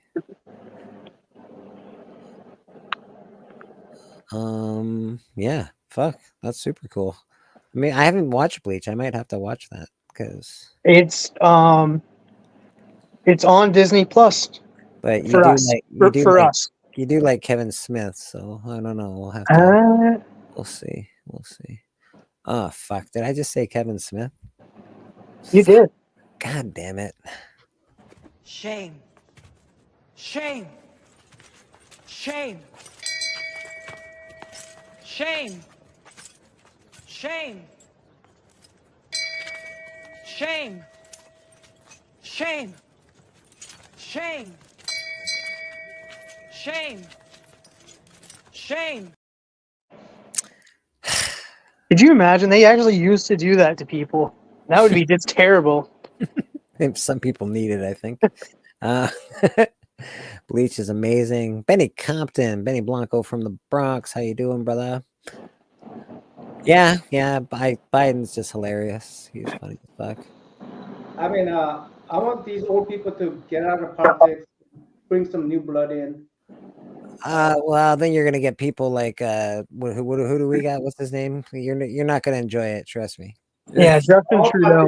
You're gonna get a Trudeau. It's not gonna be I great. want them to do 5-10 years and get the fuck out. I mean, I'm gonna tell you exactly how Trudeau won. You're gonna get a guy. Trudeau won because he was good looking, and then he wanted to legalize marijuana. That's the only reason he won. I know. Oh my God. And people used to like whenever he was like running for prime minister and that you'd see all of these posts about women being like, "Oh, he's so sexy! Can't wait to have this sexy looking guy for prime minister." They were buying mugs and plates with his fucking face on them and shit. And Canadian flags. Justin Trudeau's handsome, like without a shirt. Like, come on, man. It was fucking so bad. I hope Trump goes to prison. I'm just tired of I'm just tired of Trump. Again, it's politics. I don't pay too much attention. I know it sucks, and they're all assholes. I mean, if there's no news about Trump, I'll be happy. They're all pretty evil. Let's just be honest. They're all evil. None of them are great. I want them to be evil for 10 years, and that's it. I do know somebody that collects Trump covers, comic book covers, which I think are fantastic. I mean, he collects all of the. People collect Nazi politician covers. Nazi covers. I mean, I don't see anything wrong with that. No. Actually, the Nazi covers that's a hard collect, man. Especially if you're doing just the straight Hitler covers, that's a very hard collect. Especially since you have to get the Captain America one. Yeah, there's others. There's one from the 40s from Canada that's like really almost impossible to get. I think there's only a few copies in the world. So that's not an easy thing to collect. Doc Lesnar, Man Cave collects that, and it's pretty awesome. I mean, it's a collecting piece of history. Yeah. But I'm all against any kind of a book banning, book burning, book canceling. I'm against all that. I'm against all of that. I'm also against knocking down like sites, like all the things that they're knocking down these days. You gotta keep history up so you remember history. That way you can improve. On your history. I mean, now I could see the people wanting to take down, let's say, these people are known for, these people are known for, like, let's say, slave trading or whatnot, and then you have them up there, and people who in public places, and people who have been, their ancestors have been enslaved. I can see that. They're uncomfortable with that, and they're protesting about that. I have no problem with that. I can see that as well. I can also. That's the same reason. Like, if you want to take down a Stalin statue, I think that's probably a good idea. There's some terrible people in history. So yeah. The history record. I mean, it's not like those statues are history lesson statues. That's true. You got libraries. You got all written records out there that keeps the history. So. We got Emmy Comics in the house. How you doing, Me Comics? What's going on? But I don't want you to, even if whether you're devil worshipping books, your Christian books, I mean, they all have a place in the library to me. So yeah, I agree. Don't F with me. I won't F with you. That is the creed that I live by. I'm gonna fuck with Papa now. I just don't. As long as you're not hurting anybody else, you can do whatever the hell you want, man. Yeah, I mean, I know I'm not supposed to talk about religion and politics. No religion, no politics, but we're talking about it anyway because it's church and we can do whatever the hell. I think we covered it all. Yeah, we've covered a lot of terrible topics today. We've definitely talked about some terrible things. I only do that. I only do this on other people's channel. Never my own, just other people's. Well, let's the wonderful people, they must be entertained. Are you not entertained? Are you not entertained? Is this not why you are here?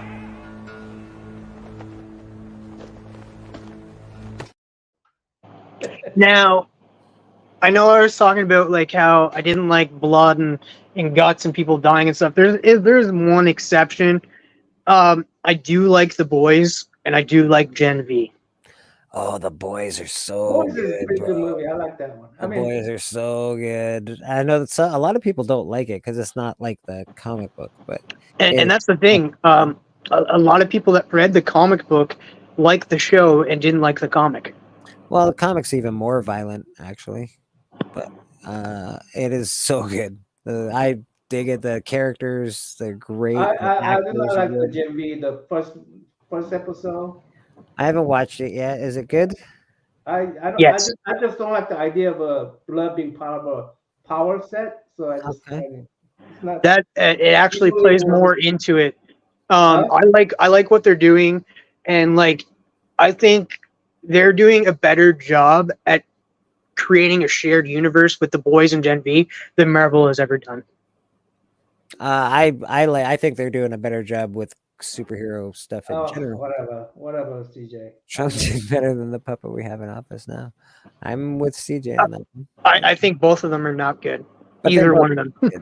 Neither of them are good. The Boys was awesome. I never knew it was a comic before I watched the show. I actually almost have the full first 40. Anybody's better than Trump to me. So. But again, I think people like if you can't. We can't hate each other because of fucking who we like and who we dislike, unless we're like liking Hitler or some bullshit. Like you gotta. I think we all can respect each other. I have a friends that I play games with that are Trump lovers. Yeah, well, I think we can all respect each other's opinions. Around here, we're all adults. We're not children.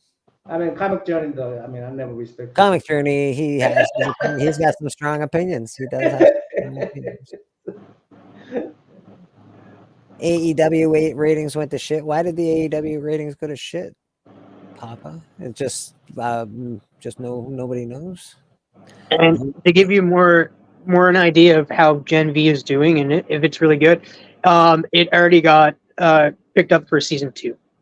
Already, that's good.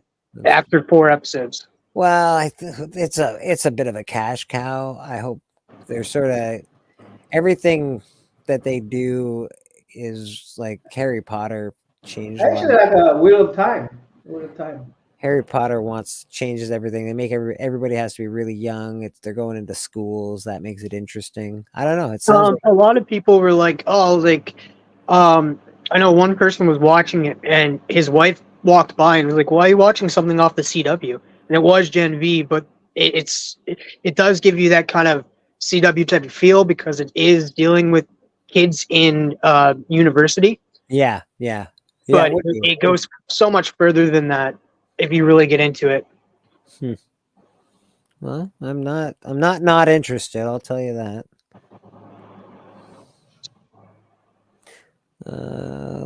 It does definitely. You will definitely see Dick in it. Oh, I thank you, man. Perfect, just what I always wanted.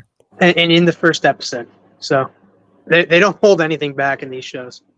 Let's give a shout out to Freaky Louie, who made this awesome intro for me. I played it at the beginning of the show, but let's shout him out one more time. Thank you, Freaky. You're the man. We appreciate you and what you do for this community. Straight from Canada, bro. From uncharted regions of the YouTubeverse comes the legend of Bleeker, Reverend of the YouTube Church. A mighty member, subbed by good, feared by haters. As Bleeker's legend grew, peace settled across the YouTube stream. In Bleeker's church, a YouTube alliance was formed. Together with the Hunt and Insomniacs, they maintained grails throughout the Collectorverse until a new, horrible collector threatened the community. Bleeker was needed once more. This is the shout-out of the Freaky Force for the comic community. Specially written by Freaky Louie to shout out Bleeker, Reverend of the YouTube Church. Bleeker, Reverend of the YouTube Church. Yeah, baby. Yeah, Freaky Louie is awesome. It was really nice that he did that for me. So thanks, Freaky. Oh, he was a Powers fan. Yeah, I guess he's a Powers fan. Would you get Powers 1 from Uncle Phil there? Is that what happened? Yeah, I haven't watched the show, but I read issue number 1 because he sent it to me. Nice. That's I very guess it flew under the radar. I have not. Yeah, Beckerman's saying it's better than Boys, I guess. All right. Well, Beckerman likes Speedball, so we'll have but to. we all like one thing that other people don't like. I have my Animal Man. Norman has his. I was gonna say Superman. People like Superman. Yeah, don't say Superman. Superman. I want to say Wheel of Time. I like Wheel of Time. Nobody talks about Wheel of Time. Wheel I of Time know. was a good book series. I don't like the TV series, but it was a good book series. I know Bullseye Bob was reviewing. He was going to be reviewing the TV series because he loved the book. Bob the Ferris Bueller guy. Yeah, Bullseye Bob. Bullseye Bob? Ferris Bueller guy. Yeah. I love his review on his book. I don't think he's going to give a good. I don't think he's going to give a good review to that show if he's trying to. If he liked the movie. I don't think he ever went through with it because he was reviewing. He was saying he was pumped for the show, and then nothing happened after that. So yeah. it's Like you went. That sucks. I mean, I think he's done with the YouTube at that time. So is he done? I think so. He hasn't done anything for like at least a year and a half. Yeah. I guess people sort of get burned out on YouTube, eh? They sort of come and go. Yeah, I'm sort of burned out on YouTube myself. Me too. You're a bit burned out, TM. You're a bit burned out. No, I mean, I'm new to YouTube, so I'm not burned out at all yet. The Hangouts are different, though. They're not as like jumping on somebody's Hangout stream is like it's a little easier because like you're like, okay, well, let's say I'm doing chatting with the comic community. I'm gonna make sure that I have questions ready in my head. I don't write down questions or have questions. I just let it flow, but it's still. You haven't fucking written down questions for me? Come on, TM. This is bullshit. I just kind of like come up with them, but in my head I have them put up and stuff, and like it's just it takes a lot of. I mean, there's a lot of preparing for it between the lines. I could tell, man. And I mean, it can't be if we expect, live stream to. I mean, you got to be consistent, obviously, but way you prepare your show, I mean, it deserves the crowd that you're getting. So. And with Between the Lines too, it used to be before, because I was not on the show at first. It was just Cardboard Crazies and Roscoe, and they never did it like always once a week, and sometimes they'd go months until the next one. And it would only be an hour long. Then I came along, then it got a little bit longer. It was the three of us. Then Chris dropped out, and then it was me and Roscoe, and then it just kept going longer and longer till now. It's like Roscoe hit me up because Roscoe does have problems with his muscles and his bones and stuff. For him sitting long, it really damages him. And he hit me up the other day, and he was like, "Let's." I forget who it was. Our last guest. And he's like, let's not do a 3-hour one. I'm really sore. So I'm like, all right, let's not. I hit up everybody. We had. Hey, honestly, in my personal opinion, I wish, especially a show like that where it's a very consistent show, I wish it doesn't go over 1 hour because it's definitely hard, man.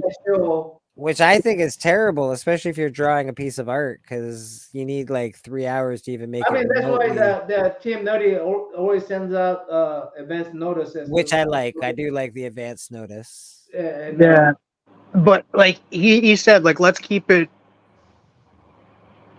short. Oh, I think it was Hialeah. Yeah, it was. I was like, all right, we'll do that. I sent out messages. We had the less amount of questions that night. We still went 2 hours and 55 minutes. Jeez. I think 12 should be good. 12 should be good. But it's hard for me to watch any show that's over an hour for me. That's why I cut out, because people have asked me to cut out this or that questions. I never watch what's his name, Insomniac. I mean, who does that show is designed to not be rewatchable? I mean, I never watch it offline. That one, man. I actually watch that one a fair bit. I have it on in the background when I do dishes and shit. Oh yeah.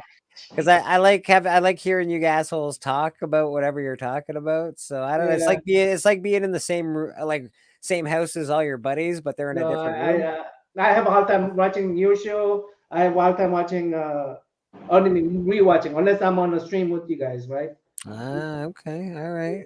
But I that's why we started clipping out the at-home editions, give them more of a highlight, and now this or that, because people were saying it's like, oh yeah, it's like I went to bed too early and couldn't get this or that and stuff, and so like that's why I started clipping those out and stuff for people. They may not get like only like 10, sometimes only 10 to 20 views, but that's 10 to 20 people that really wanted to see those, so that's why I clip them out.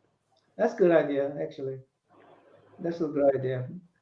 It's like it definitely does last a long time, but once you're getting going on between the lines with some of the questions, and then you just start talking to the guests that we have, we lose track of time, and that's just the thing. We time goes by so much faster than we really expect it to when we're on a stream that we're having a lot of fun on.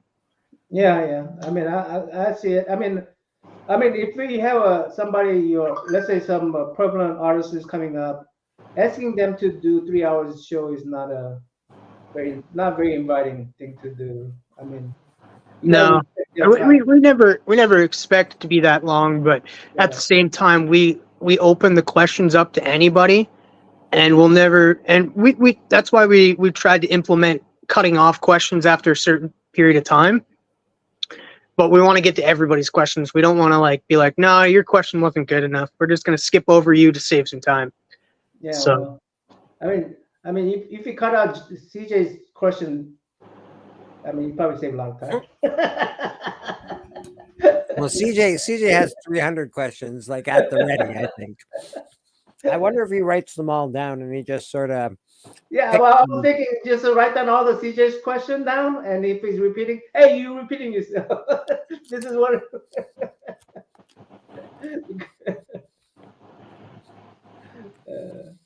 I'm trying to provoke CJ into commenting or coming on the channel. That's what I'm trying to do right now. But I will tell you this.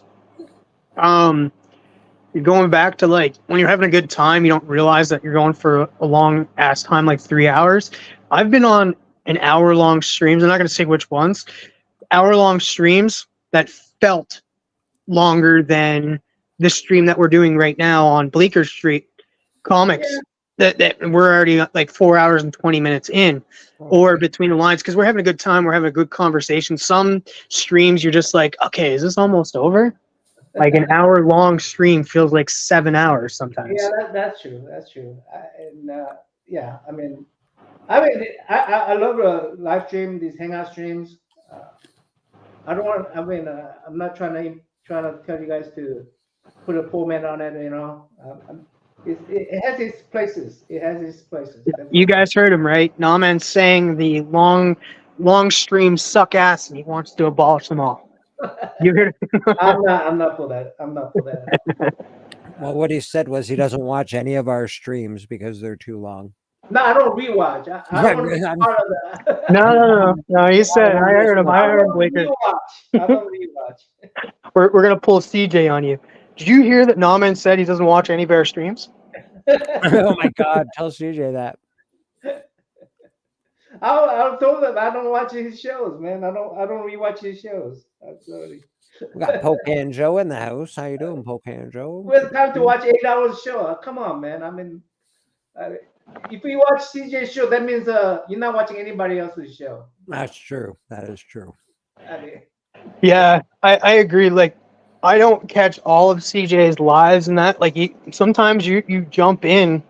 There's been times where I've gone to bed really early and woke up at 5 a.m. and he'd be streaming, and I'd jump in and just jump in the chat, not jump on stream. Sometimes I jump on stream, but I'm not going back and watching that 5 hours that he previously did. Yeah, I'm watching from there on. Yeah. I mean, CJ knows that. I mean, he knows that. So. If I run an 8-hour show, I don't expect people to come and watch all of it. I know there are, for instance, Alex from More Life and Travel. She would sit there and put her computer to work and put it on the background. But yeah, get those watch hours, and that's what everybody should do right now. Is go to my channel. No, after Bleeker show. Bleeker just came back. I just gotta and go put my stuff on like I have playlists. Go into Between the Lines playlist on my channel and just play all and just play it in the background. Just go do whatever. I'm so close to hitting that milestone of like monetization. Hey, if you get monetized, that means we're gonna get commercials on your channel. Did you just say that 4-letter word, monetization? I don't think people. Yeah, actually, if you didn't know this, as soon as you hit 100 views on your video, go into any video that has over 100 views on it. They have commercials. Even people that are not monetized. Really? Yeah.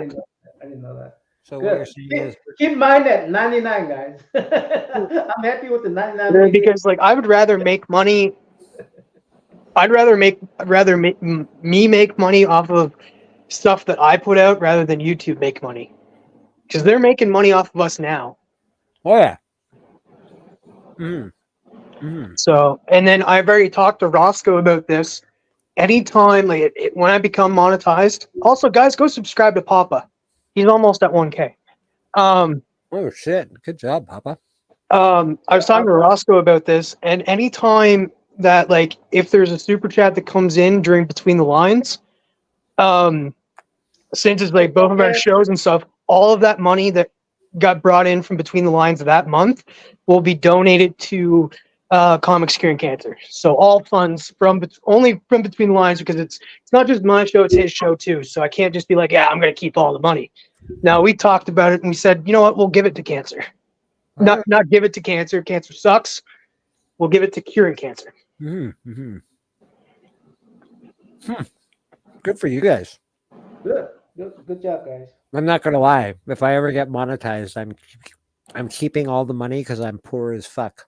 So I'm poor as fuck too, but at the same time, I can't be like, I'd have to like split it with Roscoe and get into that, and we're like, yeah, no, I'll just give it to them. Okay, fair enough. Fair enough. I guarantee you, as soon as I get monetized, I'll be doing a lot more lives, and super chats are welcomed. Apparently, commercials make Norin Rad very hungry, so he has YouTube Premium. I did too for a while, but I can't.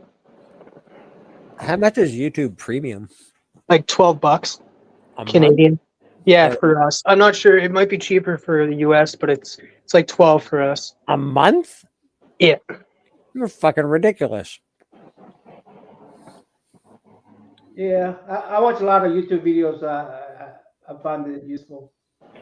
Now, here's how you get away with not watching YouTube videos or like YouTube commercials and stuff. If you jump into people's lives, never a commercial. Only if you watch them on the replay. Yeah. But I do watch a lot of YouTube videos, but I'll get past the commercials and that and skipping 5 seconds. I'm like Bleeker, I'm poor, so yeah, I can wait the 5 seconds. I'm good. It's the ones that like come up and they're like, you can't skip this one. Oh, those annoy the shit out of me. I do agree. I do understand it. I get it, but and the worst one, and I really hate StreamYard for this, is that Dana. Hi, it's Dana from StreamYard. And this is like I'm almost ready to make a post on Instagram and say this is the most hated person on the internet right now. It's Dana from StreamYard. Why? Who's Dana? Oh, I guess I never. I always see those commercials and stuff. It's like, do you have problems with poor internet? Well, StreamYard's got your handles. Hi, Dana from StreamYard. I was like, shut the fuck up, Dana. Well, that's because you have problems with poor internet. I think that's why you're really mad at Dana. I am, and it sucks. Like, it doesn't do what it's supposed to do. Like if you have shitty internet, yeah, you can record a video, but if you have really bad, it still screws with the audio. It clears up your video perfectly, but it's still, yeah. Okay. But also, I'm just sick of hearing her and stuff because it's a lot of people are not really fans of StreamYard. And if I did have a laptop rather than a Chromebook, I'd probably use OBS. That StreamYard seems pretty good though. Then, like I've never really had too many problems with StreamYard. I like StreamYard, but I'm canceling my premium account coming December. You just don't have enough people on usually, or you don't want enough. I just don't think it's worth that much. I could use free version fine. So. Yeah, I'm dropping down too. I don't know how this is gonna work because Roscoe's gonna go lives now and go long lives, and we only have 20 hours, so he'll have to keep his live short, or we'll have to cancel between the lines, some between the lines in the future. Well, that's it. If you go down, you don't have as many hours. That's the reason I went up, so I could just stream whenever I wanted to. So somebody clip this out so Roscoe knows I'm going back to the free mode. I can't pay for it this month because I literally have no money this month at all. I'm struggling this month, so I'm not paying for StreamYard.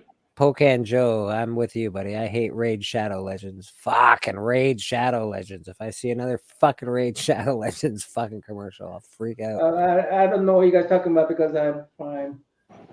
Oh yeah, I know, Mr. Premium. Whatever, Mr. Premium. I'm not Mr. Premium. I'm a Mr. Premium. I'm sorry, man. Well, and here's the thing about StreamYard too. A lot of Americans don't realize that we in Canada, we pay $36 a month for StreamYard. You guys pay $25. Oh really? Yeah. I didn't know that. That's Yeah, because they don't. It's set on $25 USD. So we have to pay $25 USD, and that transfers over to $36. I don't care, StreamYard. Listen to me, StreamYard. Bring your price down. I'm canceling your ass. That's what I'm saying. I don't think they give a shit, Naman. I'm canceling it. We'll have StreamYard tomorrow night, but after that, it's just going to be. Yeah. Maybe can you OBS handle a whole bunch of people?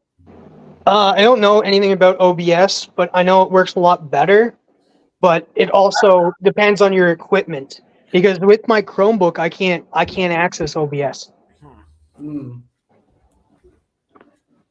thinking about I'm going to try to figure out OBS and see if I could get it to work with a whole bunch of people. And correct me if I'm wrong. I'm pretty sure OBS is free, isn't it? Yeah, OBS is totally free. OBS is totally free. You just got to figure out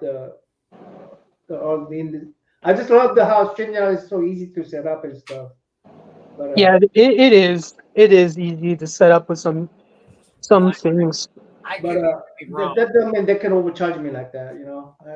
I could be super wrong, but have you guys ever used a service that's free that's better than a service that you pay for? I just yeah. Well, you think about it too. Not a lot of people. You don't hear a lot of people being like, OBS. OBS is the best, man. It's way better than StreamYard. I've never heard anyone say that ever. Yeah. I've been using OBS for other things though. I mean, OBS. Well, and also the thing is, you can use OBS and StreamYard at the same time. One thing about OBS is that you could record you could record other people's YouTube videos and even live like movies. You could do all that different kind of stuff. I use a lot of OBS. OBS is actually a pretty great tool for YouTubers. So. Beckerman sounds like Tom Segura. The Poors, eh, Beck? The Poors. That's me, buddy. That's me.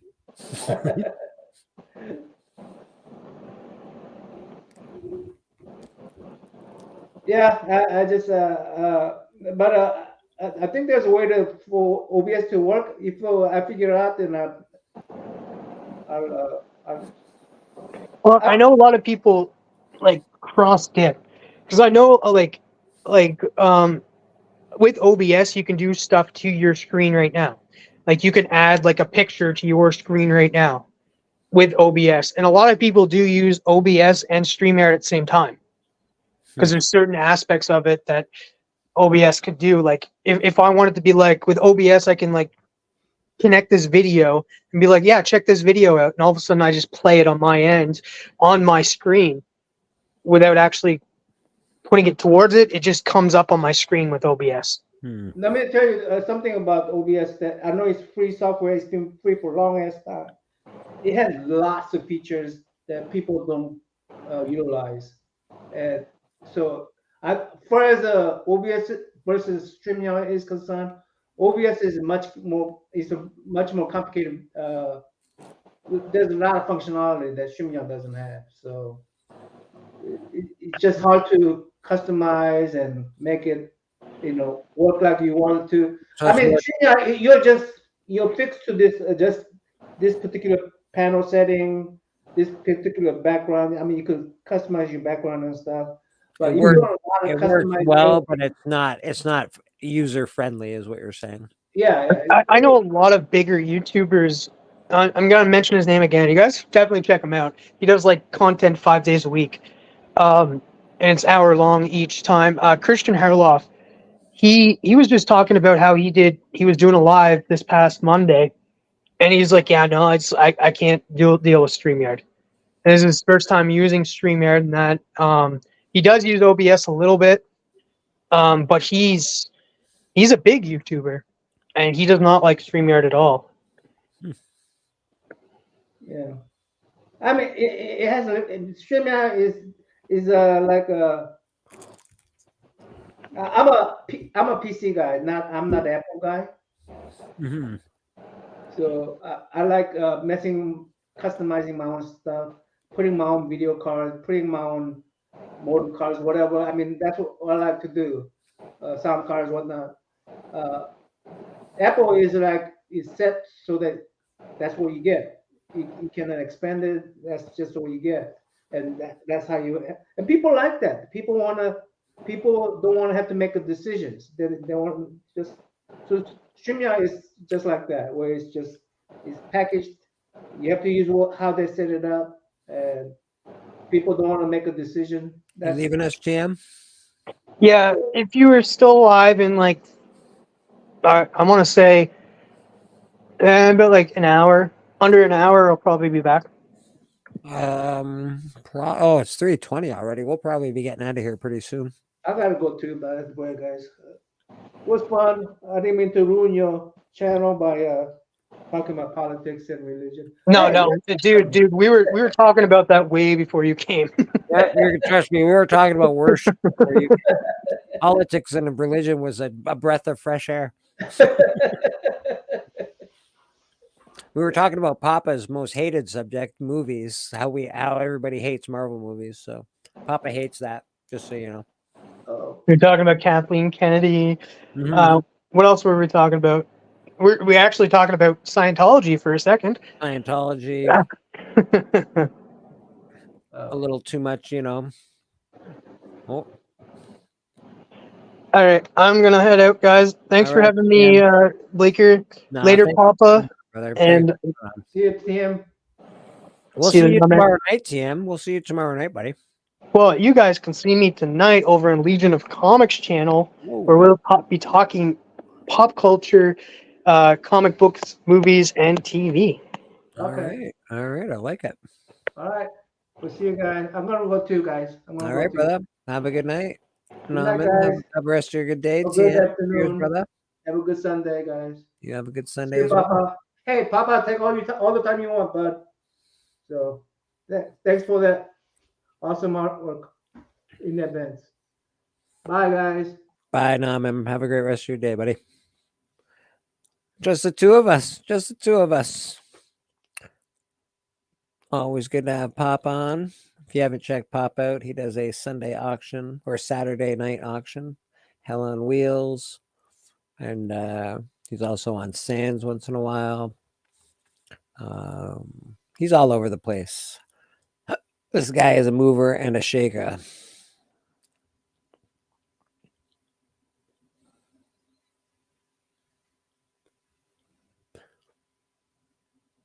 It's 3:23. We usually end the stream about 3:30.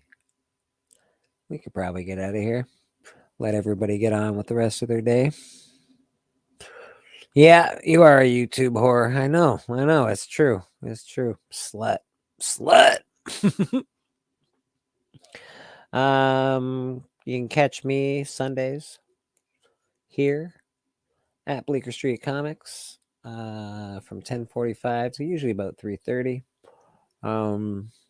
Appreciate Dares for shouting me out on his Instagram stuff. Appreciate that, brother. Who else we got to appreciate? Freaky Louie, thanks for that intro. You're awesome. Appreciate what you do for the community. Everybody that pops on here, thank you very much. That includes this jackass beside me, Mr. Papa Wheelie himself. Caroline popped on today, Lady Fantastic. We had Chris. We had Biggie Shack. If you don't watch the Biggie Shack show, you can check him out.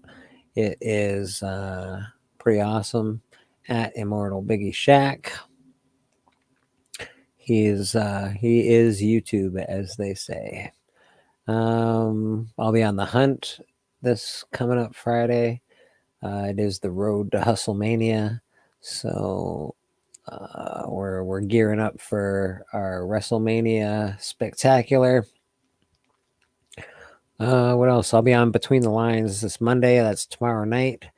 It will be, if you're coming on Between the Lines, the subject is horror icons, your favorite horror icon or horror villain, whatever you like. I think this week, actually, I'll be going up against somebody. I'll be going up against Black Crown Comics. So, come down, help me win, because he's got a huge following, and so come on down, watch the hunt, vote Bleecker. I should be able to take him. We'll see what happens. He's a pretty tough mofo,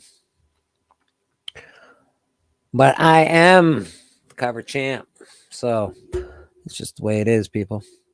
I think that's it for me. And Papa Wheelie, again, you can catch him Saturdays on his own YouTube show, Hell on Wheels. He also does some lip syncing. He is on other people's shows. He's on In Between the Lines. Seriously, he is a bit of a whore when it comes to YouTube. So if you have a show, he may even pop on your show. You just never know. Papa, you ready to get out of here? Yeah, me too, buddy. Me too. Let's find something to end us with. There we go. Everybody, thanks so much, man. We really do appreciate you. Honestly, it means everything. It means the world to us. So cheers.